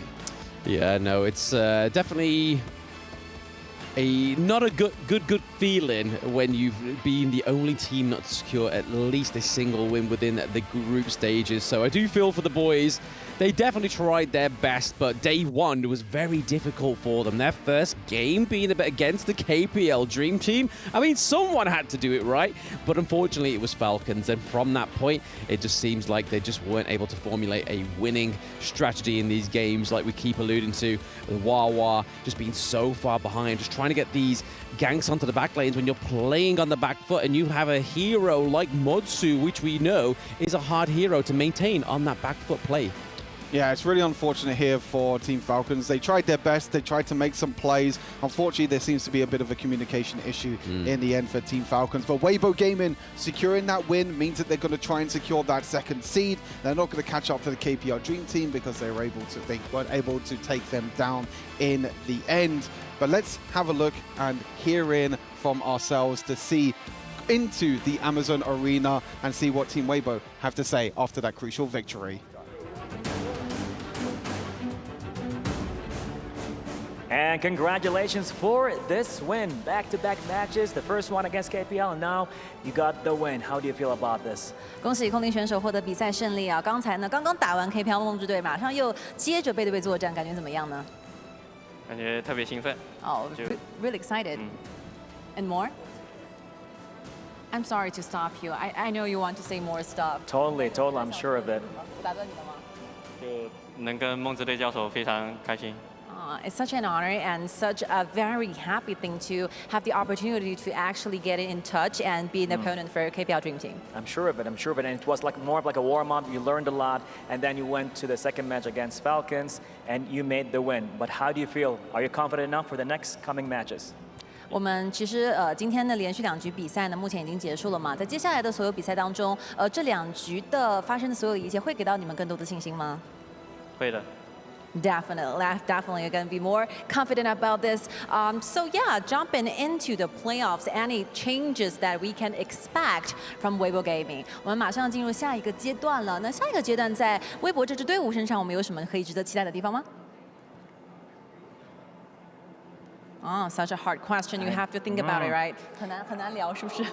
And I'm sure of it pretty much, I meant a few words, but I got a lot to do with the battlefield. 要不这样吧，我们在这边呢和所有支持你的观众朋友们说句话，好不好？感谢大家的支持。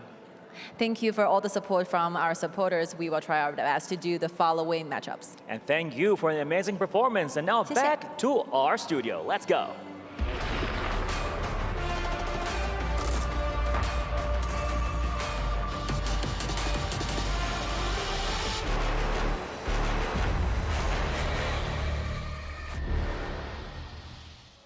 Congratulations to Weibo Gaming on that victory. Almost there, just nailing down the second place on that group.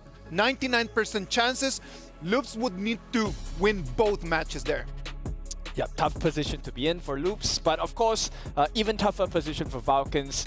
They have not had their first win just yet, and I imagine they want to win the remaining games they have on hand. I mean, they want something, right? And at the same time, you can see over there on the audience predictions, like 85% of the people thought that Falcons was going to be able to take the dub. Like, you can see like the power of the fans. Yeah. They did have some faith. Oh, definitely very strong. I mean, I think that's kind of where they probably heard the crowd. Weibo Gaming might have been a little intimidated by that. But that said, yesterday we were talking about, or today we were talking about how whenever you lose, you learn, right? But Weibo Gaming, actually, they won yesterday, and actually they learned a lesson because today, after this win, they were able to put the flag the right way.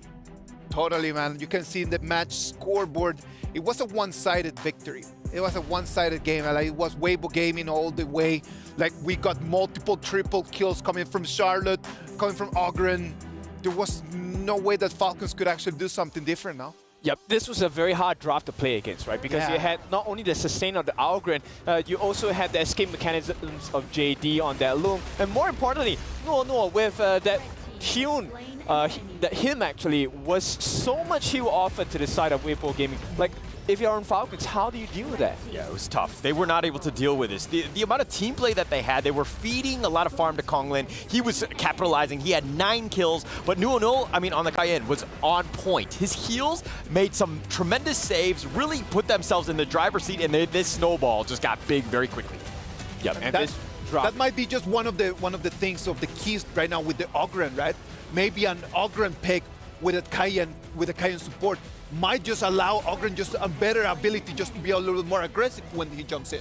Yep. Also adding with the Lady Chen as well, Destructive Deluge, you cannot run away. It's an instant kill. That 4% is going to be reached really quickly. Yeah, the team is like a really well-drafted lineup. This is something that's kind of scary. Like, how do you deal with this? How do you isolate? Everybody kind of sticks together, understanding their roles, and they were just winning almost every single team fight. I mean, they racked up their KDAs. Okay, so credits to the side of Falcons as well. They had that idea, let's play that early game, right? We saw the pay pick. It was really just, can we crush them at the early game, slow them down, and maybe don't let them recover? But they never hit that mark.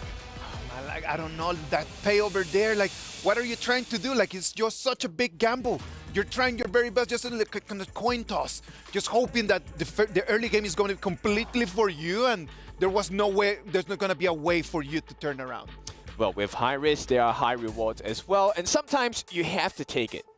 Sometimes you need to take that, man, and forever we can see that the match MVP is going to be Konglin on that Ogren.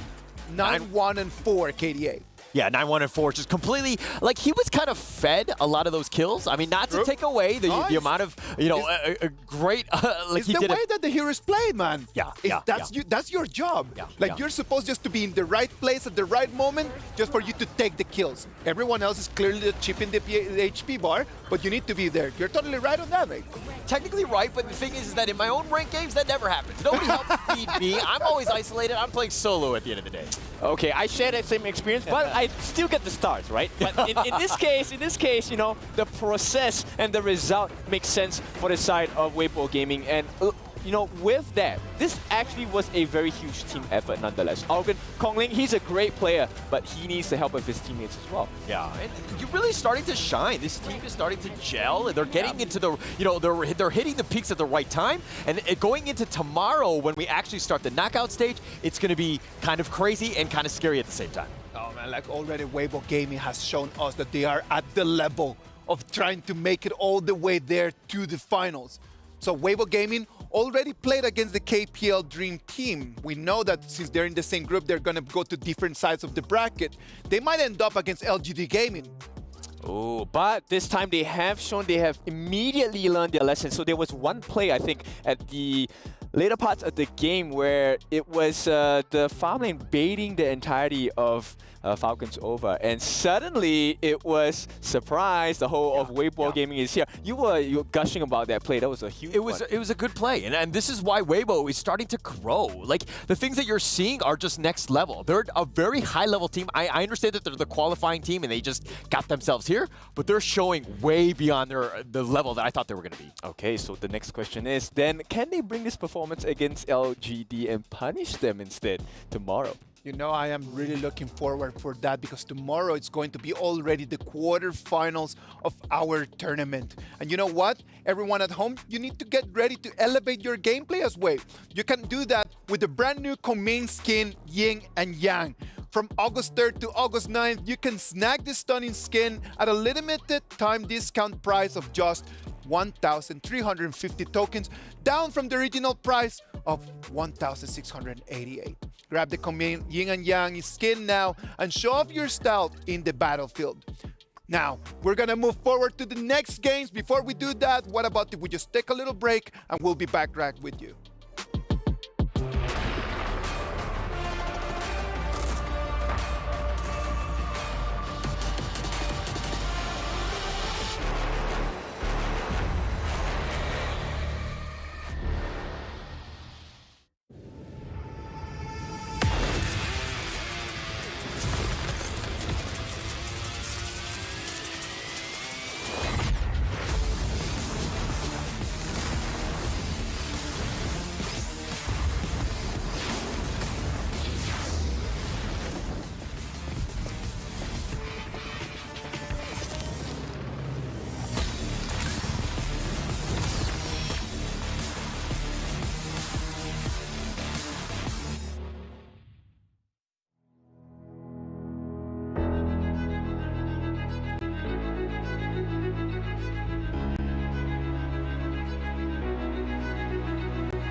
It's the EWC and you want to play like a pro.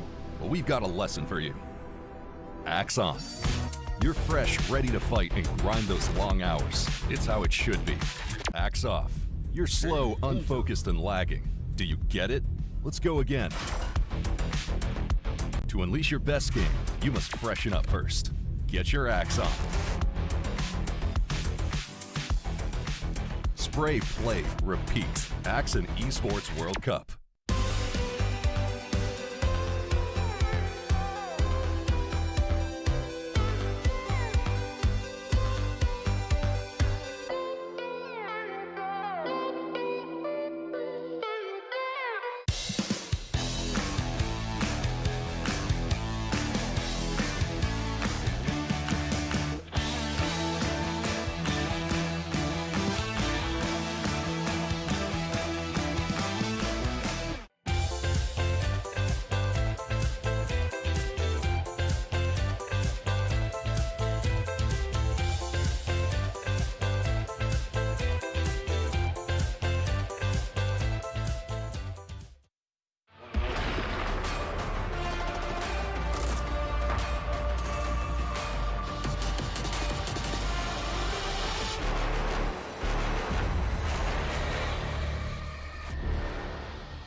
What's your name?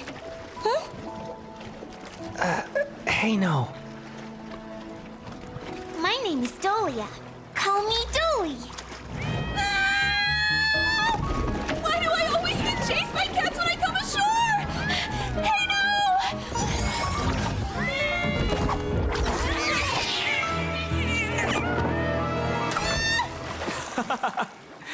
You're a high priestess of the Merfolk clan, and you're still afraid of cats?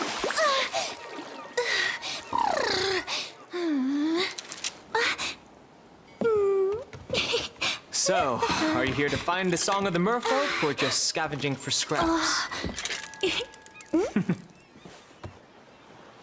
What scraps? These are clues.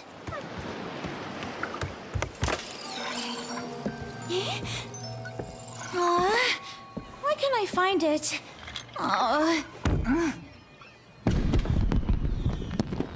Who set off the fireworks? Be careful! Tonight has to be perfect!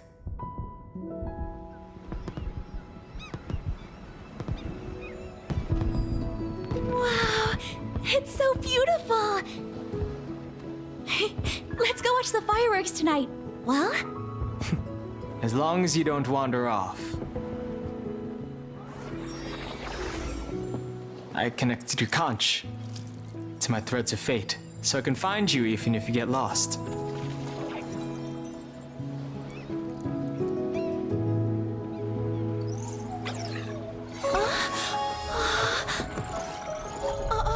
That sound!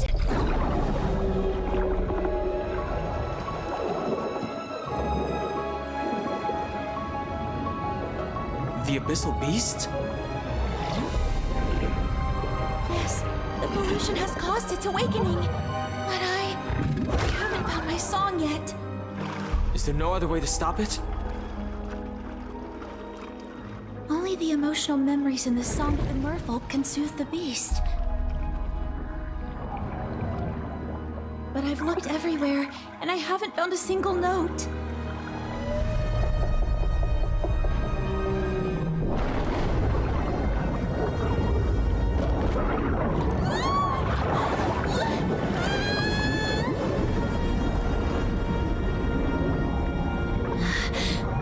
What should we do? We're out of time. We've got a crisis on our hands. Let me help you this time.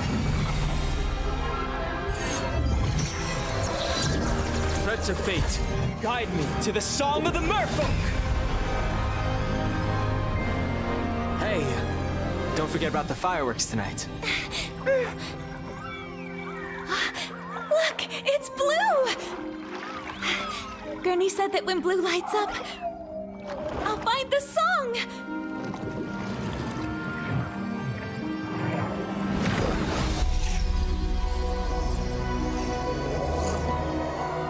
Hey, now, where are we? The threads of fate have taken us to another dimension of time and space. We might find the answers we seek.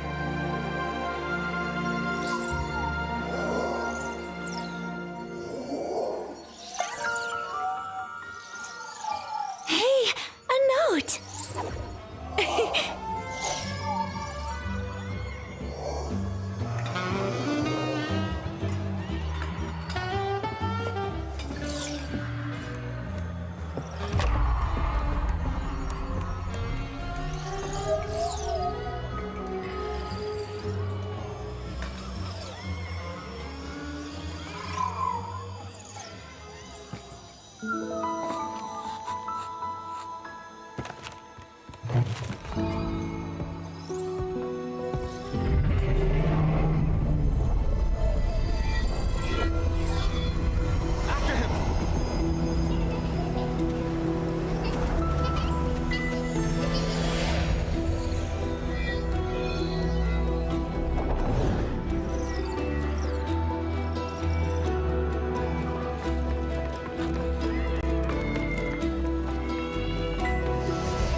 Hey, no, look!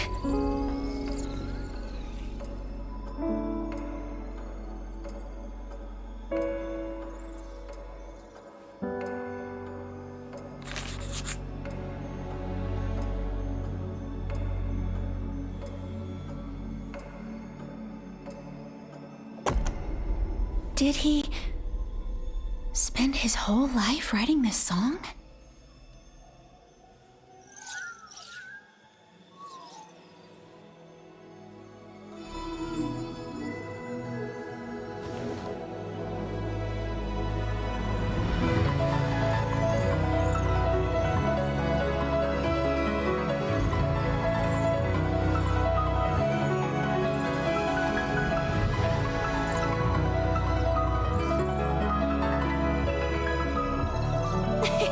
The Song of the Merfolk!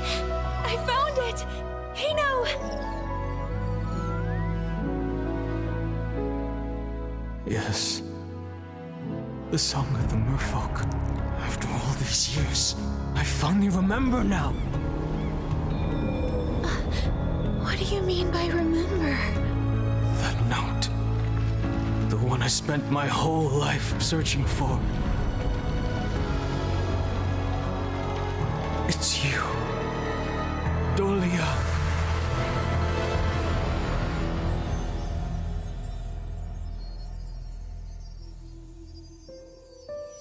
Leave him alone! Help me! Don't be afraid. I'll teach you how to swim. This is for you. When it lights up, I'll be there for you. Help! You can't stop chasing me! Hey, hey! Get away from her! La la la la. La la la la. For our people, it symbolizes being together forever. Let's go watch the fireworks tonight. I never thought that. The price of calming the beast would be giving up our most precious memories.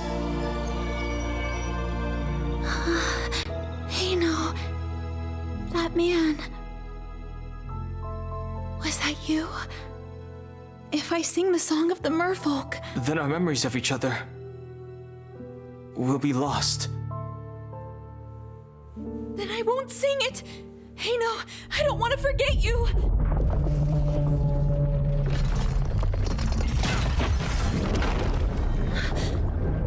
The beast! It's breaking out!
Fate says that we have to forget each other. Then I won't do it!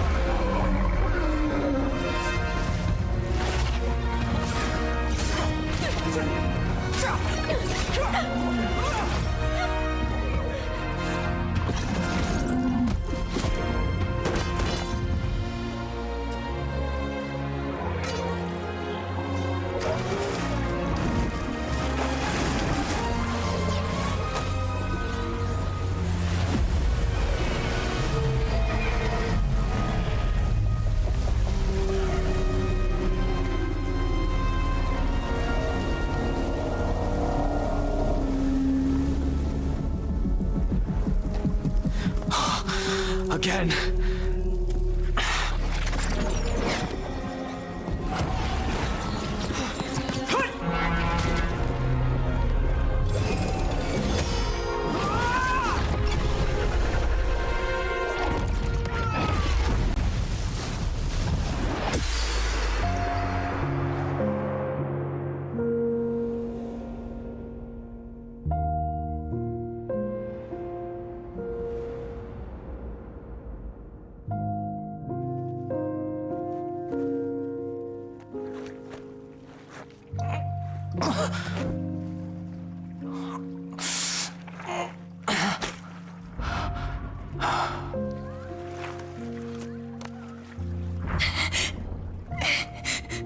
Is there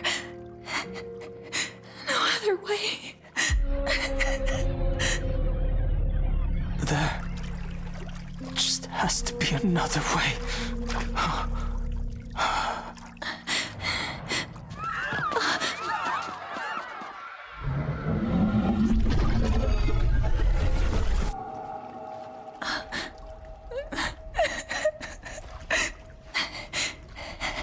I'm sorry. Hey, no. I don't think. I just can't make it tonight.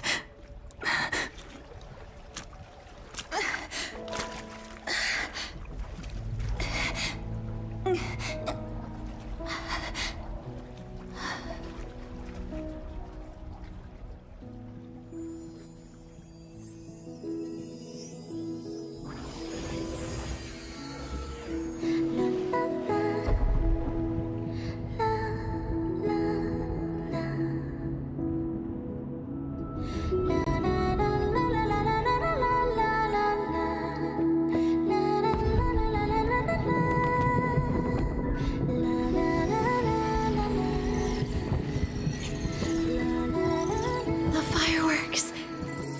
They're so beautiful.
1 year later.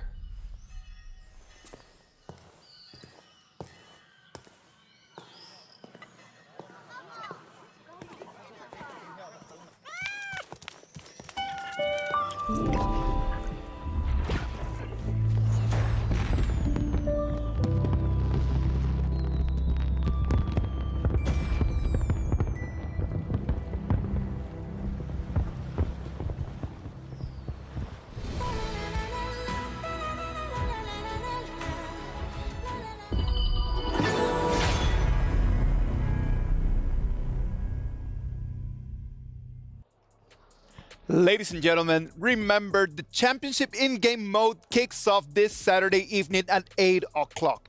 Join us to unlock the brand new Wu Yan skin for free. Immerse yourself in the battle for your region and claim the glory of a champion.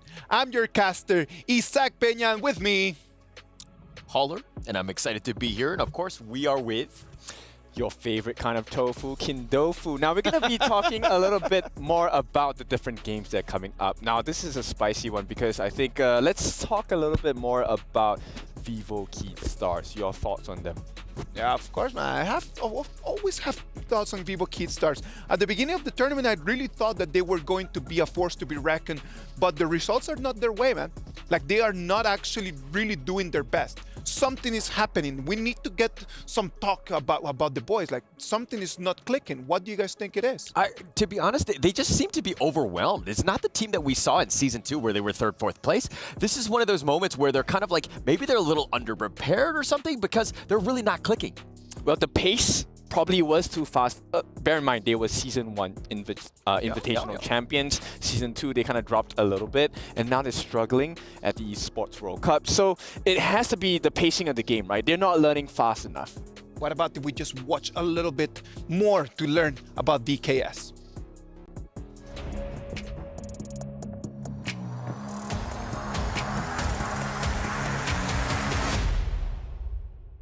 Eu me sinto muito bem por estar aqui. Acho a organização que a gente está tendo muito boa. O hotel eu achei incrível. E sobre Riad eu achei um lugar muito lindo. Enquanto a gente estava indo para o hotel deu para ver muitas construções grandes. E eu achei muito bonito no geral. O jogo mais inesquecível para mim foi na final do HoK BR de 2023.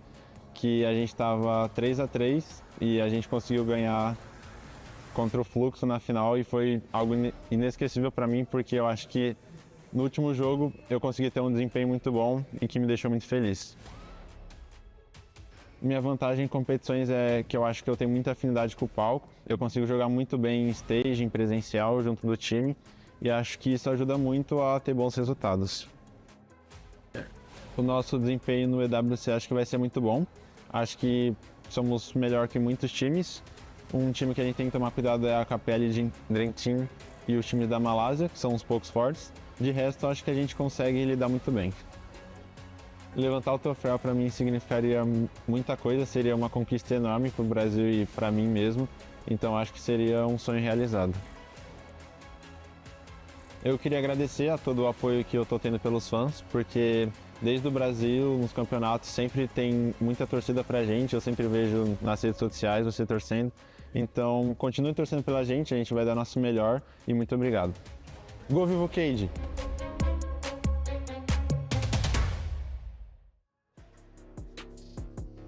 Vivo Kid Stars, as you could see right over there, they're ready to show, man. The problem is that they're not showing anything. We thought that they were going to be fighting for 2nd place, and right now their next game is going to be their opportunity to try to really have an opportunity 4th place, not actually just having their trip just finish in group stage. Yeah, I think, you know, one of the things we could focus on is the action of Fleur, right? Getting into the zone. And I think maybe based on the interview itself, you know, they put a lot of pressure on themselves. Granted, yes, they represent not just themselves, they represent their country, they represent their dreams of lifting the trophy as well. So there's a lot of pressure. And I think one of the things I've learned of professional teams that do really well is Not that they throw caution in the wind, but they take everything in their stride, right? Let's do our best, be in a relaxed state, go into the zone, get into the flare, and we will win the games. I mean, it's not one thing to get into that zone, but I just feel like the other teams have really figured them out, right? Yeah. Understanding that Caesar has been that carry, forcing him to play heroes that he's not really as comfortable with. So it's more of like a reactive game for them. They've kind of struggled because of that, and I don't think that their game is really evolving as fast as it should. Then I think the solution is let us take the stage instead, right? Let them be the first one to make the move. That could be one of the solutions that is possible for the side of VKS. I thought you were talking about let us, as in us, and I was like, oh, are we going in right now? Like, what do we do? Yes, I'm not good enough. No, I agree on the fact that a lot of teams have been analyzing them a lot. Yeah. They've been trying their very best just to watch the footage and then just try to find strategies how to put them against a corner. And one of them has been Kendra for sure. Yes, for sure. And now they have been on the main stage for a lot of times. HoK BR, Season 2, and now at EWC. So definitely a lot of research going into it. Now Kendra, this is going to be a spicy one. We didn't have the best hopes for them, but they have shown up. That was a beautiful draft in the previous game. Will they be able to repeat that kind of draft once again against VKS? Yeah, they're going to be on 3 times today, so we're going to be seeing a lot of Kendra. There's still a lot of potential that they can have. They did very well against Team Vitality. They beat that out, almost an upset, I would say. So I expect even bigger things for Kendra, and they have a team that's reeling in Vivo Keat Stars. This is a great opportunity for Kendra. Kendra is going to take the spotlight right now, so what about if we just get a little bit more insight from them?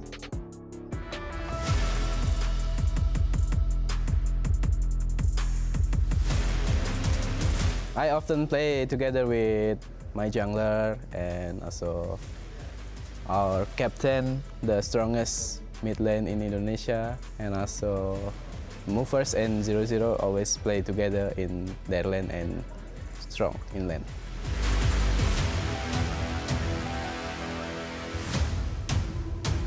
Before the competition start, I usually do reading mangas and comic to calm my nerves. Okay.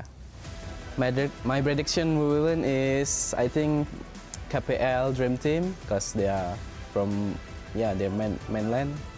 They are the strongest right now, I think. Halo Balagendra, dukung kita terus di EWC ini. Semoga kita bisa memberikan yang terbaik dan doakan terus supaya bisa juara lah. Thank you. Kendra, juara!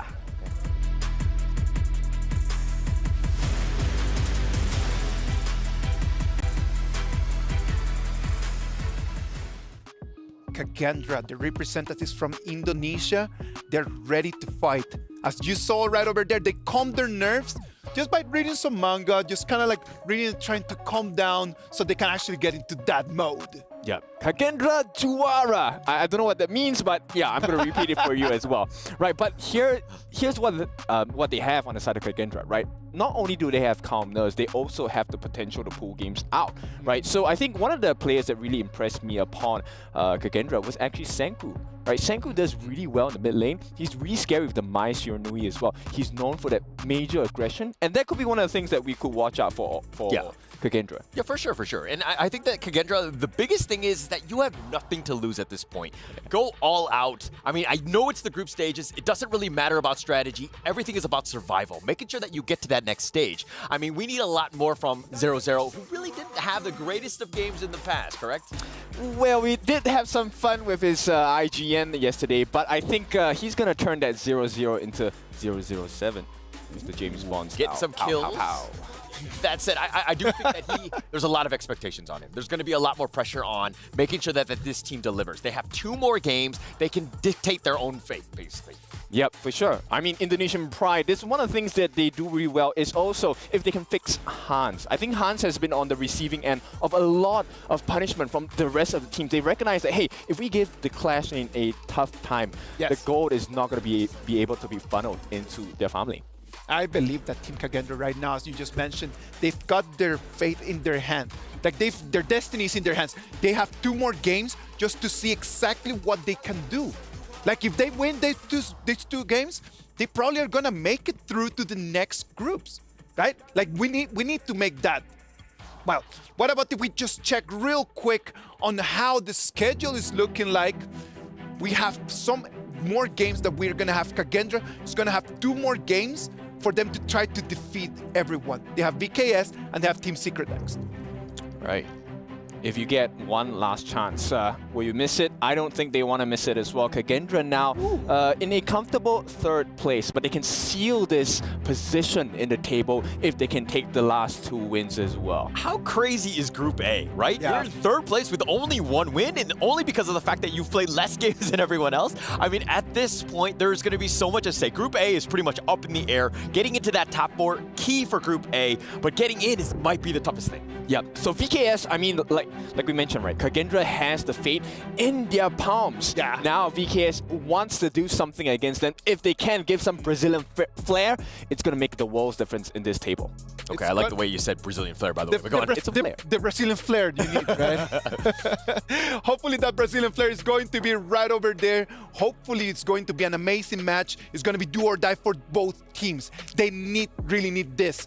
STC play predictions. Who are you going for? I'm going to go with the Kages. I think they have it in them. I think they're more in this zone than VKS at this point. I'm going to have to agree with you, unfortunately. I'm going to go with Kage as well. I think that this is a team on the rise, and it's going to be kind of scary moving forward. Hopefully it's going to be Team Kendra, the ones that they're going to take it all the way through. Let's go and see them at the Amazon Arena.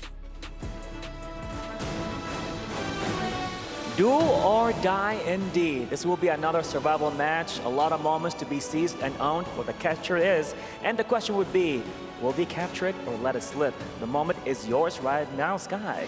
Both teams should be fighting their way out of the danger zone, fighting for that 2nd win on their scoreboard. So with no more time waiting, let's hear it from Team Kendra.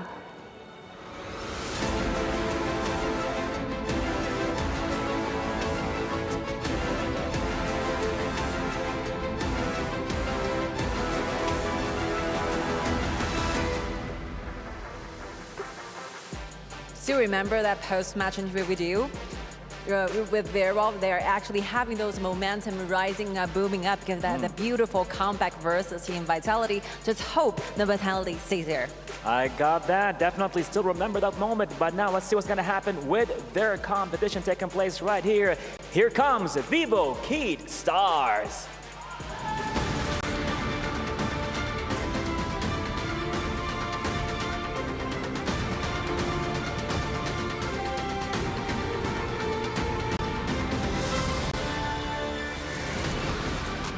I am hearing the hype here, but one more time, let's hear it for Vivo Keat Stars, everybody!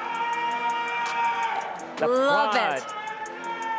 The pride of Brazil. This is gonna be an unpredictable one. Let's see what's gonna happen. A new chapter is there about to be unfolded together when this what will be happening. Let's check it out in the real game. Back to you, studio.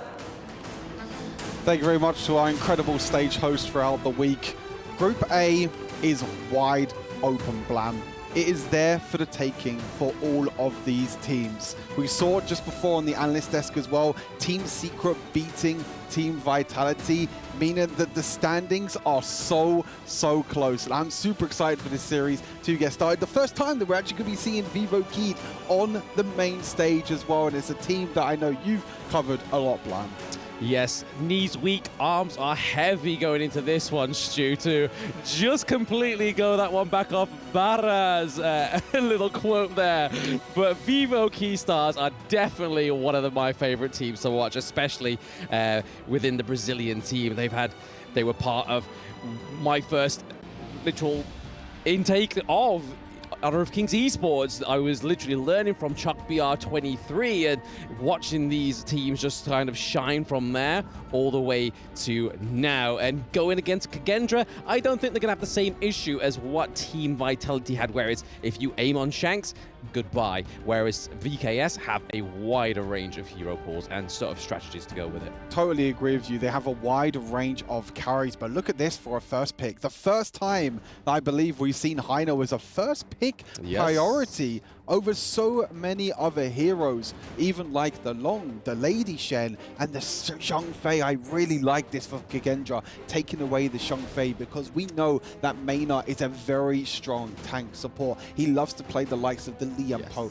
the Zhang Fei. He wants to be the one that makes the plays for the team. We saw it in S2 Invitational. We've seen it in HoK BR. Remember, VKS are the back-to-back HoK BR champions as well in 23 and in 24, but they've struggled a little bit so far. But now they're going to be able to pick up the Lady Sun and also Lady Shen as well. So the lady duo there for the farm lane and the mid lane.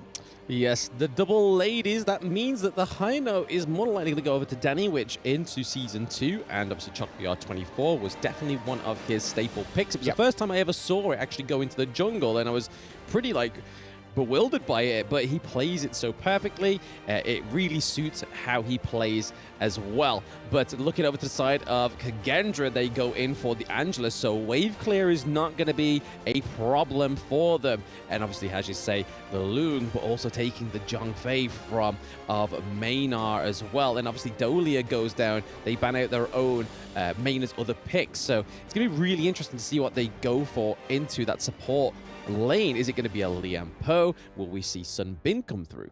Yeah, for sure. We'll have to wait and see as the Ming actually gets banned away. We've already seen today that Lady Sun and Ming is a very scary combo to deal with, but VKS prioritizing that mid lane pick, prioritizing Lady Shen instead, probably knowing that it's going to get banned as well. Guan Yu as well. I mean, we've seen it a lot. It's a very, very strong pick over in the HoK BR. We have seen it a few times for Niab on that top side, so it's going to be banned away. One of the pocket picks really for the Brazil region, but that's going to be banned away. So the likes of the Liam Po are opened if Maynard does want to go for that tank route. As you mentioned before, the Sun Bin as well. We'll have to see what Kendra picked first, but they prioritize the Angela instead to make sure that the mid laners don't get banned away.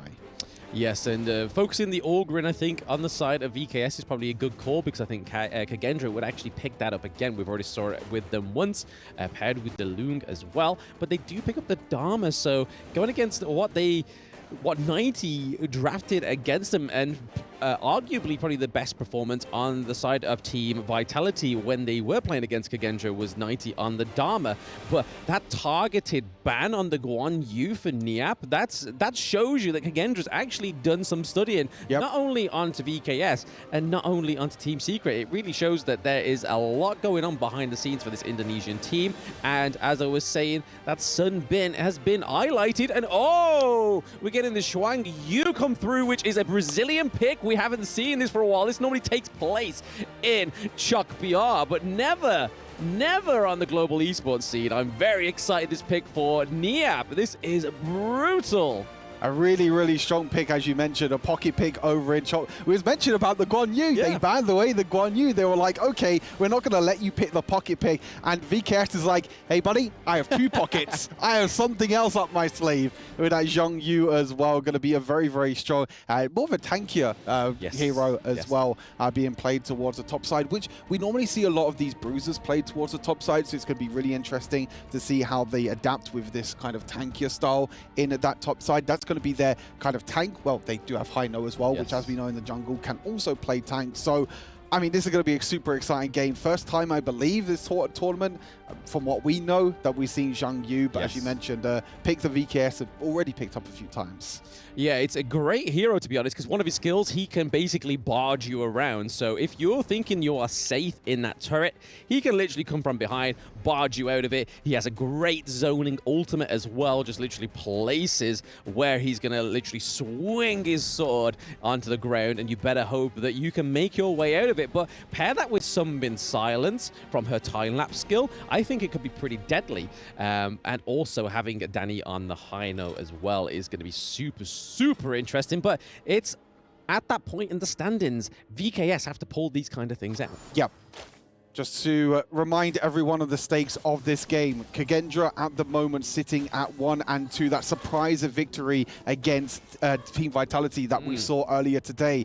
HoK sitting at 1 and 3, the big surprise factor at the moment in the EWC, and this is such an important game for both of these two sides. If Kendra can bring out another surprise here, because I think a lot of people would go into this and say that HoK are probably the favorites, but with them also losing to Vitality, like, everyone's beating each other other in this group, which I think is super crazy and also super fun as well. I mean, we've got to think about as well that this is the first time we've seen VKS on the main stage. It could be main stage buff. They have been waiting for this moment to prove themselves in this main stage, and the draft is looking like they are here to prove it. They're like, yo, take the Zhongfei, take away some of our pocket picks, but we have something in our front pocket for you. And it's so far going okay for both of these teams. Yes, it is a very, very calm early game right now. We're seeing a few trades here to 0-0 from the Lady Sun as well. But that's going to be the thing, right? Lady Sun just making sure that itemization gets in place at the right time. Oh, 100%. I totally agree. And I mean, for the side of VKS, they have just so many slows as well. You know, you have the slow from the Sunbin, you have the slow from the Lady Sun as well. You have Lady Shen that can also slow with her ultimate. So there's so many ways in which they can slow down the likes of the Dharma, the likes of the Luna that like to, you know, rotate around, that like to be super mobile. It's going to be quite difficult for Kendra to try and, you know, make things work in this game. But they do have the Angela, which, as we saw earlier on today, Angela can be a very, very strong pick with just sitting in the bushes, trying to catch them off guard. But I feel like this time around, VKS have a really, really strong front line with that Rangju and also the High Nine. Yeah, one thing I've just noticed on the common spell, so we see that they have taken 2 Purify, so one on the Sunbin and one on the Lady Sun. I'm assuming that's because of the Dharma, so if they get crashed into the wall, they know that they're not going to be stuck there onto the Dharma. They can try and get out of there, but Movers could not get out of the attack from VKS, taking the first blood Mana on the Sunbin. Yeah, really nice gank there as well from Danny, being able to get onto the back line there of Mufas. And with, you know, with Smite being picked up here for Zhongfei, can't really do too much to escape that one, unfortunately. And that's going to be a really nice first blood here for VKS. They keep that momentum going so far in this early game. As you can see, they're trying to defend at the moment. You know, one is trying to defend the jungle for VKS, making sure that no sort of invades happen as well. And one thing that happened during the S2 Invitational, which I loved, is the Brazilian players on Lady Shen. As we can see, the play into the mid lane again, the bombs are not going to tick over and do too much damage. But a comment that I made during S2 Invitational is both Loops and Vivo Keed, both their mid laners, like one, 2 of the best Lady Shen players I think I've ever seen, like even throughout even Malaysian teams as well. They play this hero like no other. They play it super aggressively. Sometimes you'll see them flash forward on Lady Shen to try and land the knockups, to try and land a huge amount of crowd control. So I won't be surprised if you see one trying to be the main setup for the team, even with the likes of Niap and Danny playing the tanks. I mean, one was the FMVP of Season 1 as well, so it really just shows how good of a mid laner he is. But this has been a team roster that's been around for some time, and it's really showing here. Yes, they haven't had the best standing in EWC so far, but Danny is able to use the recall ultimate there on Heino to keep himself alive and keep him in this battle a little bit longer as the Tyrant comes up. But as a double stun from the Dharma, but there is that Xiongyu push away that VKS are doing right here. That is a 2-0 trade right now for the Brazilian Titans. Yara Habibi, you better run. Insane play there. The push away in the end from VKS. As you mentioned, that Guan Yu pick coming up absolutely huge here for VKS, making sure that you can get the extra damage in there as well. As we take a look back at the replay, because it was actually, at first, it was Kendra the ones looking for the engage, but the counter engage was so good. You had the pushback, and then you had the second pushback towards the wall as well. So many ways in which Niap with this pick can create space for his team, which I think is going to be so crucial when you have the likes of Dharma and Luna, which at the moment just can't do enough damage to take down the members of VKS. Absolutely. If you can kind of control where people can go, and if you can be in control of what that team fight's doing, that's probably the best situation you can be in, and that Xiong Yu is able to do that as well. So Dharma really thinking he had the control in that first part of the team fight, and then Niap was just like, nah, I'm coming in, baby. Coming in, pushing away. And they did get the T1 turret as well. So that was overall a fantastic fight for VKS, really showing that even though they took an L from Team Vitality, they're now 4 up to Kendra, who's just beaten Vitality, and they've just taken the first Tyrant as well. Tyrant secured here. You can see how this tank Hino pick can be so frustrating to deal with. Just going to use the ultimate to get away to safety. The CC immune as well. But Dharma, the ultimate against the wall again. One being completely caught off guard, but it is going to be traded back by Sasa on the Lady Sun. The extra slows in the end as well. You can see how annoying it is for Kendra to jump away. The double kill, but as it is going to be traded back by 0-0. The shutdown gold going over to the long as well. And you're just seeing already in these team fights how annoying it is to play against this squad of VKS. As long as trying his best to try and defend off against the tower, he's going to try and go for the 1v2. Niab is super low on HP. The flash forward, the flash away. Angela, oh, it was so close in the end. Flash is going left, right, and center, but Niab survives on 1 HP. Yep, Nielp pulling out the Hail Mary play just to save his life there. But I feel like that Lady Sun double kill, even though we got the shutdown there for a 0-0, I feel like that's going to be a great thing for Lady Sun to just pick up some more gold and just basically further that gap so far between 0-0 and Sasa. But again, we just saw that Kendra was able to get the Overlord, so a 50-50 split in that early jungle phase is better than losing everything to VKS. Just got to make sure that they maintain this composure and tempo on the side of the Brazilian team, or else Kendra are definitely going to exploit it if they do see a way in. Yeah, for sure. You can see that they were just overstepping a little bit there, the trade kill back. I mean, yes, you are going to get the double kills. You're probably going to get more gold onto Lady Sun. But look here, you can see how annoying this Hino pick is. This is a sort of Hino that we was expecting to see, and something that we saw a lot in the S2 Invitational. Yes. This tank Hino. This Hino that can just dash forward and just be in your face, not doing too much damage because he is building tank, but just being super annoying and creating that space again for his team, the likes of Lady Shen and Lady Sun, being able to do enough damage in the end. But you can see the Juanju trying to do enough damage there, but not going to be able to push back the Luna just yet. She's going to be able to dash away for now.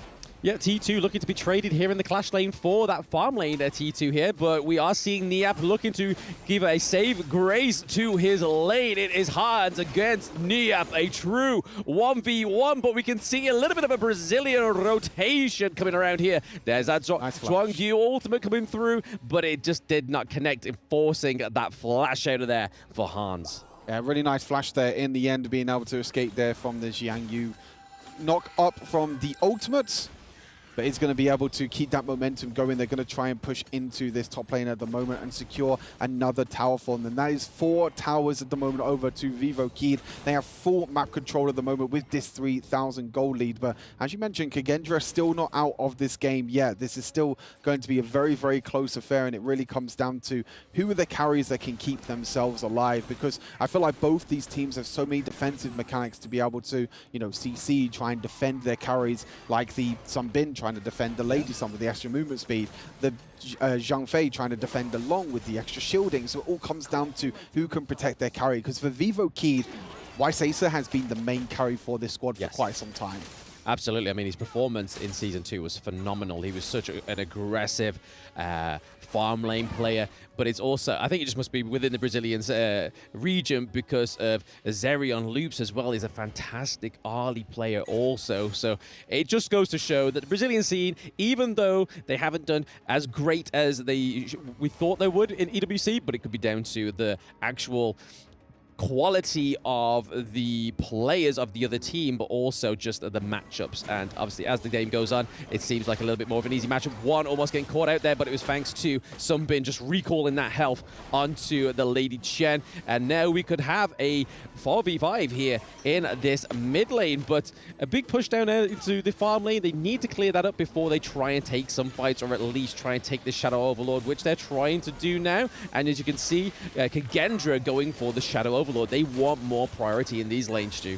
Yeah, for sure. Just the trading objectives, pretty standard at the moment at 10 minutes into the game. Really nice adaptation there for Kendra, making sure that they at least get one of the objectives, because sometimes you can funnel onto that Tyrant a lot. We haven't seen other teams just fighting around the Tyrant and losing even though they took the Tyrant, which is something that Vitality did earlier today against Kendra. So really nice adaptation here for Kendra, making sure that, hey, we can't get the Tyrant, that's totally fine. Let's take the Shadow Overlord instead, and let's see if we can try and push one of these lanes. I don't think it has been used yet. It seems like it hasn't been used in any lane yet. So it's going to be curious to see what lane actually gets used on, and you'll see kind of rotations happen when that Shadow Vanguard gets spawned.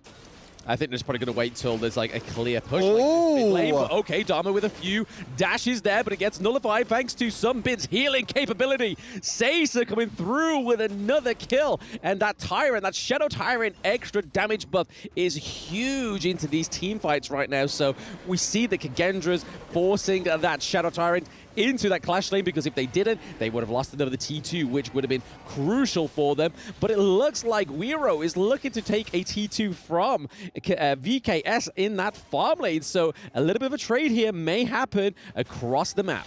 Yeah, you're seeing that Kendra using that Shadow Overlord defensively rather than aggressively, knowing that they lost the trade. They still lose the tower, though, so even though they tried to use that Shadow Overlord defensively, tried to get that big, massive Vanguard into that lane to try and defend off that Tier 2 tower, they still weren't able to in the end. But as you mentioned, Luna, Roa, going to be able to take that Tier 2 tower on the bottom side of the map. So Kendra still getting trades across the map. This is not like a complete stomp or anything. There are ways in which Kendra are trying to get back into this. They're trying to take some even trades across the board. They are just getting a little bit caught out at times as well. But in terms of the scaling of the two compositions as well, you know, when we get into the stage of the game, you know, we're kind of in the mid game going into the late game at the moment. What team would you say has like the better late game composition?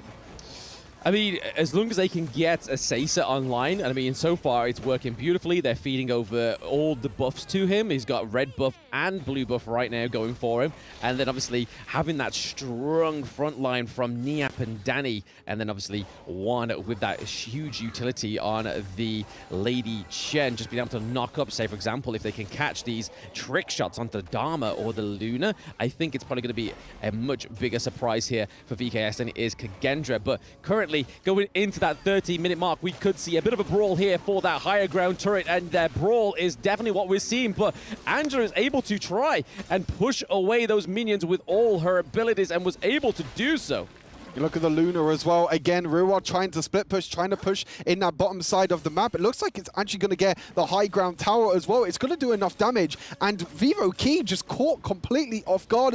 I'm not too sure if the minions are going to be doing it. Actually, I feel like he could have probably got that tower and escaped as well with the mobility that Luna had, but they didn't have any vision on the he didn't have any vision, sorry, on the rest of VKS. So he thought that VKS were all recalling back to base, didn't want to die as well, especially with these major objectives spawning. But you're seeing at the moment that Kendra are doing really well at clearing waves. They have the likes of the Angela and the Long to be able to clear waves very effectively, which means that Luna can be on the opposite side of the map, try and split push down the bottom side, and you can see that it's only about 2 or 3 auto attacks away from being taken down. So really interesting idea, really interesting strategy here for Kendra, and it's working out pretty decently so far.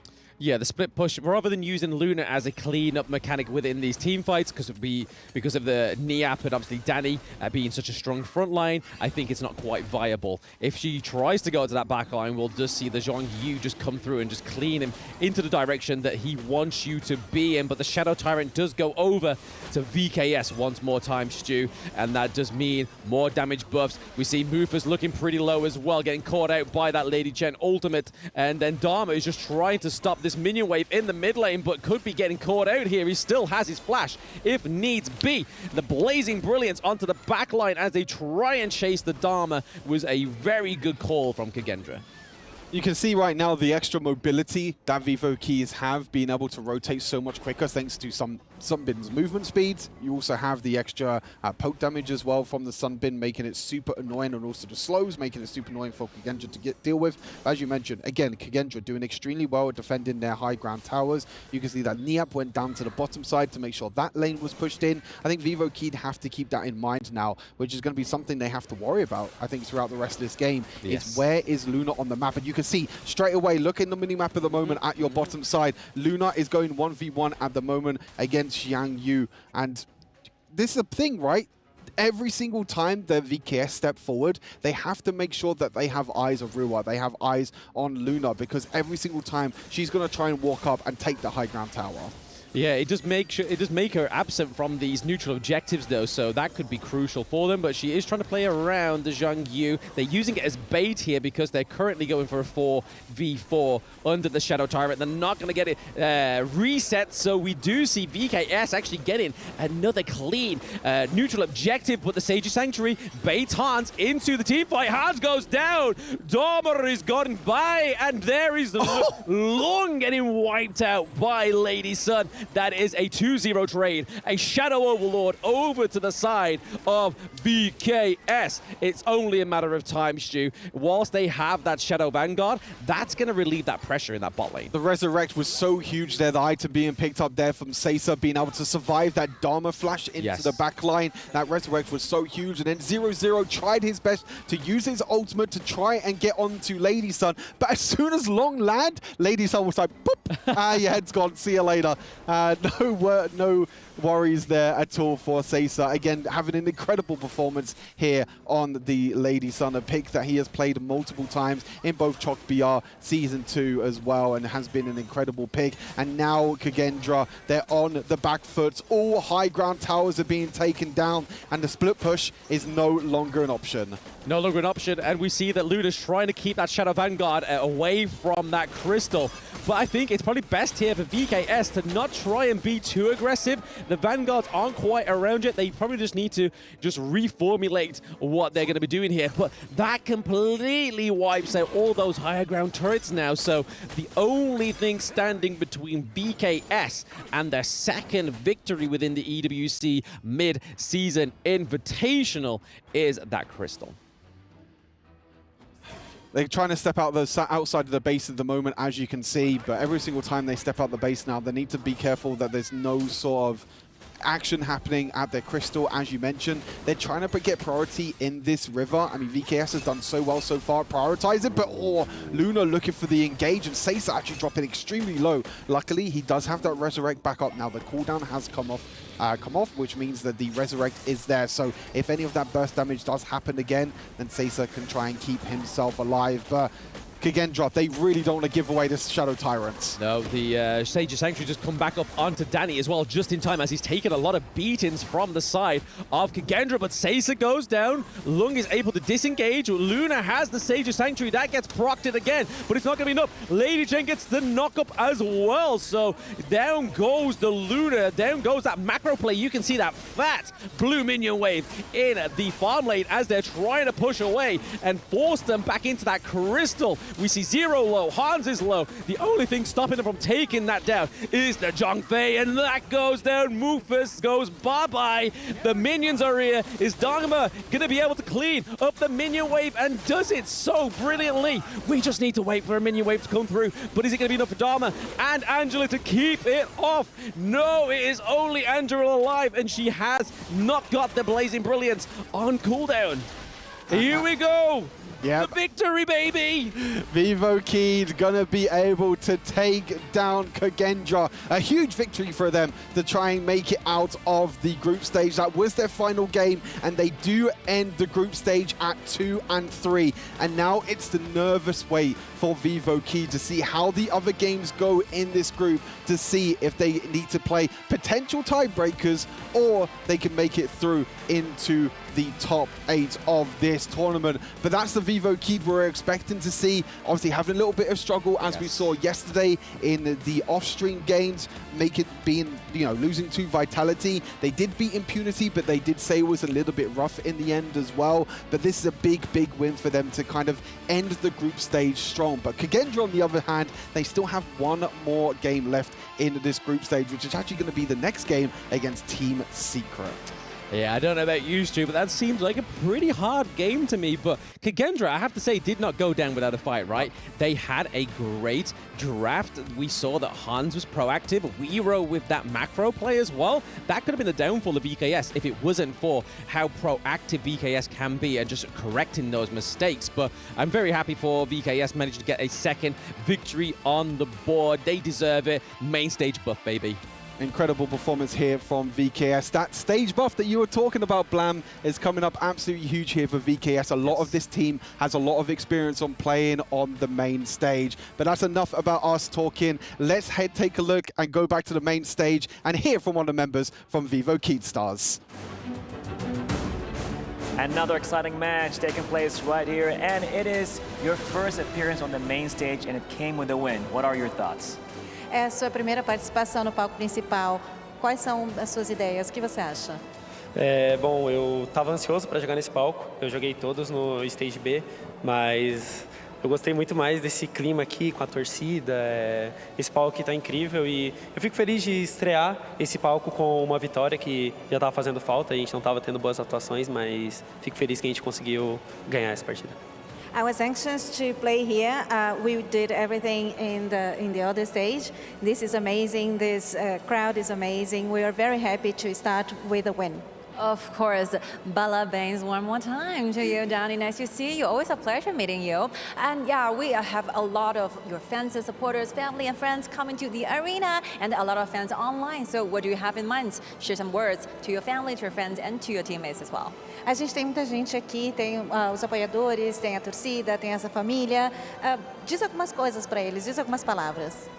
Bom, eu só queria agradecer todo mundo que está acompanhando aqui, todo mundo que está torcendo e também pedir desculpas porque a gente está tendo um resultado ruim nesse campeonato, mas eu acredito que a gente vai conseguir se reerguer agora, principalmente com essa vitória, e continuem torcendo, continuem acreditando que a gente vai fazer o nosso melhor para representar a nossa região bem. We would like to thank everyone who's been supporting us, and we'd like to say, to apologize because we're not having a good score, but we're going to do our best and we're going to carry on here. You did your best. I trust you guys. It's gonna be a good one as well. Of course, we're gonna see you again on this very main stage. And now back to the studio for more details.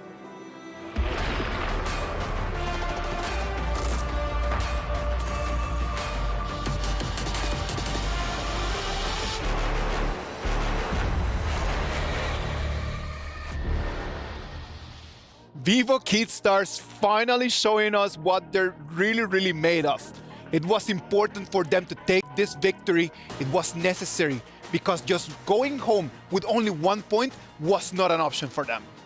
That's right. Oppa, oppa. That's the cheer that we have all the way from HoK BR as well. Now, this was a very strong performance, and I want to highlight Danny is my personal MVP. He did so much work for the team, getting all of the baits, luring all the skills. I mean, there's so much damage thrown onto him. Yeah, played very well. But let me kind of go back to this one because of the fact that I made my biggest mistake today was agreeing with this prediction here. We both chose Kendra on this one, and Kendra really did not show up on this game. Vivo Keystars were ready for the draft. They understood what they needed to have done. Their strategy was on point.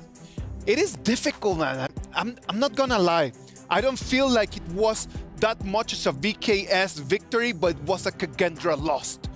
Every single time that they started the fight, they never actually won a big fight, and they allowed VKS just to take the victory. Yeah, but more of a force error here. Maybe we can go with that instead, right? You know, Isaac, you were talking a little bit more about the buffs. Maybe you want to share that with the audiences. Oh, of course, man. Like, if you analyze the BP from Kendra, the main focus is going to be on what Wiro can do on that Luna. And we know that Luna's extremely blue dependent. If VKS could keep an eye on when the buff was going to spawn, they could always just try to invade and just kind of slow down Wiro. Reason why Wiro decided, like, well, I cannot fight no more, I'm just gonna do the split push. Yeah, but that's why Vivo Keystars, their strategy was on point, trying to limit that as much as possible. Agree. And of course, Danny was on point with the high note, just always up in front, being all of that bait. And Senku, how many Blazing Brilliances were expended on Danny? Yeah, too many to count, right? And they were counting on Wiro to have the new moon, but it only happened once in a blue moon. And it is sad, man. It is very sad because I just feel like Kendra came with the momentum, but in the moment that they needed to just give that strong punch, they were always missing. Kind of hesitant. It didn't seem like they were making really plays that they knew that they were gonna make. Like they were gonna, take over in certain team fights. They were playing very scared not to lose almost.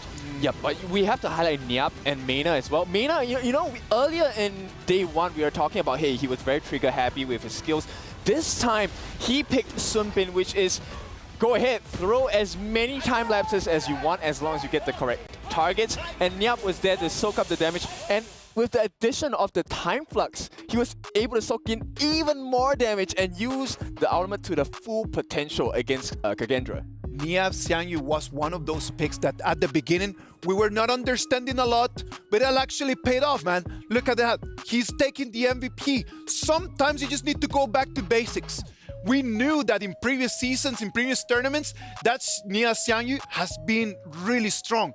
And he just decided when everything is on the line, I really need to come with what is my meta. Yeah, where was that earlier today, though? I mean, yes, they got it, and Nyap really did carry in that game, but I was expecting more. I wanted more of this throughout. I'm actually very disappointed for HoK Stars, but here are the highlights of, his plays.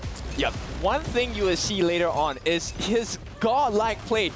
It's not a really action-packed one, but it's one that he delayed that bottom T3 being taken by Kendra. And it's simply because that pressure was never founded on the side of Kendra that they were able to turn this whole game around, get the lock-ins, and he always timed his fearless charge to perfection. Yeah, definitely. He was coming on points. He was very scary. You always have to respect where he was. His presence was felt. Yes, his KDA might not have been the highest, but it was a moment where, you need to know where he is and you got to respect his damage. Yep, he meant to be as a utility, and boy, was he useful in this game. Yeah, for sure. And this is the closing minutes. I mean, you're seeing one last hope by Senku, trying to keep them alive, not able to do so. HoK Stars, yes, they won. They're not the happiest at this moment, but I think there was a bit of a sense of relief. Come on, man, we need to understand that in the moment that everything is on the line, you really need to trust your instincts. Just keep going with it. Just move around. And right now, HoK Stars, 2 points, they get back into the battle. It could have been just game over for them if Team Kendra takes this victory. And Team Kendra right now is going to have to go all out against Team Secret.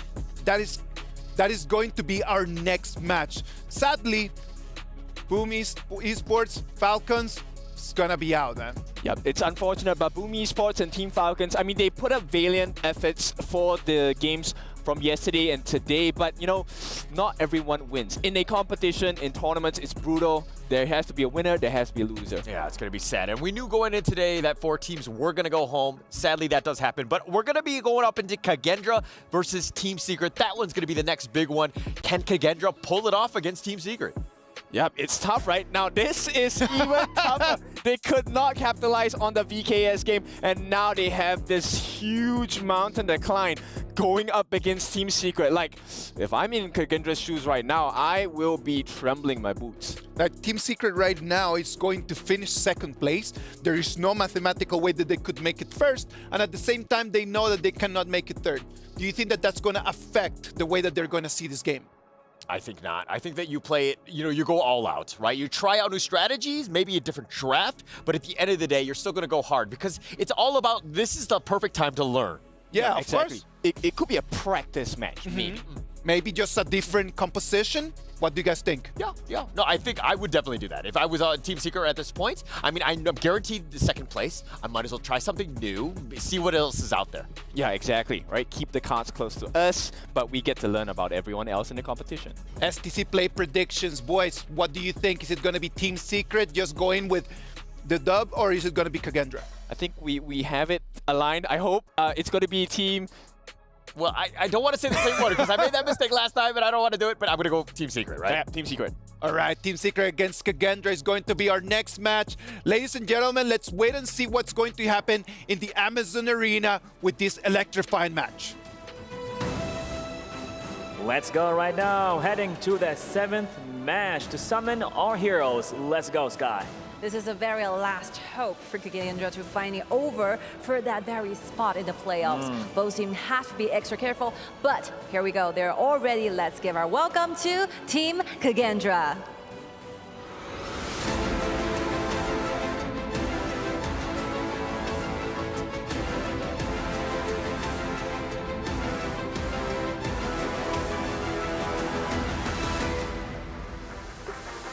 This is another back-to-back game to Team Kendra. Hopefully they can quickly bouncing back from the failure they did. Let's see what's gonna happen right now against their challenger. Let's hear it for Team Secret.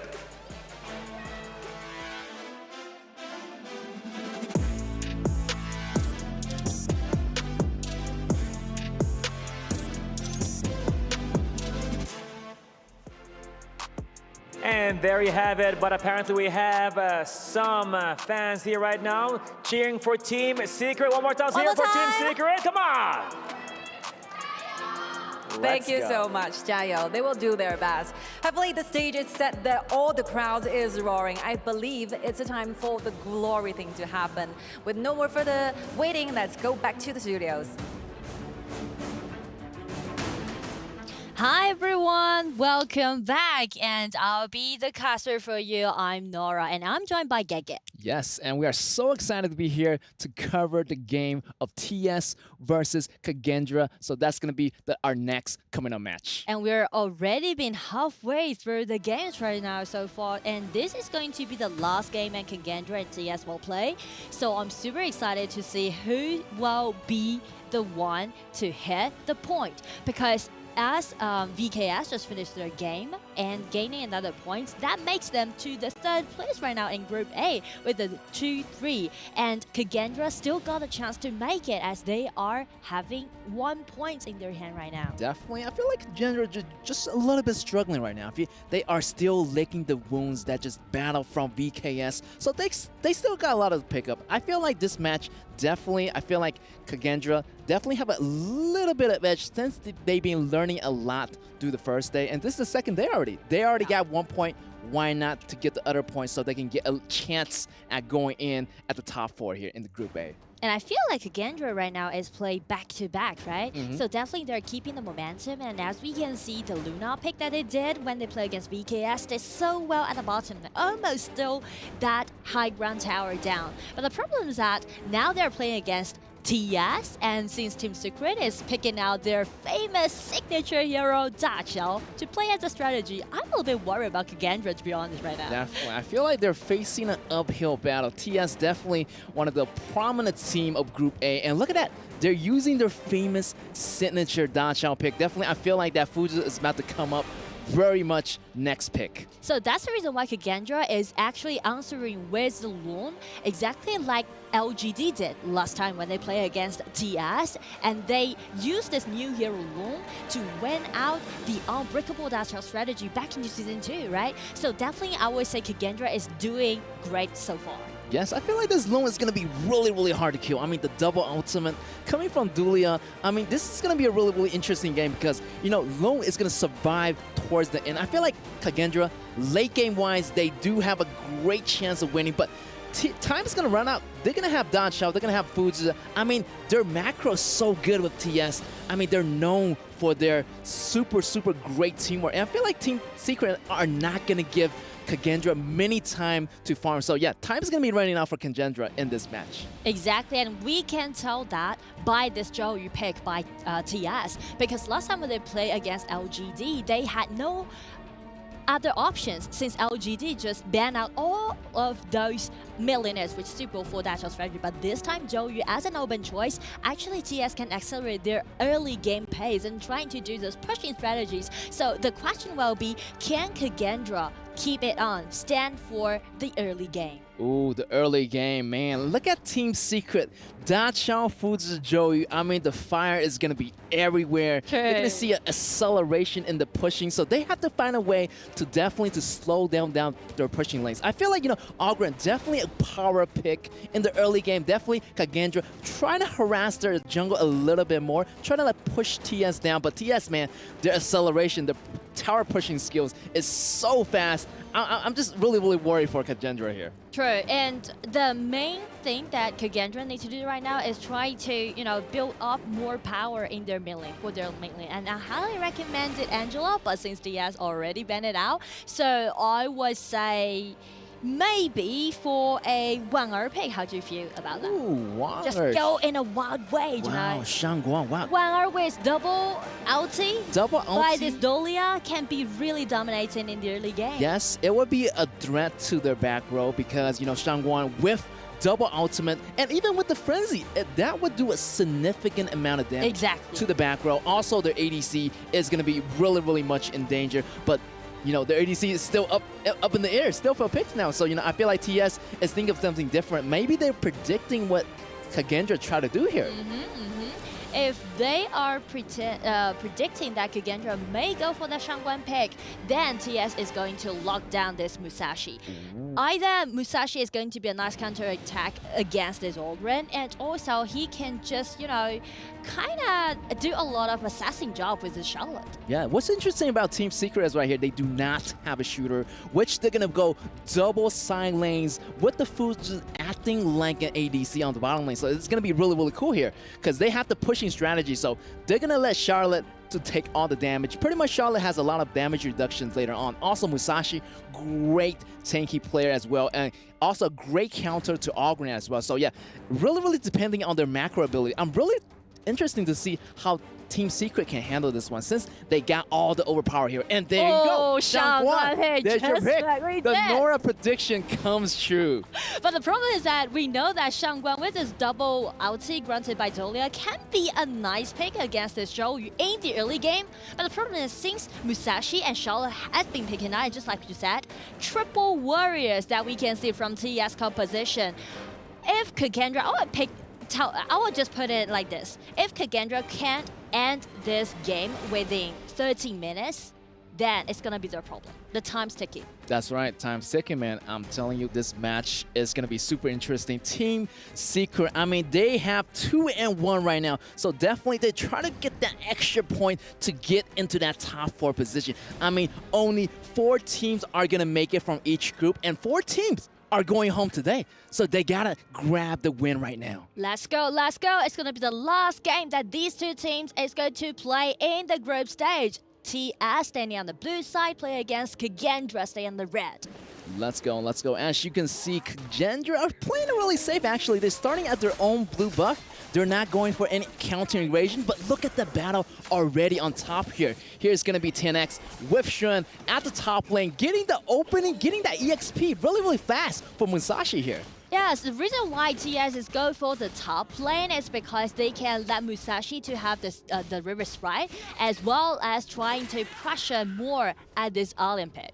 Yes, and look at that. They already got a little bit of lead here. 10x and Shun cleaning out the jungle really, really fast. So they're going to be a little bit quicker here, trying to go to the bottom lane. Maybe a possible potential gank on Loon here. Yeah, that's possible. As long as Fuzi got his ulti when he leveled at the 4, then definitely it's gonna be the engagement that we can see from TS. And right now they're using those damage dealt by this Dachao in the early game and try to chop the bar for this Loon. Yes, I feel like Dachao is like first and second ability in the early game. Really, really nice poke damage. And definitely that Loon is gonna feel that in the early game. And 0-0 has to be careful because he's gonna be really, really squishy in the beginning. Oh, here we go. Here, Musashi going in and going in. That's gonna be the first blood already for Team Secret. And we can see also some movements has been taken at the bottom side because they already used a flash, and it seems like they also want to attack at this 0-0. Yeah, so many things happen right now. Yeah, I feel like double buff already on Shishan and 10x. Great beginning for Team Secret already. They got a little bit of huge goal advantage. 1,000 more than Kendra, so Kendra still need to pick up the pace here. I mean, they do have the Ogren rival, so they need to use it to their advantage. Yeah, but I would say like before 6 minutes, maybe they should depend on this Shangguan. But since we can see TS always do a lot of ambush around the mid lane, as you can see, they're trying to call this Shangguan off. And right now it's gonna be ulti, dash in, and with this Alia flash in come in and made a nice tower dive. Yes, Dan Hans do not disappoint me. And he's really, really good on lane. And you can see it in his previous game. Really, really aggressive top laner. That Zai went in for this Joey right there, successfully taking him out. Also got his flash out as well. So that's going to be a really, really nice trade there just for now to slow down that tower push in the mid lane. Exactly. But somehow they still need to pay for their price, right? Because 10x also take the hands down. So I would say for TS, so far so good. And for Kendra, again, it's going to be another try down by Cinco. But it's really hard for you to catch a single person with mobility around the riverside. Yeah, I feel like, Cinco still have a little bit more damage to build up, Still early in the game right now. Look at this damage here. 10x goes in. 1 versus 3. And he's still surviving here. Here's the ultimate coming from Hans. Hans is going to have to assist with this Ogren to take him out, but bottom lane also is going to be in trouble. The fire is still burning right now, but still Team Secret is still macroing the game slowly. It's not their time to push just yet, but once that 4 minute comes by, that tower defense goes down, that's going to be the key to push for it. So 30 minutes to be wait for, and that's going to be the cue for TS to start their real attack against Kendra. But I still need to say that the kill, all right, in the mid lane, again, Shangguan did such a good job. Nice, nice. Great point out to Shangguan here. And yeah, Joey is pretty squishy in the beginning, so definitely Shangguan is going to be a really nice counter. And also, after taking down their mid lane mage, here is going to be the chance for Kendra to get the drive, but the cruiser killed that by Musashi, getting that smite right on time. Great job on 10X getting that steal right there. And I feel like TS trying to get for more, but Kendra already predict what's their next movement. So as long as Loon has been bound by this Fuzi, all of those members just gather down and try to, be in the backup. Ooh. And right now, Kendra is doing really good. Wherever the Shangguan go, he's gonna be killing spree. Yeah, I feel like they do have a lot of burst damage potential. I mean, you got 0-0, he's leveling up. Guard got the Axe of Torment. That's gonna be a lot of, like attack penetration, armor penetration, and this is going to be a really tough chance for TS because in the later game, that 0-0, the damage is going to go way off the chart. So they got to figure out something fast, and they need to end the game definitely before that 13 minutes. Exactly. So that's the reason why we can see Kendra just playing so aggressively in the early game, and right now they're trying to get the river control, get the map control, and the next movement might be they're trying to do some invasions to their opponent's jungles, and right now Cinco is just an ulti, try to force Strand getting back and let his team to secure the overlord, and that's it. Yes, also that double ulti comes in really handy. Yeah, you can use it as engagement, you can use it as an escape, and here you go. Kendra using an escape, but it's going to be really trouble. He's going to be alone in the top lane right here. And that's going to be...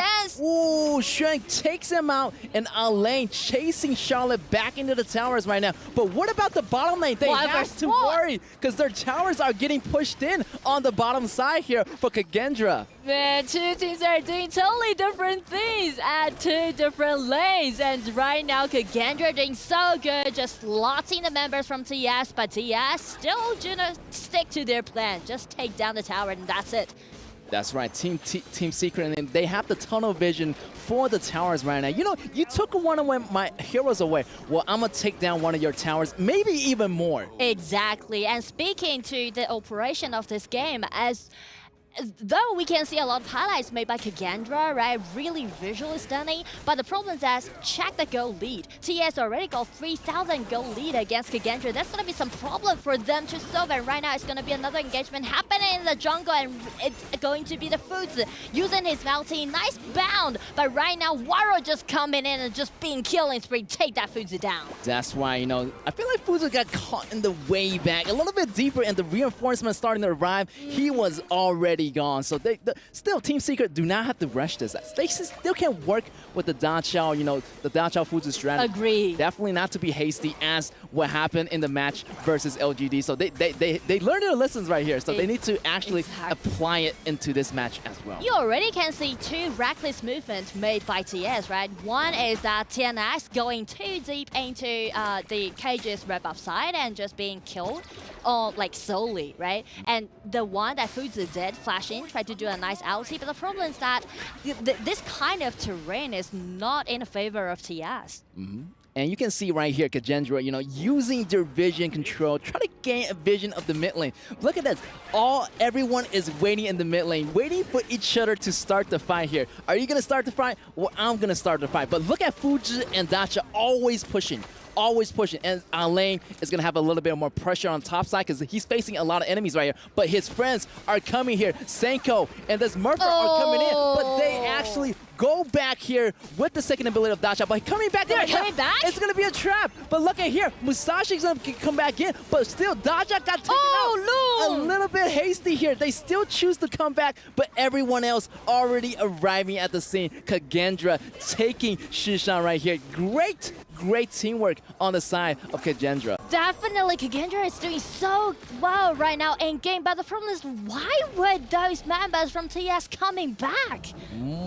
That's a little bit know. overcommitted, to be honest. Yes, I feel like they, they committed too much right there. They already got the damage done, and they need to get out ASAP, but they still choose to come back, and they gonna punish them for that. Yeah, I feel like TS, they're really dedicated to win against their enemies by using such a strategy. They know that they're really good at it. But the problem is that check TS members, right? Musashi is not there, and only those members with those immobility coming back. And check Cage, Loom already got really decent items, so that can make him to do a lot of insta-kill upon the heroes from TS. Oh, the flash confused a great flash, but 0-0 doesn't No have ulti? ultimate. No ulti. That's gonna be the Sun taking down 0-0, and there goes the tower right there. That's what I'm talking about. That's the teamwork that TS is well known for. Team Secret taking the towers, taking the lead already in the goals, but they have to watch out because that 0-0's damage is building way up. Exactly, and that's the best thing that TS did for that kind of execution, because they spot out that 0-0 is out of his ulti. His ulti is not available, so that's the reason why TS just made that attack against 0-0. Oh, here's the Pure Sky for Shun. He's going to have so much damage reduction. It's going to be really make it hard to kill this Charlotte. Also, 10X already got that Blood Rage as well. So many tanking frontliners. So those are the shields for Team Secret to do. While they have the shields, it's going to be enough more time for Sun and Yuhan to get the Dacho and Fuzi pushing strategy going on here. Hopefully, Kendra can still able to stop that with their damage right now. And I would say it's going to be the time to slow down a bit, to cool down a bit right now, because we are hitting the 10 minutes mark. So TS definitely going to, just hold back a little bit more and just organize all the lanes and trying to, use those lanes to arrive in at the high ground tower simultaneously. And Cage is setting up a trap, and right now they're hitting it.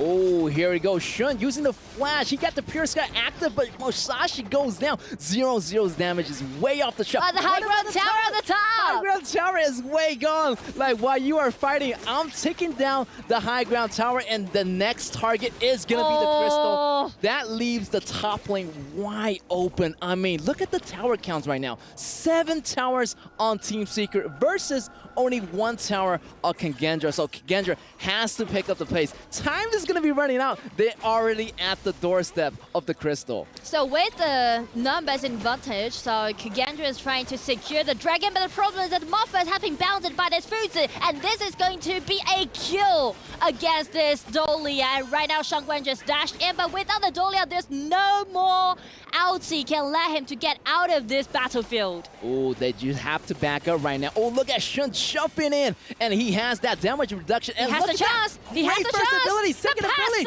passive. double kill, and making it back to the home. And now they're gonna transfer back, teleportation. All the teammates are here. 4-member down on Kendra, and this might be the final push that Team Secret is about to do here. I mean, 0-4 trade, no more way for the Dragons right now. They are just trying to secure their victory. It's coming for this Alien, just using his ulti, and this is the double ulti, but they can't save their Crystal. It's gonna be the victory for Team TS. Secret, yes.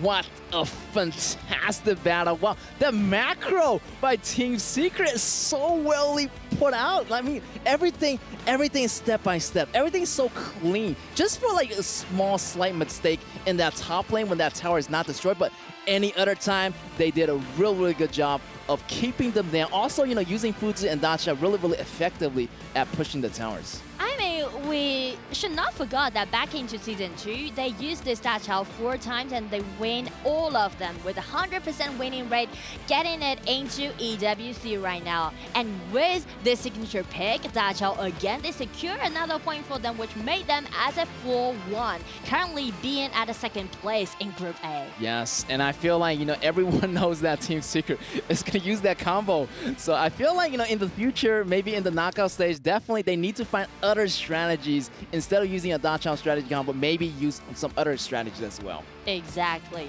But still, it's really nice for TS to do that, right? Because they lost the Dachau strategy against LGD, but right now they just improve it again. I feel so glad to see that happen. Yeah, that's crazy, man. I'm telling you, Team Secret definitely have something going on, and we're gonna go into a small interview here on stage at the Amazon Arena.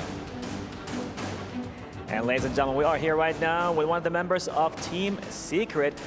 I can tell you had the confidence that you're going to win this match, but how do you feel that you had people flying all the way from China just to be here to witness this win? 首先，恭喜玉涵选手获得本局比赛的胜利。我们能看得出来你们的表现非常的自信。当然呢，我们也有很多来到我们场馆支持你的粉丝朋友们，他们也在赛前为你们应援。有什么想和他们分享的吗？谢谢，就是粉丝来帮我们应援，就是可以多多支持我们。All right, thank you for the fan support, and I hope that you can support us more in the future. You know, something happened around the top side with that tier 2. You managed to go back, but you turn out, as an entire crowd, to come back with the Dachau's teleportation. What happened? 刚才呢，在上路的那个2塔附近呢，有一波很神奇的画面啊，就是你们其实当时全队是选择了回来，哎，当时是发生了一个什么样的一个情况，跟我们分享一下吗？你还记得吗？你不记得了。上路2塔，对，就基本操作吧，就对，就大家一起说了，对。All right, it's very hard to remember, but it's basic. We are very skilled, and I think we're so used to the fact that these are the combos and composition that we feel comfortable with. All right. So now, what is that one team that you want to go against in the coming matches? 在未来还有机会的话，有没有哪支队伍是你特别想要交手的呢？组内组外都可以。KPL Dream Team. Of course. Of course. KPL Dream Team. I'm not surprised at all, but let's see what's going to happen right now. Back to the studio.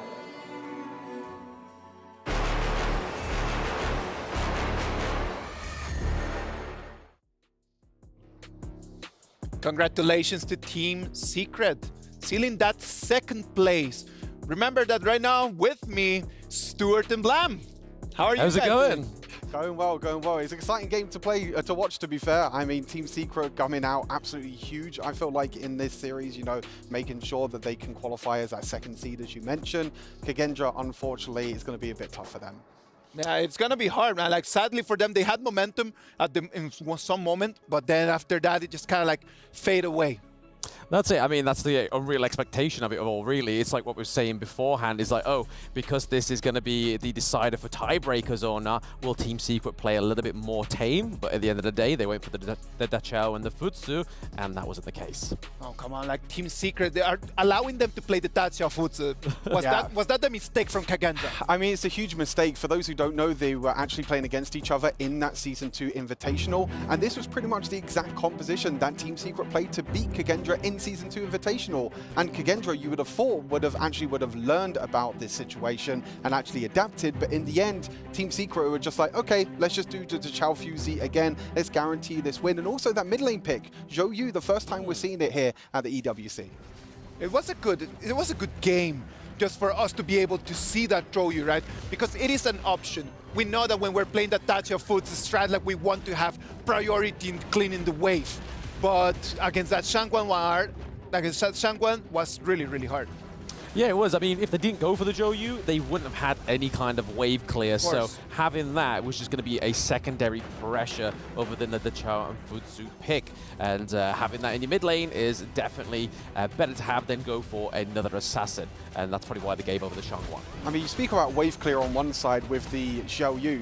You look on the other side on Kendra. There is 0 wave clear at all. How are they supposed to defend against the Chao Fuzi in the split push in when they have no one? They have an assassin mid lane like the Shangguan. We know that these assassins in the mid lane can be a good pick, but against the Chao Fuzi, I feel like it's extremely difficult because you got them split pushing and you have no one to clear the wave, so the high ground towers just went so quickly. It is really hard, man, because then you're actually thinking, if I cannot beat the strat, I'm actually trying to open a little bit of a crack somewhere. In one of these lanes, I need to have an advantage. That advantage never came.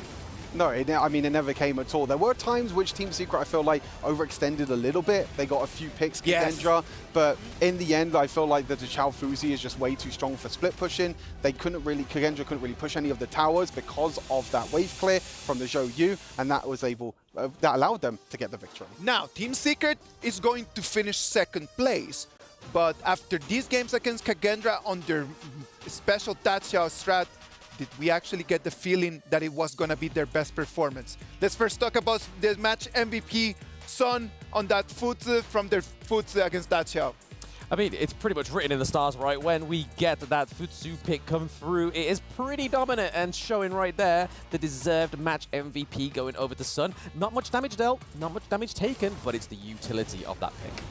I think in the end with the Futsu as well, this isn't the first time that Team Secret have brought out at EWC. They tried the strategy against LGD. It didn't work out for them. Nope. It's really nice to see that Team Secret, even if they have that kind of setback in a way, they're able to reset. They're able to get that reset in terms of mentality with the composition and still bring it out here against Kendra and is able to take the victory as well.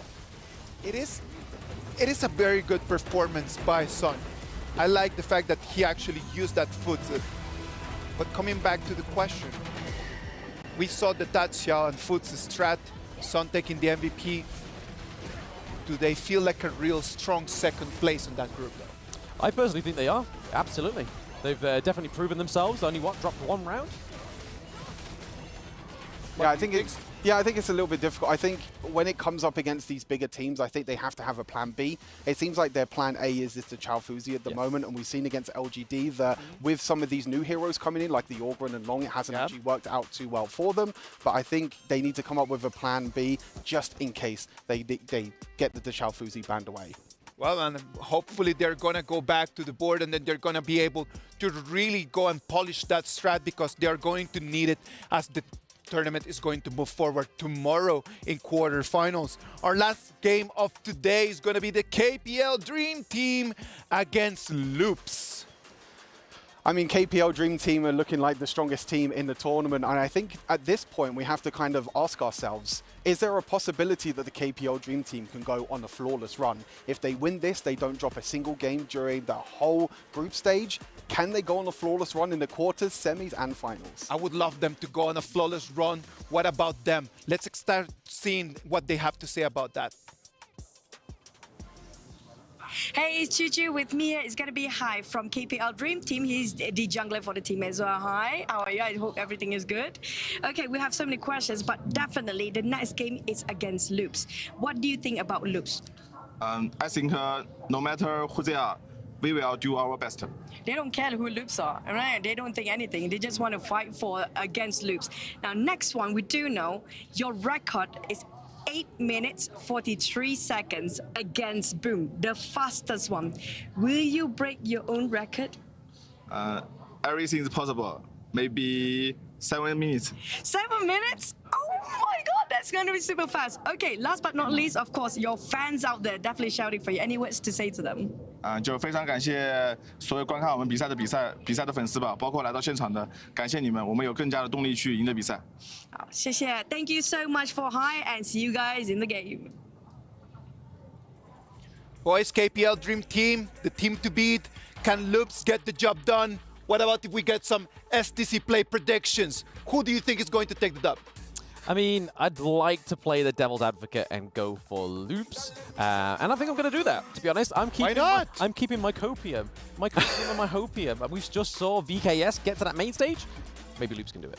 What about you? I have to go for KPL Dream Team. I mean, it's without a doubt. He might have a bit of a hopium, but I don't, unfortunately. I think KPL Dream Team just way too strong. And Loops, they're going to have to try and figure out something. I want to see APH on a hyper carry, but they're going to have to figure out something huge against KPL Dream Team. You know what? I'm going to go KPL Dream Team as well. Hopefully Loops is going to show us a new strat, thinking on something that they can do against the other team.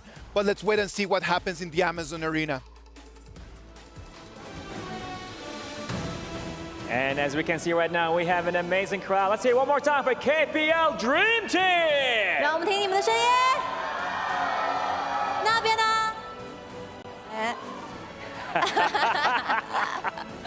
？Thank you so so much for your passion, and we are ready for this last game of today to kick off. Please, first, the one and only KPL Dream Team.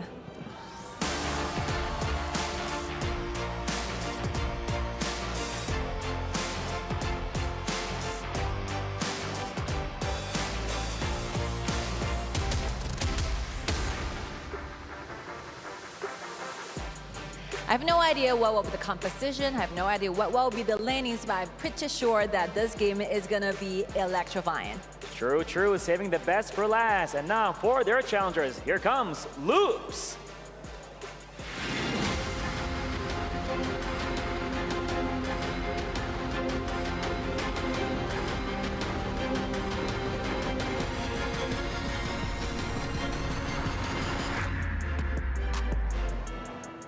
Here we go right now, last match for the day here taking place at the main stage. It should be a good one to watch. This is where legends are made and dreams come true. We are ready for the final match of today. Let's give it back to the studios.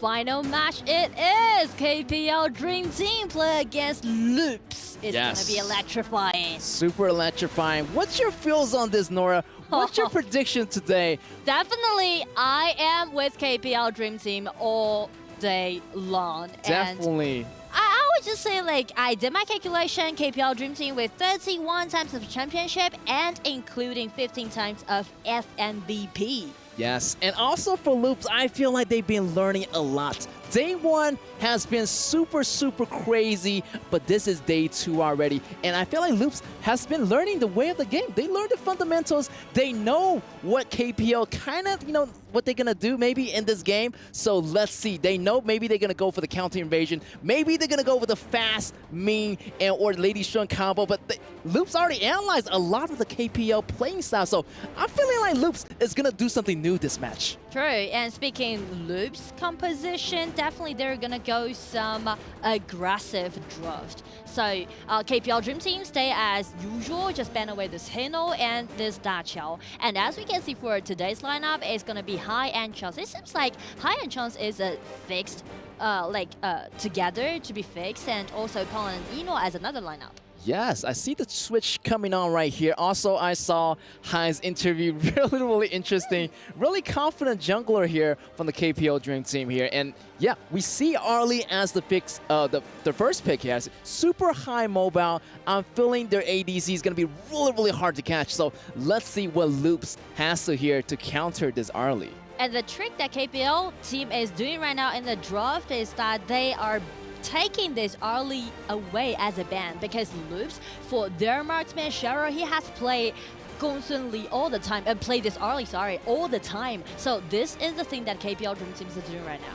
Yes, and you can see that Ogron already getting the second pick, and that's going to be a really power pick here. Already know this Ogron might be a flex pick. You can use it as the top lane. Maybe Fly can use it as he did last time, gaining a lot of great moments right here. Or they're going to use another jungler to play as jungle while, Ogron can be the top laner. I feel like Loops really need to ban away this Monkey. Oh, yes. They really shouldn't let Monkey to be an open choice, because they already show off this Musashi, so definitely they're trying to counterattack this Ogren pick, and so does this Arlie. So if they want to do so, they need to take that Monkey away from KPL Dream Team. Oh, I don't think so. They're not going to take it away. This might be a deja vu moment here. Maybe it's going to be Monkey and Ogren on the same team again. That's going to be monstrous. And how Loops is going to deal with that. I mean, 2 heavy tanks in the front line, and you got Yuhuan as well. Oh, they let it open. Oh, okay. KPL might think of something new here. Maybe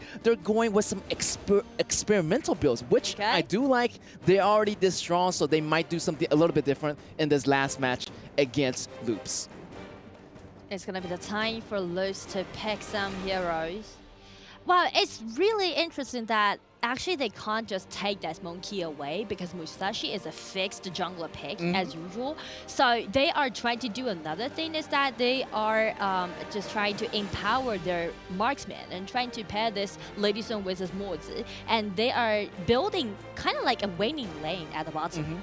Yeah, I feel like the winning lane is going to be really, really effective against early in the laning phase. Definitely, they do have the advantage in the early games. Lady Swan, Mozi, harassment, keeping the distance away from early and letting this Lady Swan farm. But look at here. Again. The scariest thing has happened here. Monkey, Janfei, and Algran. Wow, what a great front line here for the KPL Dream Team. I do feel like it's kind of like Loops don't think Hai has the hero pool to play this Monkey.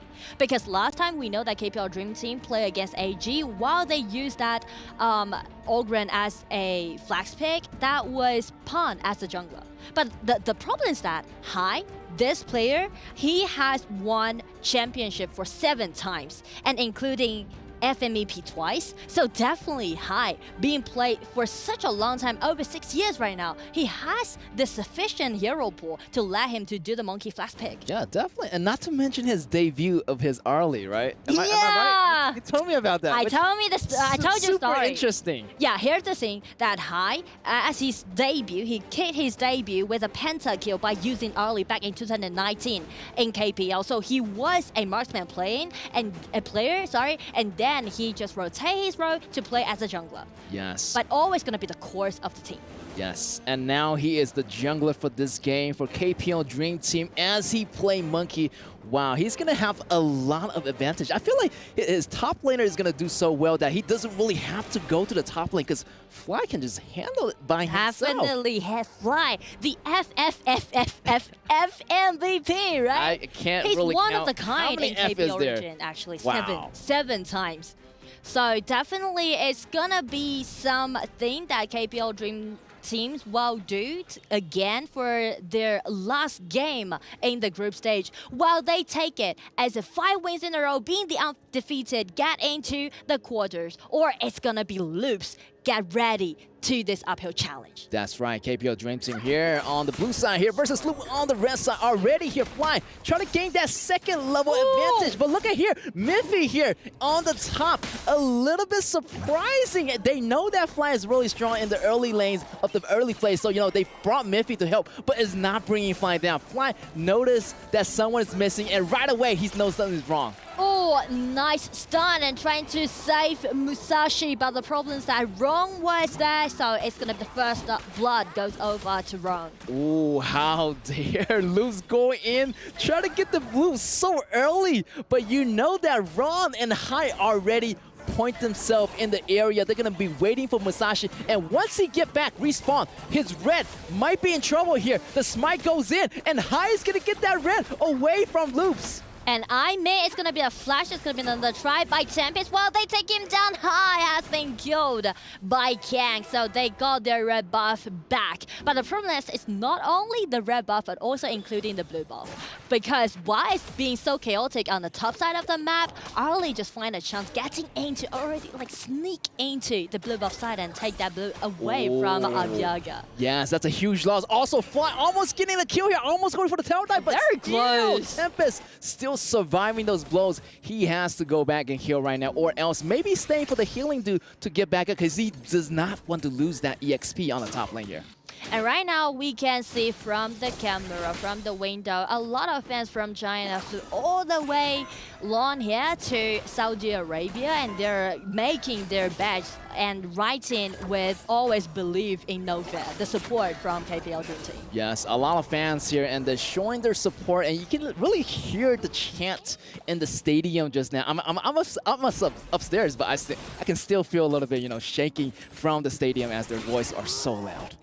But to be honest, I'm really impressed by Loop's opening setting, because I know what they are trying to do. They're trying to build up a winning lane with numbers advantage with his main and mods to make some, impressive gank upon Fly's Ogren and let Abyaga to have the chance to steal away the blue buff. But the problem is that they are facing some difficulties, but right now it's gonna be Kank coming in with a flash and help help Tempest to get the hand on Fly. Wow, this is really impressive by Loops. They've been learning so much, and you can see that they're going head-to-head with check the top Sherry. team. And look at the bottom lane here. A lot of players, but only one member facing 4 players of KPO Dream Team is not going to work. So here's going to be here. Lady Swen goes down here. A lot of pressure here for Loops on the bottom lane here as Chance already gained the advantage. His goal lead is going to be really significant here. I feel like Sherry is too, he's a little bit hasty because he,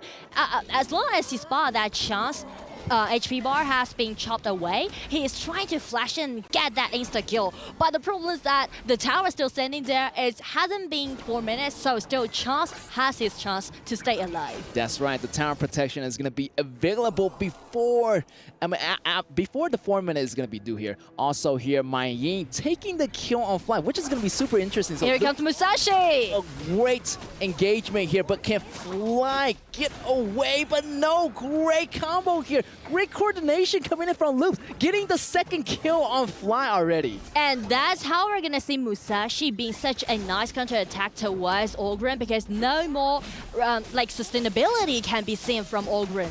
Exactly, that Musashi ultimate is going to lock in that HP. We really can't recover a lot of HP during that period under that ultimate of Musashi, so it's going to roll really nice counter here. And Fly is finally feeling some pressure on the top lane. Yeah, I feel like he's having an easy time right now, but I feel like KPO Dream Team, this is going to be not a really easy game to win here. And I feel like this might be the reason why Loops let this Monkey to be an open choice, because they are ready for it. It's going to be the ulti from Lady Jin and trying to take Chance down, but still, it hasn't been 4 minutes, but I feel like so far so good for Loops. Yeah, Loops is handling They did their homework. Yeah, definitely. They're handling themselves really good. I mean, yeah. Look at that. Scoreboards are 2 and 3, and they got that extra kill. So yeah, they're technically in the lead right now in the kill count.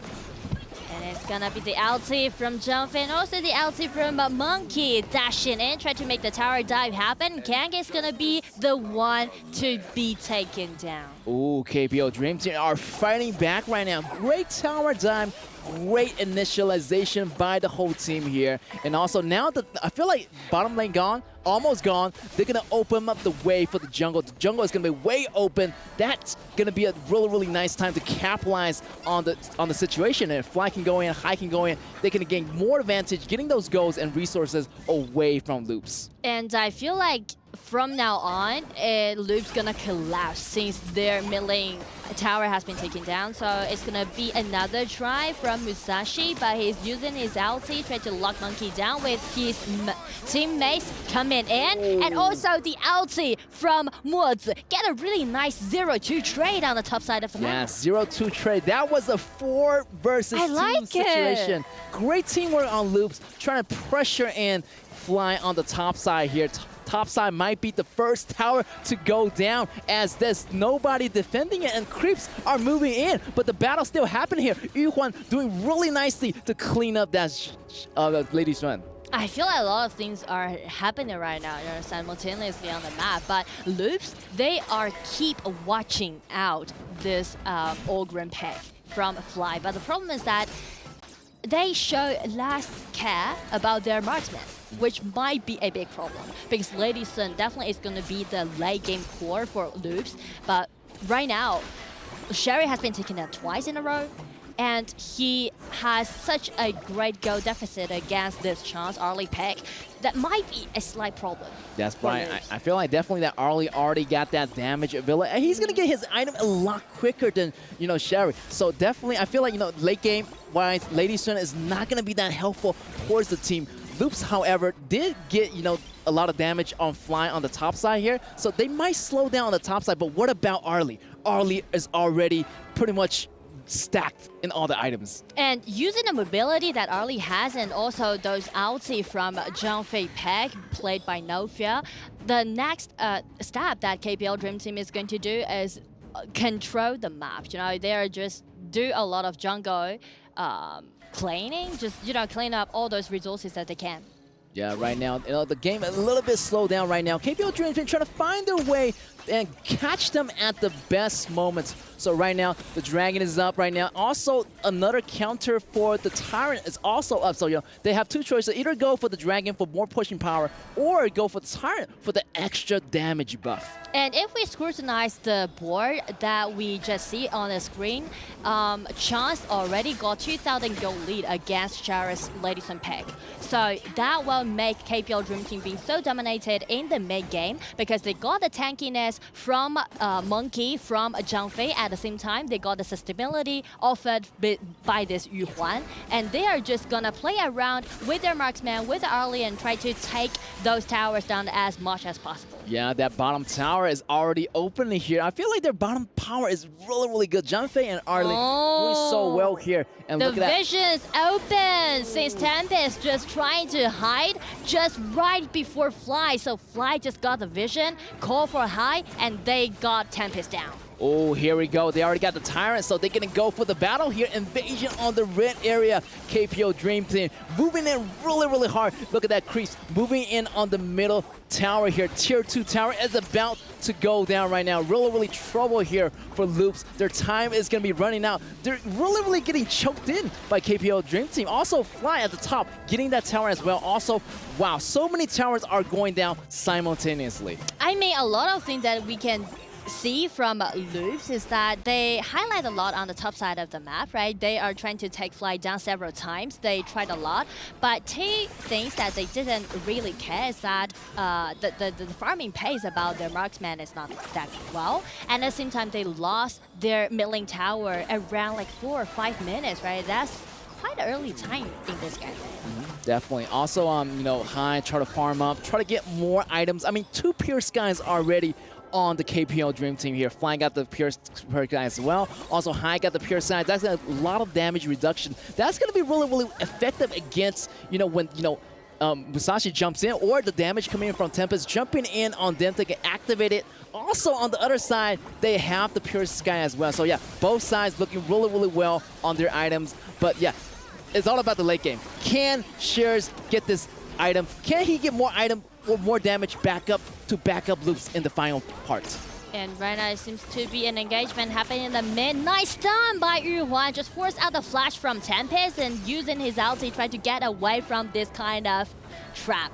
And KPL Dream Team, because of the Pure Sky that you just mentioned, it offers them to have triple tanks that I can see, right, from their own composition, which allowing them to have such a clear vision over the map. And right now it's going to be the tower dive because they're trying to take the high ground tower down at the bottom side, and there's no way for Loops to, just save their towers. That's right. Great initialization by Nofear, pushing them apart, also taking that high ground tower on the bottom side here. And they're still going for more because there's minions lanes moving in the middle right here, and they're going after the second tower right now.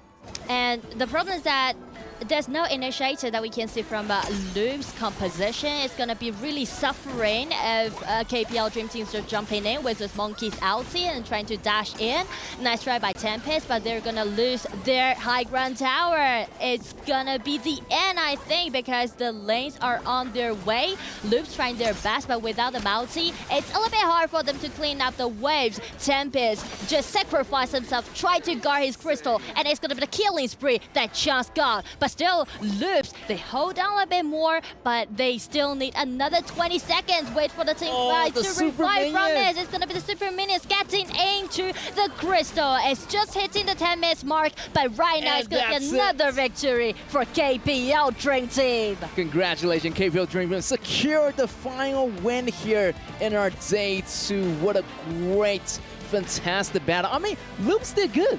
They did really, really good. Really, really well. They learned how to fight. I feel like they studied from KPL Dream Team from the first day, and they did so well in the beginning. I mean, really, really respect to Loops here. True. They actually just, designed the opening for them, and it's all about coordination, because they really need to communicate in a tighter way that led up Yaga's Musashi to get into the blue buff at the simultaneously with their mid laner, right? It's kind of like the layer is not at the right moment, but still, nice try.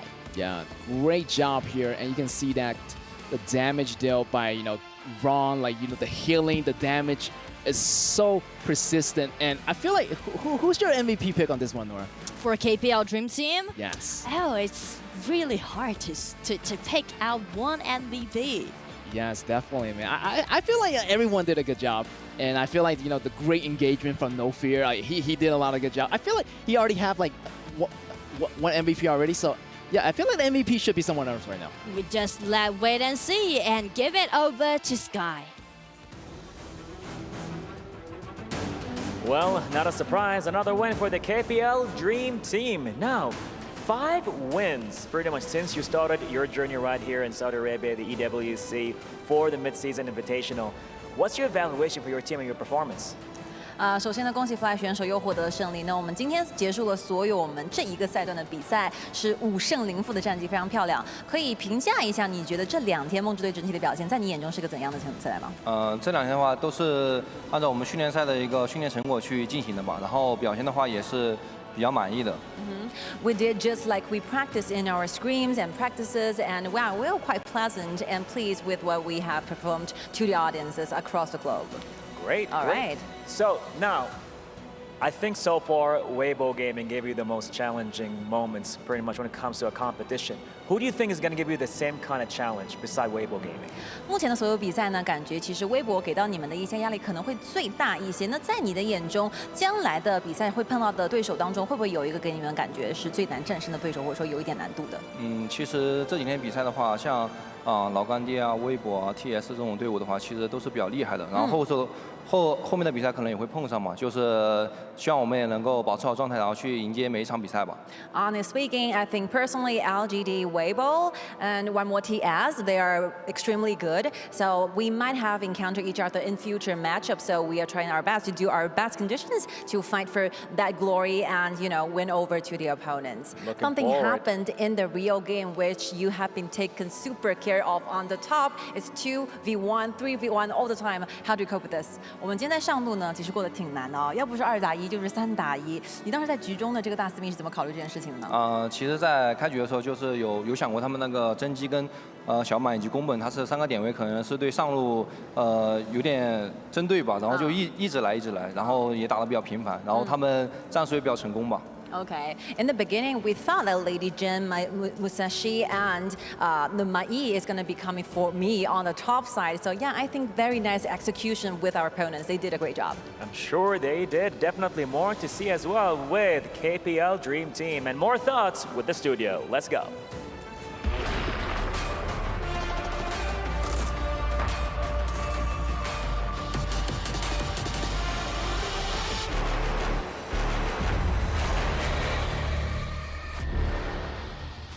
Congratulations to the KPL Dream Team on that victory. Still in a perfect way, man. A lot of people at the beginning had questions about their synergy, about their cooperation. And after 2 days of performances, there are no questions around. They are the top dog. Absolutely. I mean, I'm learning like Kin did. He's done a lot of learning today, but I do have to give it to Loops Esports. They got the most kills out of KPL. Just no map domination. I think that's the only point that they really fell at. Yeah, I think that for Loops, I think they're getting the early advantage, actually shutting down Fly in the end. I think it was a really, really nice adaptation. You can see that they kind of did their homework. That Orgren in the clash lane, maybe not as strong in the early game. You can try and shut him down, which is exactly what they were able to do. But you can see that the KPL Dream Team, even when they are behind in kills, they still are able to just get so much extra gold, so much extra value from the rest of the map. And that is something that I would like to point out. Now, like a lot of times we get just carried out about like the amount of kills that you're having. Yeah. But in this game, man, like what you want to do is to go for gold. Yes. The gold difference is the actual key to success. Clearly, you might go around and you start to get some kills, but what you want to do is to get resources after just winning those battles. After getting the kills, what are you going to do? And that's something that everyone needs to learn. Absolutely. I mean, ABH, he tried for that level 1 engage, or at least an early game engage, but he was definitely punished by Rung. And I have to give it to Loops. I think, like, that's probably, if other than Weibo Gaming, they are probably second best against the KPL Dream Team. Yeah, I would agree on that as well. Like, you can see that they really came out just guns blazing. Yeah. they really wanted to prove themselves. They knew that they would go into end either third or fourth. Yes. There was nothing to lose. Yeah. Just go in and they just give your best. No, I think that's what you have to do against this KPL Dream Team, because I think everyone is going to be the underdogs against this KPL Dream Team. Obviously, them and also LGD are the only undefeated teams in the group stage, but making sure that you actually get the extra advantages, you know, the small advantages that you're able to get. But then, like you mentioned, Isaac, is what they do afterwards. They have to try and invade the jungle, deny gold away from the KPL Dream Team. Because if you don't deny gold away from them, they're just going to take everything that they can get. It is important to see like what Sky was talking to with Fly. Like Fly was always facing 2, 3 people, and it's alright. Like you can come in and then you can take the kill. What are you gonna do with that kill after? What is the actual goal? What's the plan? Talk to me about it, please. Yes, absolutely. I mean, like you said, Isaac, it's not always about the kill, it's what you do afterwards. And I think going into a matchup against the KPL Dream Team, this is what all the teams are just hoping for, just to see if they can make them bleed. They may not win the game or get any extra objectives from them. They just want to see if they can make them bleed. Come on, man. Like at the end of the day, it was an amazing game and a great experience for all teams in Group B. Everyone in Group B that had a chance to actually play against KPL Dream Team, believe me, in a couple months when they're gonna go back to their own competitions, they're gonna be really in a different level, man. I think that's the crazy thing about this tournament is that for the global scene, this is such a huge learning curve for them. Of course. They're coming up against the best players in the world, you know, whether it comes up against scrims or anything as well. But you can see match MVP is going to be Wrong, playing Yuhwan pretty much the whole tournament so far. It has been a pick that only he has been playing in the mid lane, but he's been using it so incredibly well. We need to give the spotlight to that Yuhwan, right? Like not only to Wrong, but to Yuhwan itself. Just it's such a mobile pick. Like you can actually play it mid, you can play it support, you can play jungle. It is the hero to play right now. A lot of people start talking about like, oh yeah, like the new heroes that they're right out there. But that Yuhwan pick, so available for everyone. It's incredible to see that we've seen it in pretty much all worlds, as you mentioned. We've seen it in the jungle. We know how fast she can clear in the jungle. And we talk about these mid lane mages being able to clear the mid lane waves, being able to get that mid lane priority. As long as you get that mid lane priority, you can look to try and roam around the map, as you mentioned. That Yuhwan with the CC that she has, the extra healing that she has as well, is so big for a mid lane mage. And pretty much different to any other mid lane mage. You think of like Lady Shen, Angela, Princess Frost, they don't have the same sort of maybe healing that the Yuhwan can give to a team. Yeah, I think, like you say, a lot of this thing is the teams, the global teams, learning from the KPL. So I think when you say, Isaac, that they go back to their regions, I feel like they may be seeing a lot more Yuhwan being picked up in these other competitions. I hope so, man. That would make me actually very happy. Just to see that this tournament was not only for them just to be like, oh no, we're gonna be facing the top team. No, man, like you actually had the opportunity, the chance to come in and to become stronger. And I mean, the crazy thing is as well, you can see Wrong's damage in the end. You know, we talk about the healing, we talk about the sustain, the wave clear, the crowd control. Wrong doing the most damage as well in the mid lane on Yuhwan. You don't really get to see this too much either. So not only does Yuhwan as a hero offer so much, but also offers the damage as well. And Wrong has been playing it perfectly throughout this entire group stage. Yeah, I mean, it's been paired very well with other heroes, with other teams. So we saw, I believe it was it Kendra that picked up the Yuhwan and the Dolia and then put the Lung in it. So it kind of seemed like a hyper carry mechanic going on there. And that was really interesting to see that Kendra have already adapted that in the tournament. Well, boys, it has been a great tournament up until right now. We're done with all the best of one. We still have one more game just going on over there on the B stream right now that we still need to wait for the result. What is your feeling after this whole best of one as we can see the standings? Yeah, I think it's actually pretty interesting to see how it's going to adapt into this best of three when we get into the quarterfinals tomorrow. These best of ones can be very 50-50. They can sometimes be very coin flip. There are going to be teams that are going to be able to pick up these pocket picks. But in the quarterfinals, I think this is where we're going to see the adaptation from the teams, them learning from game to game to game, and it's going to just build up over the tournament. Yeah, it just means that there's more room for error. If you do overstep in one game, it's not the end of it. You can just literally come back, get on the horse, and then try and take down your enemy in game 2 or potentially even game 3 if you manage to bring it around to a draw. But if you look at it, LGD with a solid 5-0, just all the way from Season 2 all the way to here with just a flawless victory. They have like really came in and they showed that they're actually the champions of this whole thing. Besides KPL Dream Team, the other team that actually just did not even lose a single match. Sadly for Team Falcons, for Kendra, for Boom Esports, this is gonna be the end of the road, man. Unfortunately, it's been a long road for them, but like I said to Stu when we were casted, it's just a horrible thing to feel for the players, especially on Team Falcons, not picking up a single victory, and we're seeing some of these keys being crushed, and it's like hopes and dreams being crushed, man. Yeah, it's actually crazy. I mean, the whole trophy system in general with this whole key things being crafts is super unique. We haven't really seen it's brutal, like man. This. I mean, it's brutal, but hey, you got to come and play. It's the biggest tournament. It's the biggest stage of them all, and like you can see there, Boom Esports. Oh no, you can see the. I mean, the teams are probably watching their own keys get crushed. Would you watch your own key get crushed? I would. Or would you? You know what? Walk away. No, I would watch it getting crashed, and then I would just promise myself next time that for the next EWC, I'm gonna come stronger. Yeah. Just to take that anger, to take that feeling, just for me to have that motivation to work harder as I get back home. That's the thing, right? I mean, a lot of these players are going to go back to the drawing board now, going to go back to their regions. We obviously have like the Open Series 2 for some of these players that they have to go back to. That's going to come up very soon in Honor of Kings competition, which means that these players have no time to rest, really. They have to, you know, get ready and get updated and get ready for another tournament. Well, man, I'm hearing that we have updated standings right now. Just getting in there because Team Vitality, sadly, not being able to seal the deal, and it's going to be Impunity Esports. Who would have said that they were going to take with 2 points the last ticket and made it into the next top 8?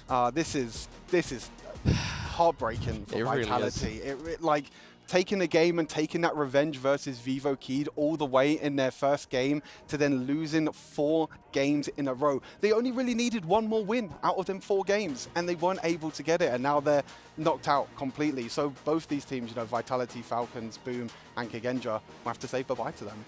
Yeah, it's just showing the flaws of the side of Team Vitality. We love the guys, we love the team, but it's all down to that draft. If you focus one of their carries, it's game over, and that's not the way it should be. Your team should be a unit, not relying on one person or another. Brothers, it has been an amazing day, and I'm totally sure that everyone at home has had their favorite plays, and we have come up with the highlights of the day brought to you by Kidia.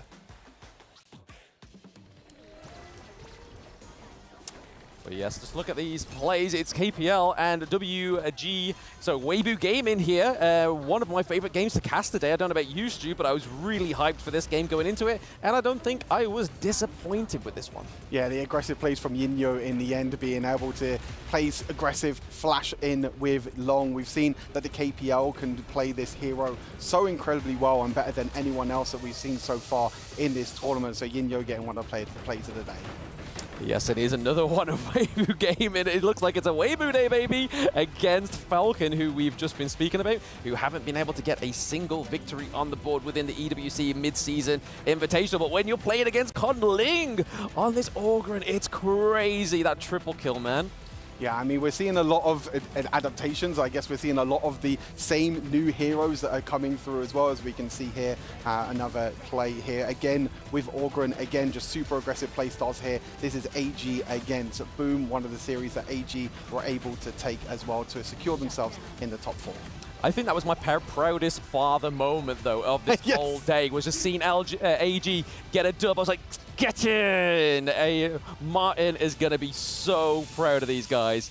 And yes, AG Global taking some victories today was probably my top thing of the day. I mean, we might not have the EMEA teams left, you know, with Falcons and Vitality being knocked out, but technically we have the wild card of AG Global still in the tournament, who did qualify through the EMEA finals as well. So I'm going to be rooting for them for the rest of the tournament. We're going to be rooting for everyone. You know what? Tomorrow is going to be day 3 of our tournament. We're going to move into the quarterfinals. We're going to be playing best of 3, but that's going to be tomorrow. For today, Blam, Stuart, thank you very much for joining me right over here at the desk. I am Isaac Peña. Thank you very much to everyone for being here. Be online tomorrow at the same time. We're going to bring you more Honor of Kings. Thank you very much. See you tomorrow.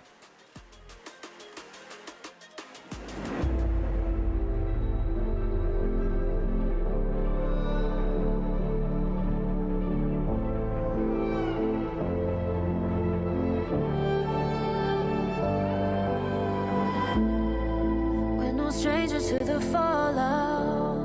It's what got us here. Ever changing, some chameleon. Blood, sweat, and tears. We'll never make it if we fall to everything that brings us down. With a comeback is now. Blood, sweat, and tears. Fight for what we want. Doesn't matter the cost. Every day, put in work. Blood, sweat, and tears. Nothing comes overnight. Taking numbers, start to line. We don't bow to fear. Blood, sweat, and tears.